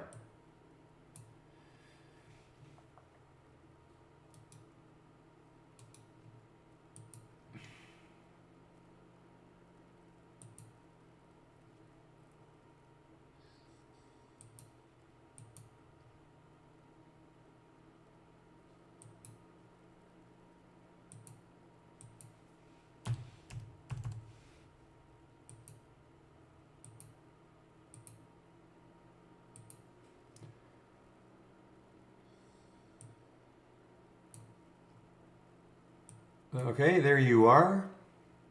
So we'll see what happens tomorrow. I should do the same, I suppose, on bouncers, but I'm just going to concentrate on ones that might be topping out.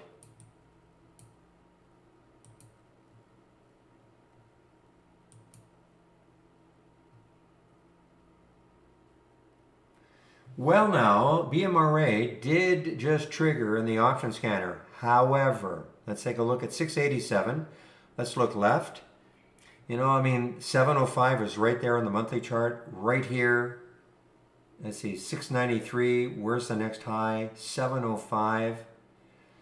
Yeah, listen, if it can somehow get through 7, it's got a little bit of room to get maybe to that 8 level.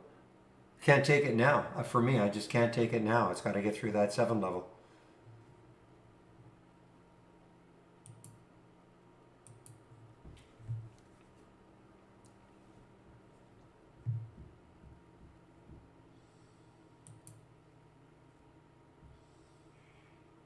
maybe it won't matter. Whoa, it won't. Look at this, guys. Look at it go.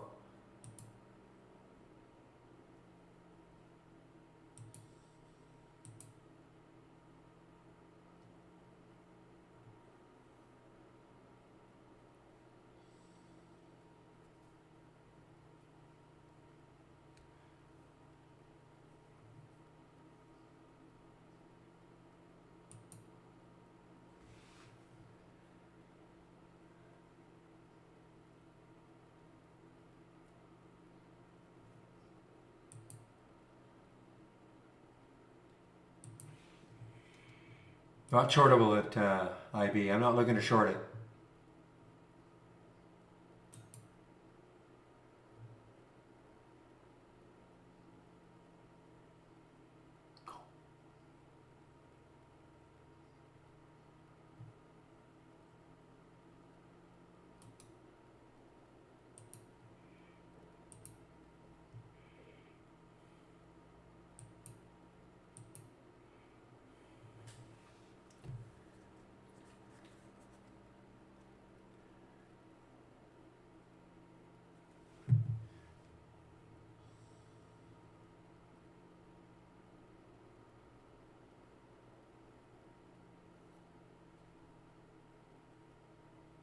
Come on, move.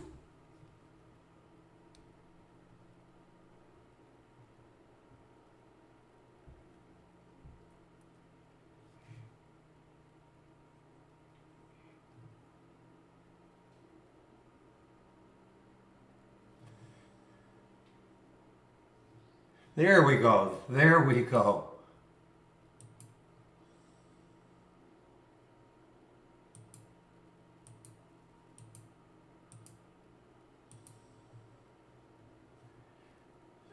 All right. I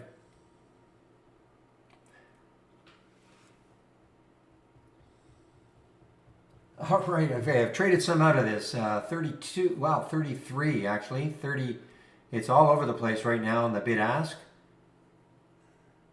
30, I'm sorry, 32. Now it's dropping. Yeah, well, it hit the options at 680.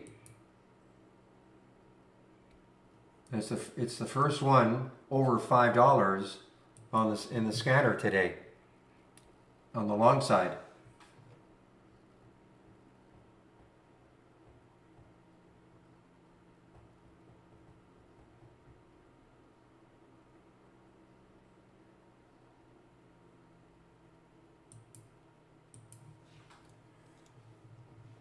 I got to trade these.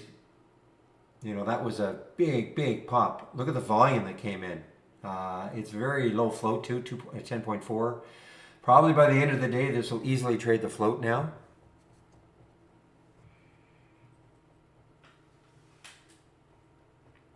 Yeah, well, it had just snuck in. It was 2,400 contracts at $6.80, but it was almost 6 times normal. So there's that. I'm more well, I mean, I want to have the minimum number of contracts, of course, but you know, it is the abnormality that's the key.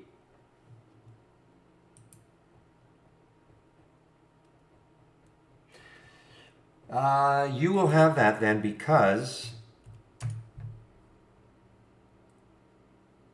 yeah, so I have a, you probably saw this, what, early? What time? Because I have a $10, I have a 10-minute delay on.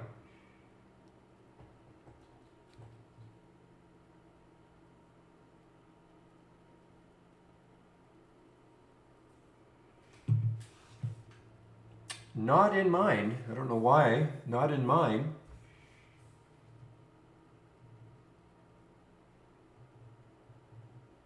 $24.16. So right up here. Oh.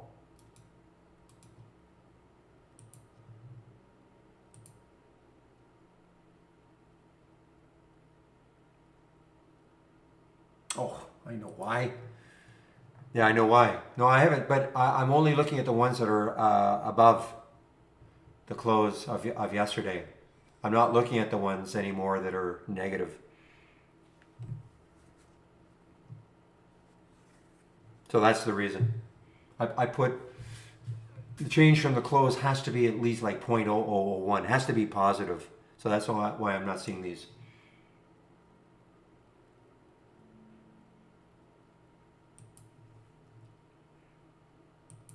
I was just seeing too many that weren't. I mean, listen, if I'd seen this one here and it ran a couple of dollars, obviously I've just seen too many though that just weren't doing that. So I thought, okay, I'll just put that other filter in. Well, April is just another way of looking at abnormality for a stock and the way it's trading in the day. Abnormal option activity, just another way to zero in on stocks that are really having abnormal trading activity.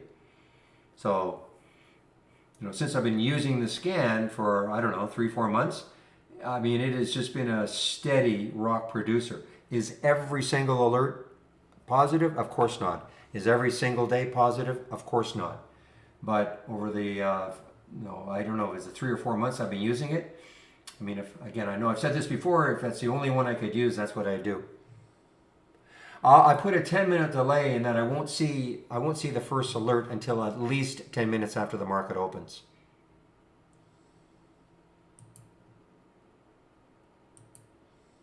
Okay?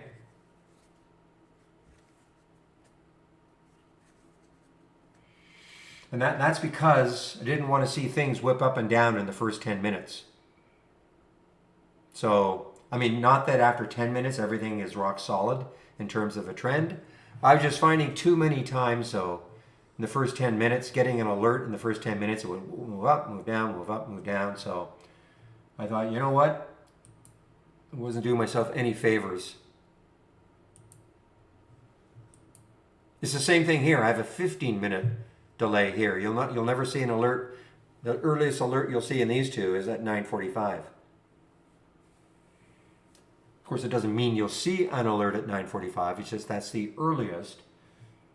And the same thing here. The earliest you'll see is 9:40.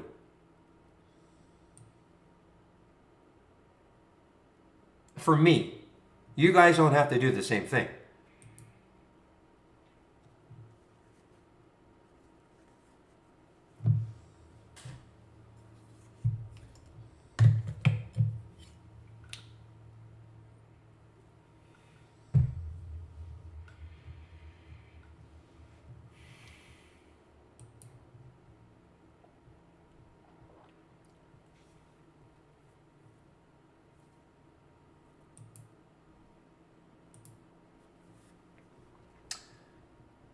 You know what else is kind of moving, guys, is this MARPS, M-A-R-P-S. It fell a huge amount. Come on. It fell a huge amount from the pre-market highs, 874, all the way down to 574. So about a $3 drop, but it's moving now. What you'd like to see, though, I mean, I see the volume is trying to pick up a little bit in the 5-minute. You'd like to see a big volume boost on it.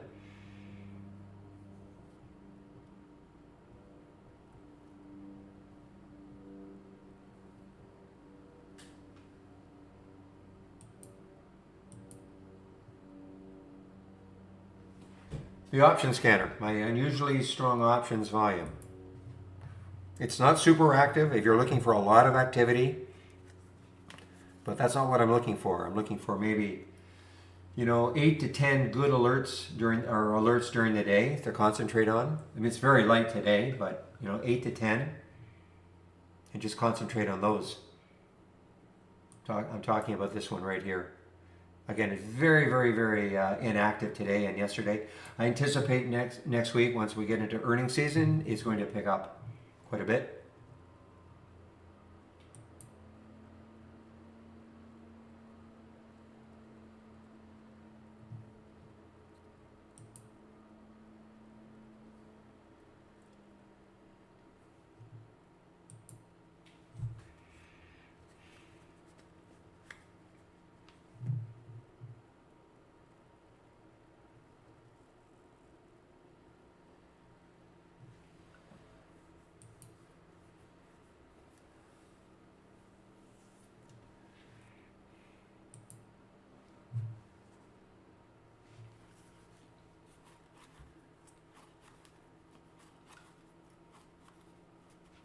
Meanwhile,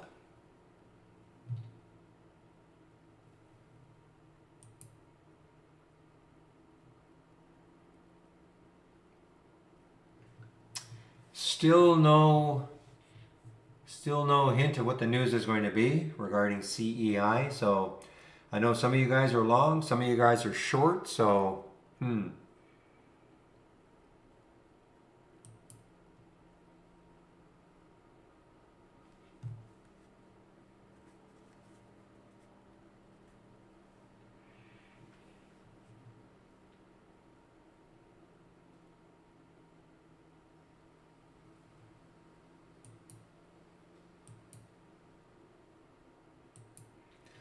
well, as I say, you've got to trade these. You know, I don't trust anything in this market, okay? But you've got to trade them. I mean, a stock goes from I didn't get it at 680, of course, but it goes from 680 all the way up to 730, 740 in a pretty short period of time. You've got to trade them. That's okay.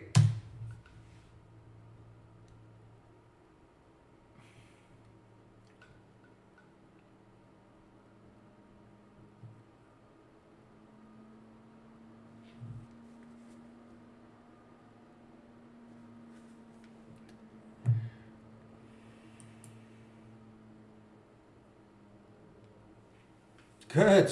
Yeah. Thought it was first I thought it was Friday. Rats, it isn't. And then I thought, hey, we must have only 10 minutes to go. No.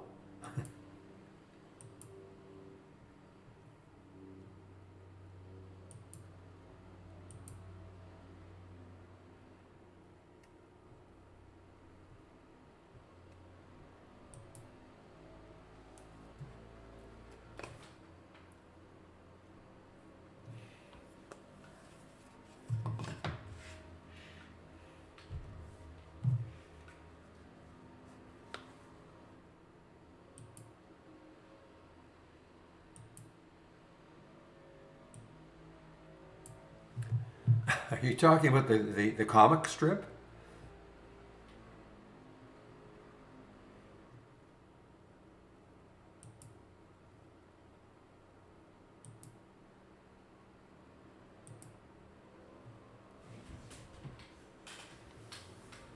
Oh, no, I maybe somewhere in the deep recesses of my brain it was there, but because of it, but no.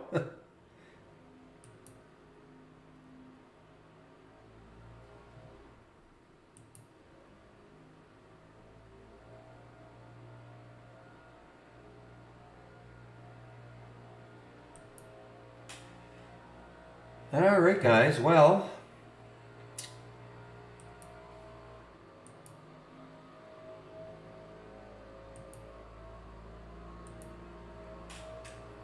yeah, just have to go to my home page and I'll put the link in here.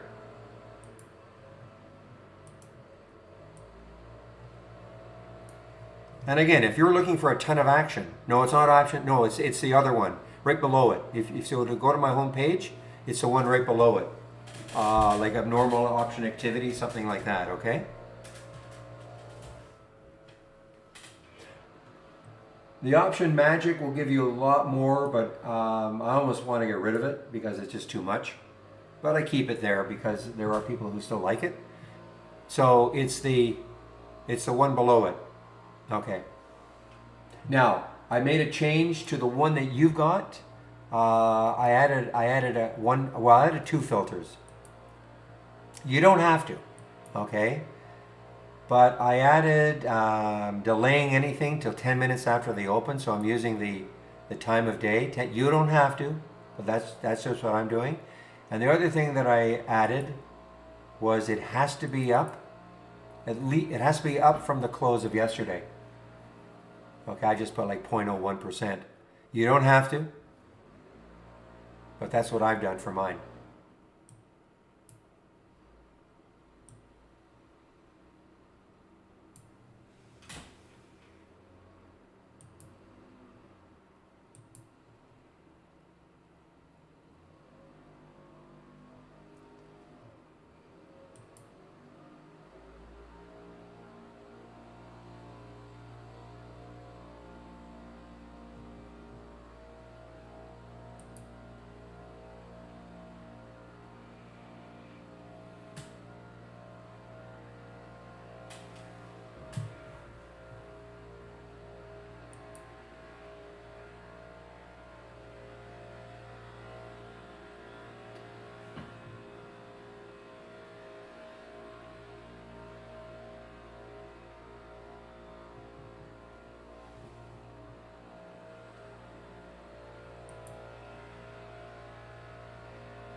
guess it's Tuesday.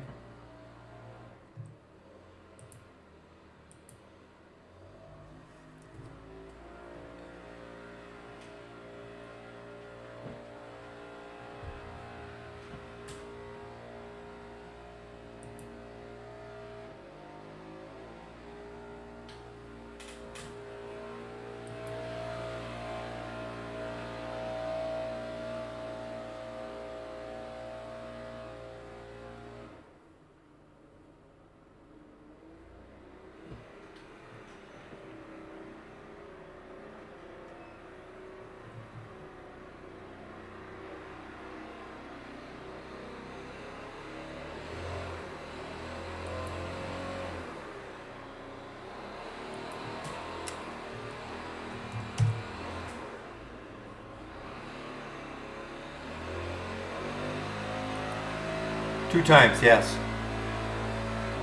2 times short.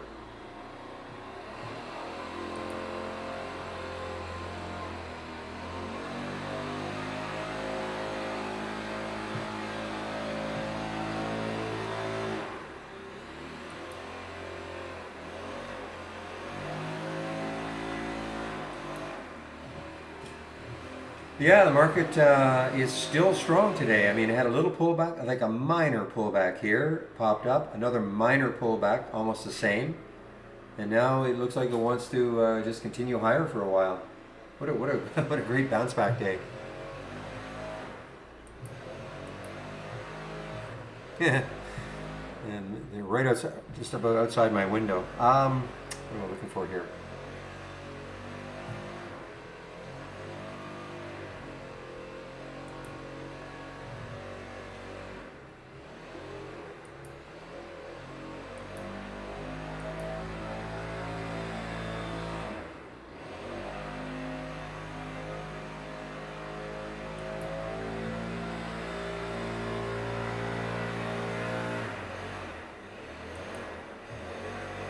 Well, plus there are a gazillion leaves on the ground, so.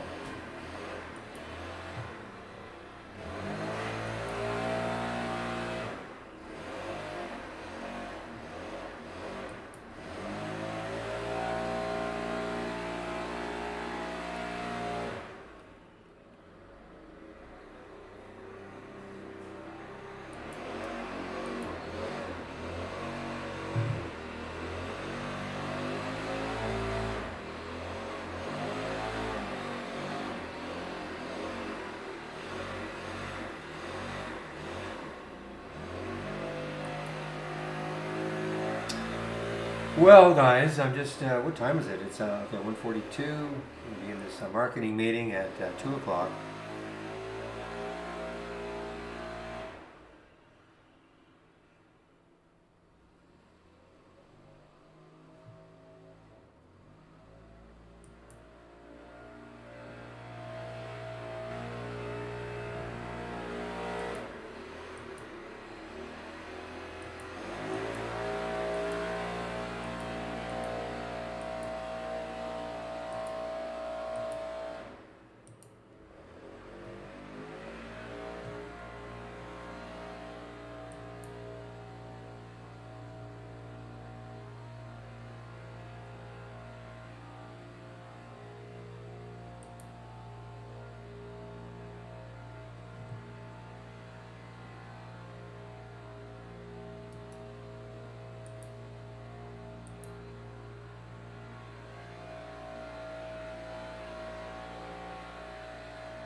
Yeah. So, for instance, I will have I have a price alert up here. Actually, I have to re-put it or re-input it. Okay. So I have a price alert up here.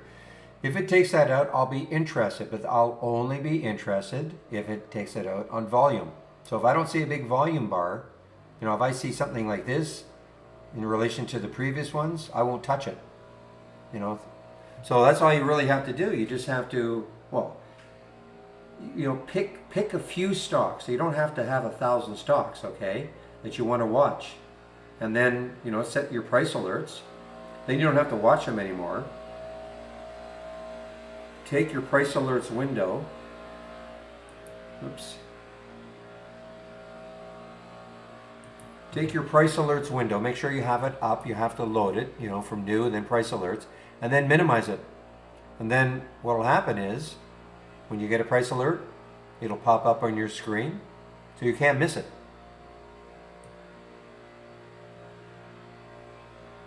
Yeah, but an entry could be the break up here, okay? The entry could be the break.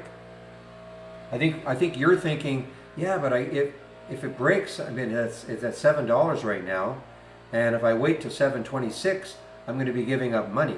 Well, you're right, if you know it's going up here, okay? You know, as an example.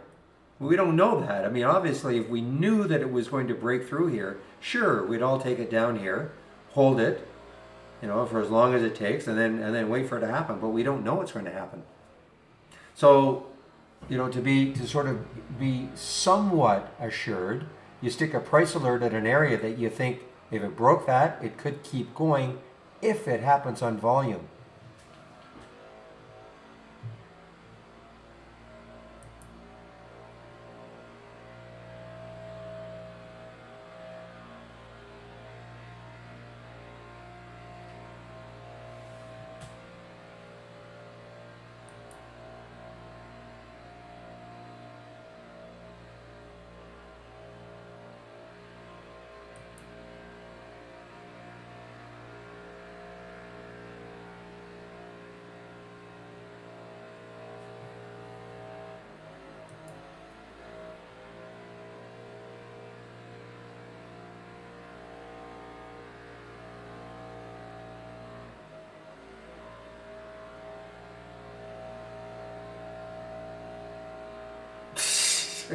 That's crazy. I don't have 3-cent stops.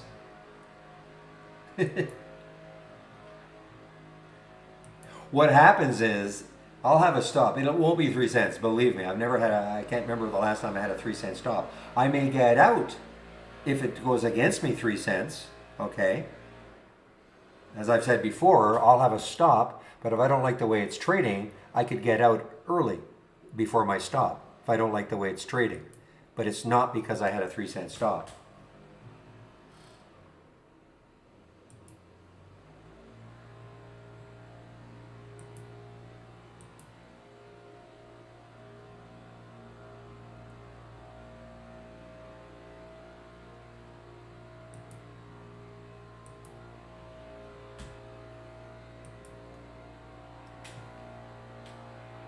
I don't have 3-cent stop. I don't.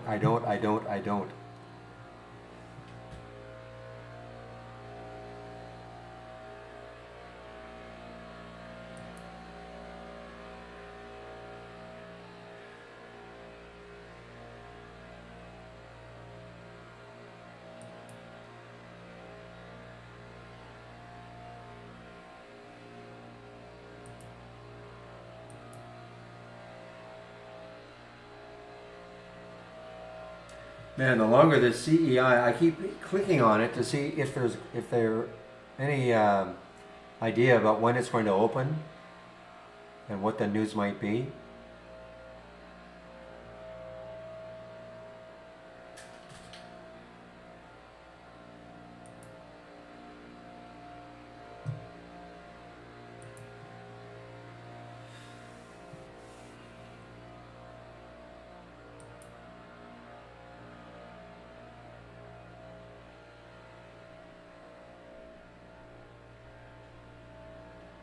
Yeah, we all saw that TV, yes. We all saw it. Just a minute, please.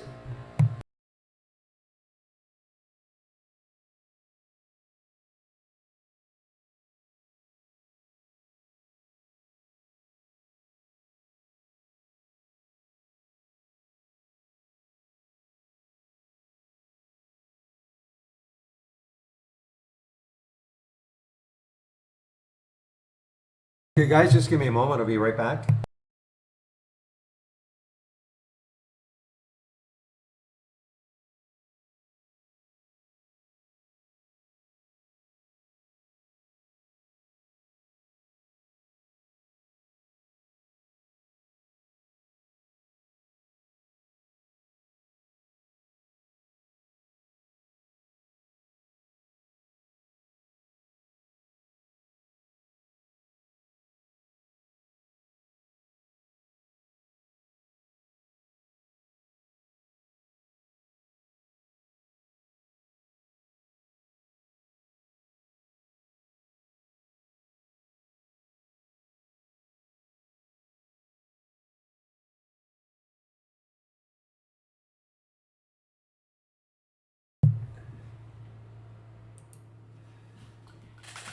Okay, I am now back.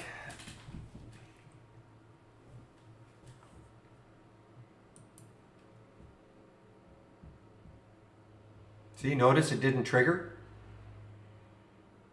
Okay, notice it did not take that out, so consequently, it's not of interest to me, the BMRA, unless it takes that out on volume.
Ugh, what is this one? Is this a SPAC? Yeah, ISOS, okay.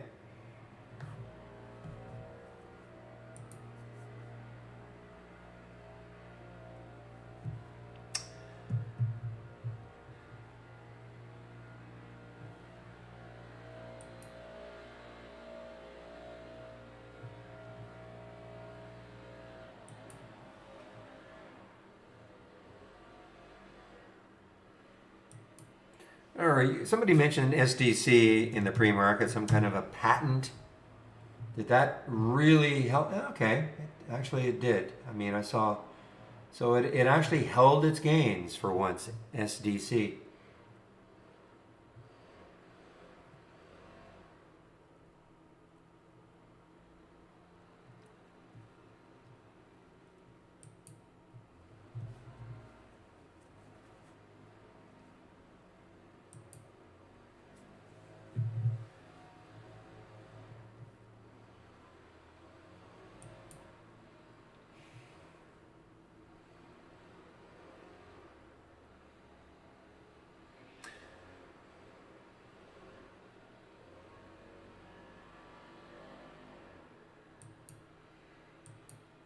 You know, guys, this AVPT is still kind of interesting. You know, I've got my alert set up here, again, on volume, breakout on volume. I gotta get rid of that order that I had here. That was just to show you guys how you can take something on a pullback. And of course, it never pulled back to this level.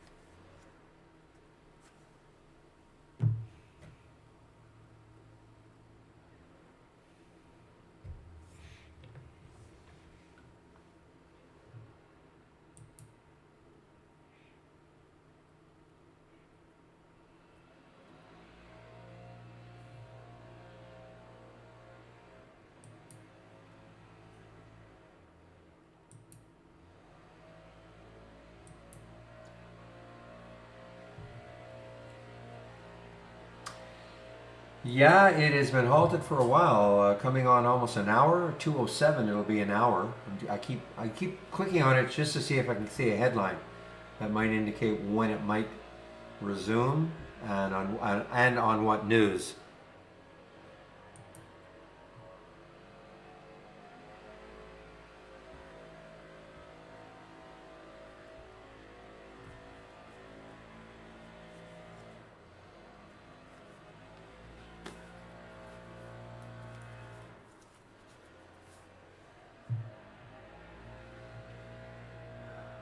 Just once a week, every Tuesday, William.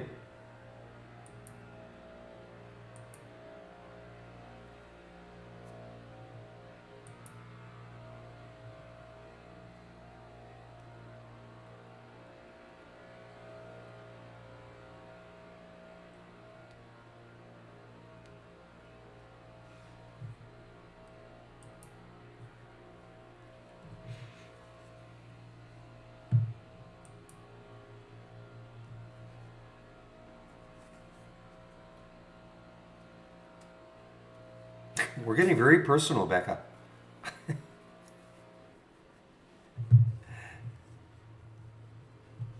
Shared.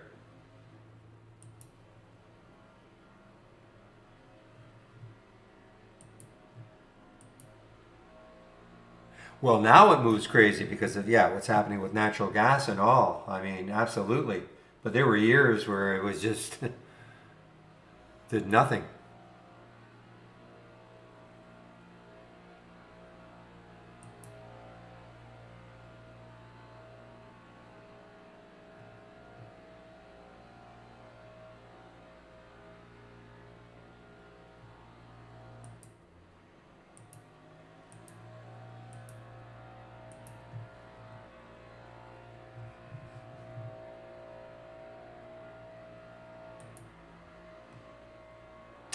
All right, guys, I'm going to put myself on mute now and get prepared for this little marketing meeting we're having at 2 o'clock.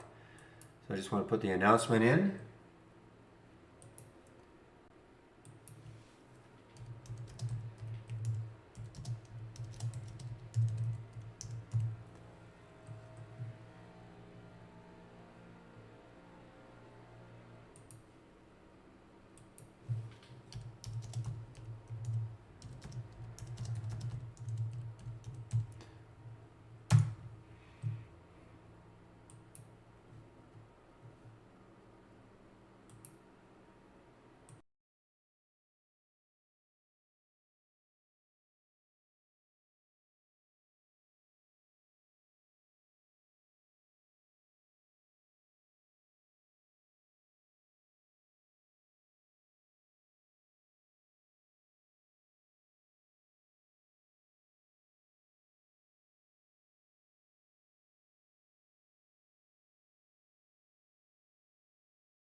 All right, guys, I'm back. Let me get rid of the message. Habib, are you still in the YouTube room? You had a question about Thinkorswim, etc. And Brokerage Plus. Are you still there?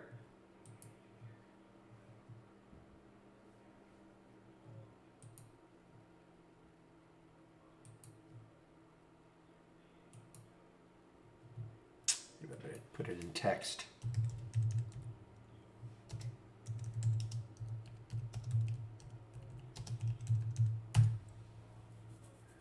And also, April, as far as news goes, well, okay, I mean, obviously, when you get news like the CEI, okay, that Zach posted in, that's obviously super important to know. You can then short something like that. When you see news like that, you can say, oh my gosh, I mean, I can kind of short, what's the term, with impunity, okay? That was pretty dramatic news. But the other thing is, I mean, when you're doing your pre-market work, you can see, why is something going up? You can check to see the news. Maybe, try to figure out, I wonder if this news is good enough or can help sustain it. I mean, it's a judgment call, but if it's an earnings play, I mean, that is news too. So at least if it's an earnings play, it should be active all day. So, I mean, news is important. It's the interpretation of it that can kind of get wonky, though. Some people will look at news and go, oh my gosh, that's fantastic, get into it, and then get stunned when it doesn't work, the way they think it should. That's where the news, I shouldn't say is unimportant, but you don't want to get too, and I always use this term, you don't want to get too seduced by what you read. Thinking, this has to do something, this has to do what I think it's going to do. No. If that all makes sense.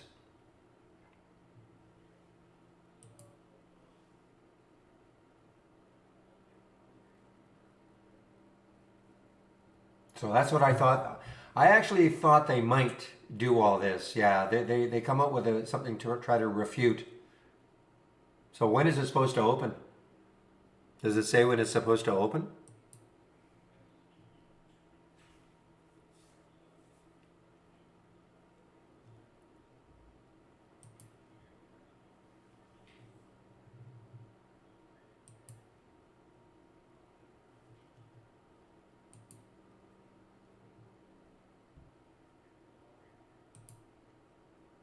$3.30? Okay.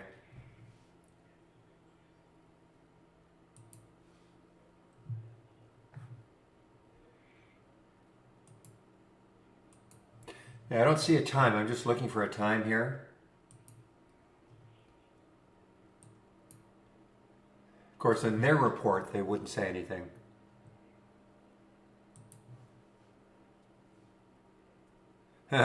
No. You guys can watch it on your own. Now, actually, at 3:30, this is an ongoing thing now. At 3:30, you can always go over to YouTube, our YouTube channel. Okay, I'll pop the link in now. Because Chris is now there from 3:30 to 4:30 every day.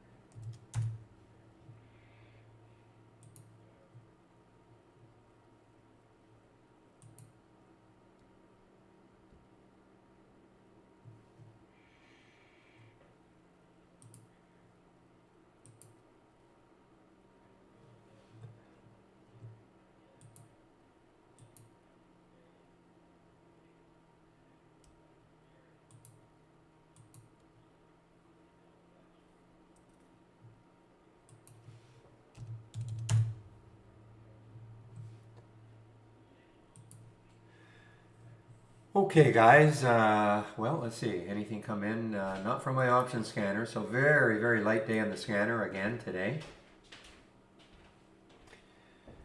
Just one moment, please.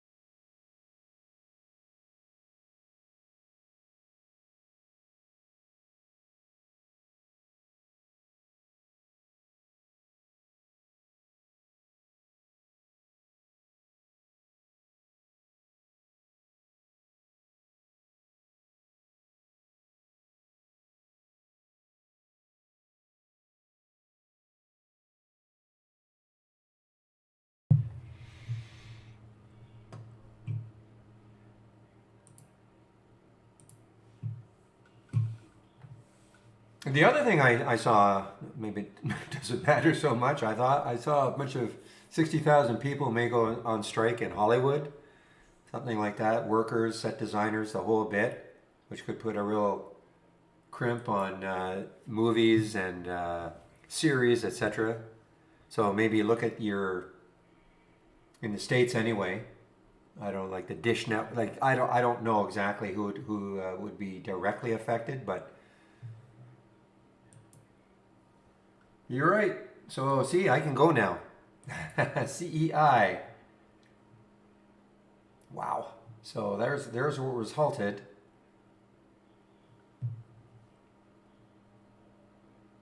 And halt again, yes.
All right, guys. What time is it? 2:41. All right. Well, you know what that means. One last talk about the test drive and my homepage very quickly.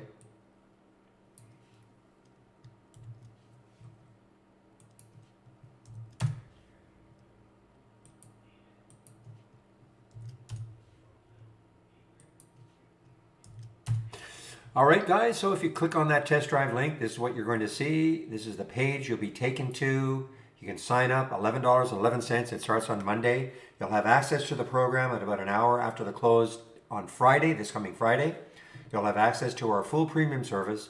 If you're a standard subscriber and you want to have access to the premium service for those 10 trading days, you can also sign up. The big deal, of course, is having access to the AI, which gave you 3 cheap, nice trades. Definitely nice ones today. On a percentage basis, they were very, very good. And if you're going to do it, take a look at the 20 lessons.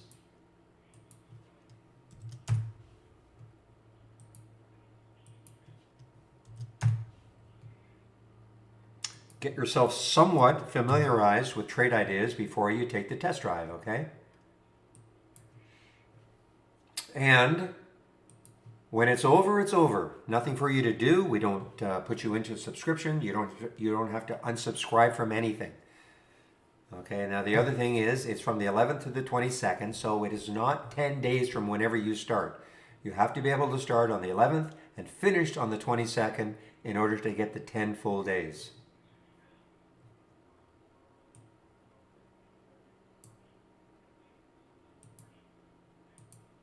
And my homepage, a lot of information.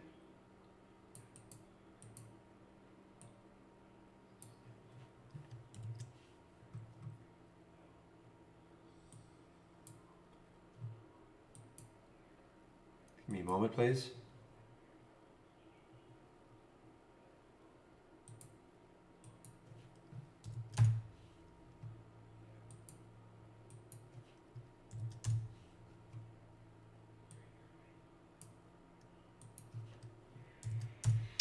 All right, and again, if you click on my homepage link, this is what you'll see, including how you can take out a subscription right here with a promo code 15% off either the first month only or the entire year. So you do have options.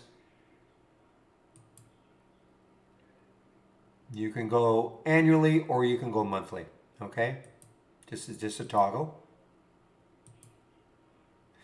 And trade of the week is sent to you before the market opens every Monday morning. A stock of the day video. Big shout out to Zach today. And all the education links right here, including, the introductory lessons, the support lessons in our YouTube room, daily webinars. Today's Tuesday, so there is one today. We're on the Tuesday-Thursday cycle this week. More educational videos, starting trade ideas from scratch. If you're brand new to trading, please watch this series. Okay, starts off with what is a stock? And then also my scans. All the scans. This is a sample layout. Looks very much like the layout you see, plus all of the other scans that you can take a look at. So a lot of information on my homepage. Save the link. You can take a look at all that information whenever you want, if you save the link.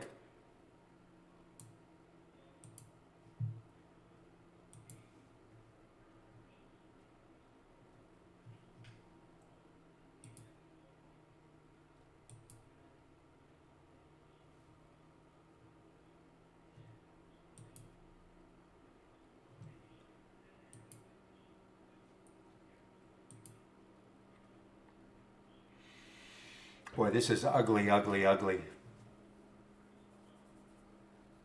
Yeah, I know it's opened. Yeah, this is, how ugly is this? Wow. Remember, I mean, it's only, 4 days ago, this was up at, almost $5 on nothing. Meme stock. Oh man, a lot of people can get really hurt with this stuff.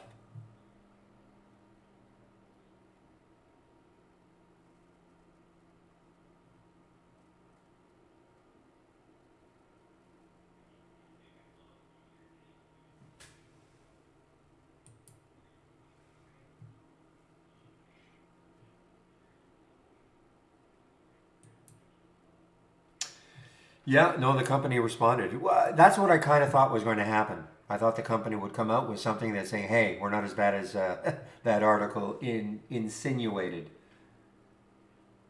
Usually, it's the day after, but I guess because I guess they wanted to have a chance to respond today.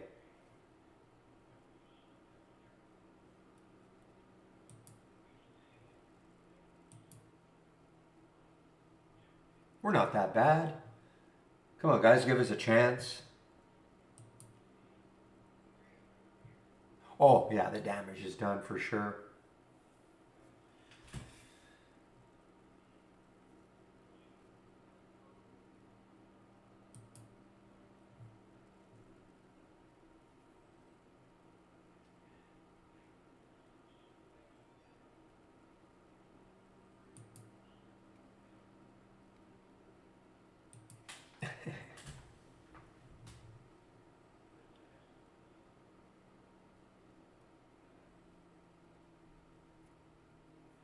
Okay, Habib, no, but you wanted to know, you can check out my links, but what you wanted to know is you're on TOS, but you want to move to Brokerage Plus.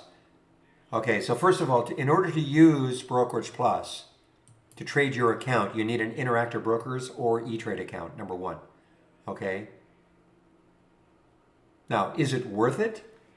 I can't really, I really can't comment. I mean, are you looking to try to auto trade something, or are you just looking for something to trade from within trade ideas manually?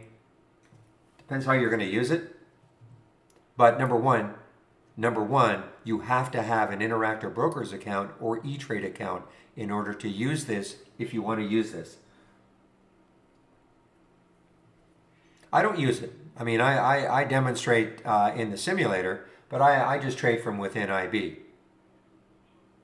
Now, I'm only trading at most, generally, two stocks at a time, so I don't have to, to manage. It's not that big a deal.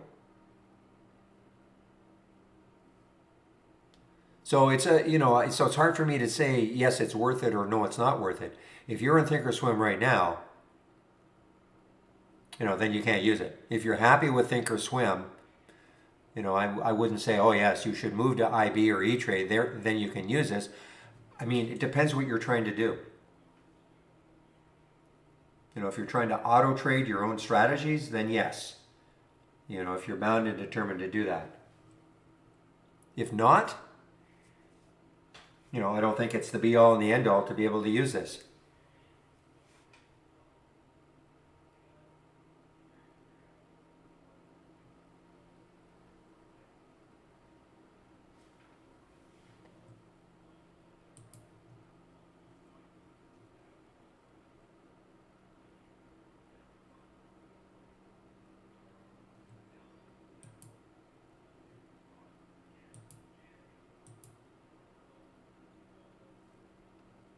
Okay, so there's no mad rush then.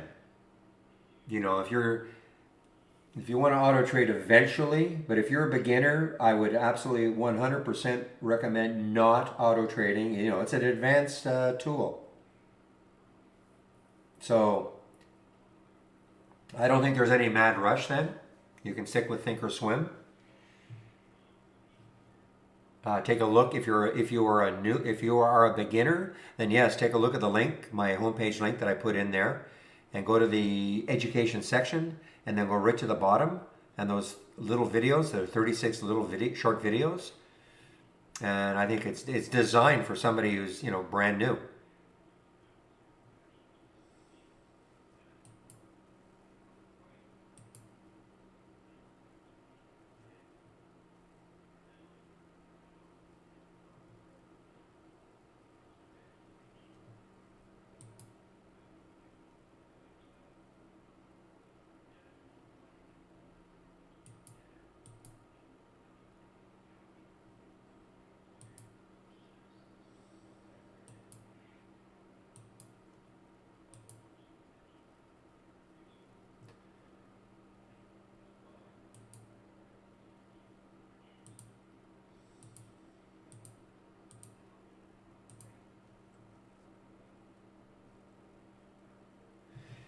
KTRA. All right, let's take a look at KTRA. Under $1. There's the vet on. Oh wow, is it ever? All right. Oops. And CEI is now open. Yeah, but TEI is a scanner. Okay, I mean, obviously TEI is just a scanner. You can use any brokerage platform with trade ideas. We're a scanner.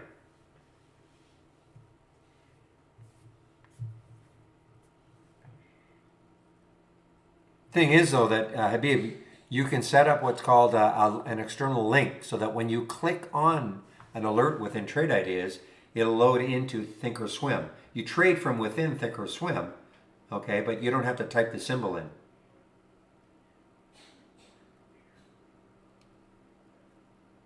Okay, so it's not time consuming. I mean, it shouldn't be then. Once you establish your external link.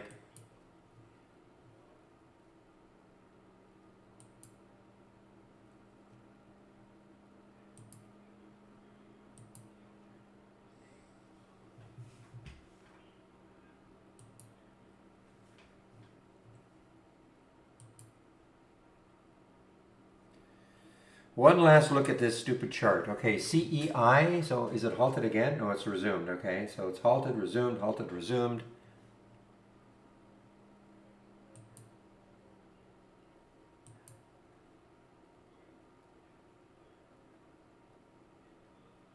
That's the one I wanted. So KTRA, let's take a look at KTRA.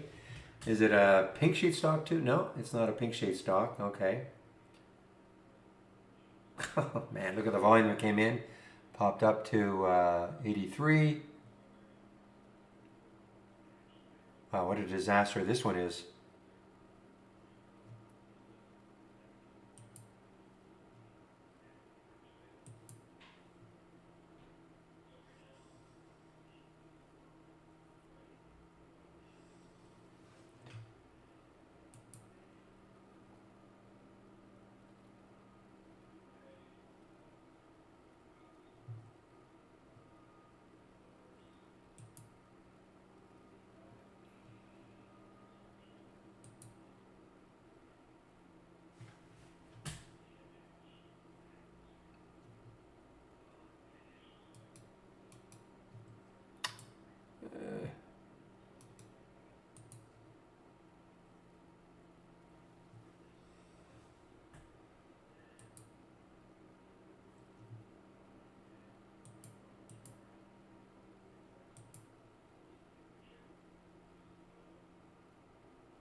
So IJ, you think that's a fake article about CEI?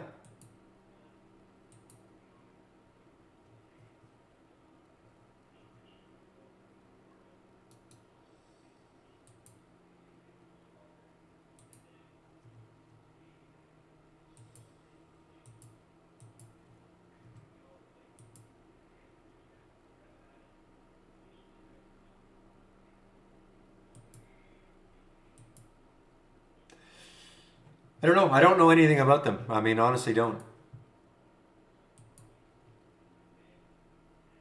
You know, but if they can refute it, step point by point, you know, they should go ahead and do it. I mean, I'm not taking one side or the other. You know.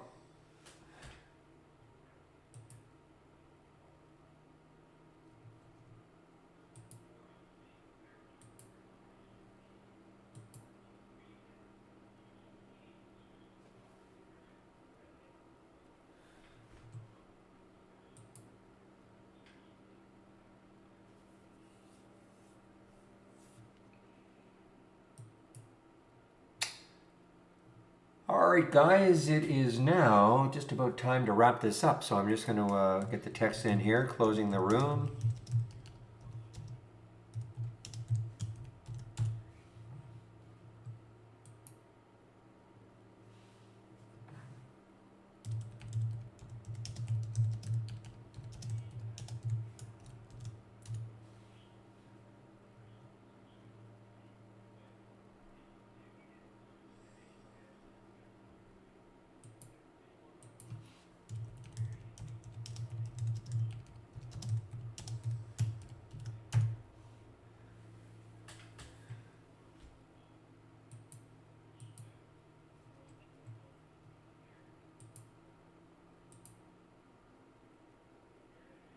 All right, guys. Are there any other questions before I shut down? I know it's a little bit before 3. What is it? 2.5 minutes?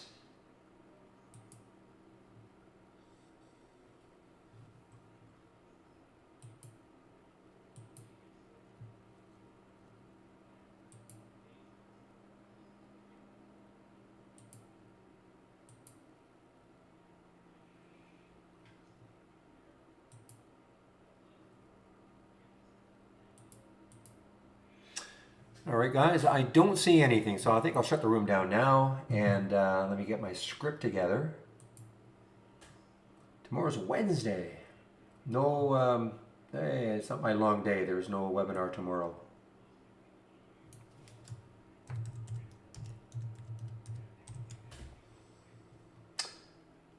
All right. Thanks for all the help, and big kudos to Zach for pointing out that CEI. That gave us a lot of it was a lot of fun. Regardless of whether it's true or not, it doesn't really matter. We took advantage of it.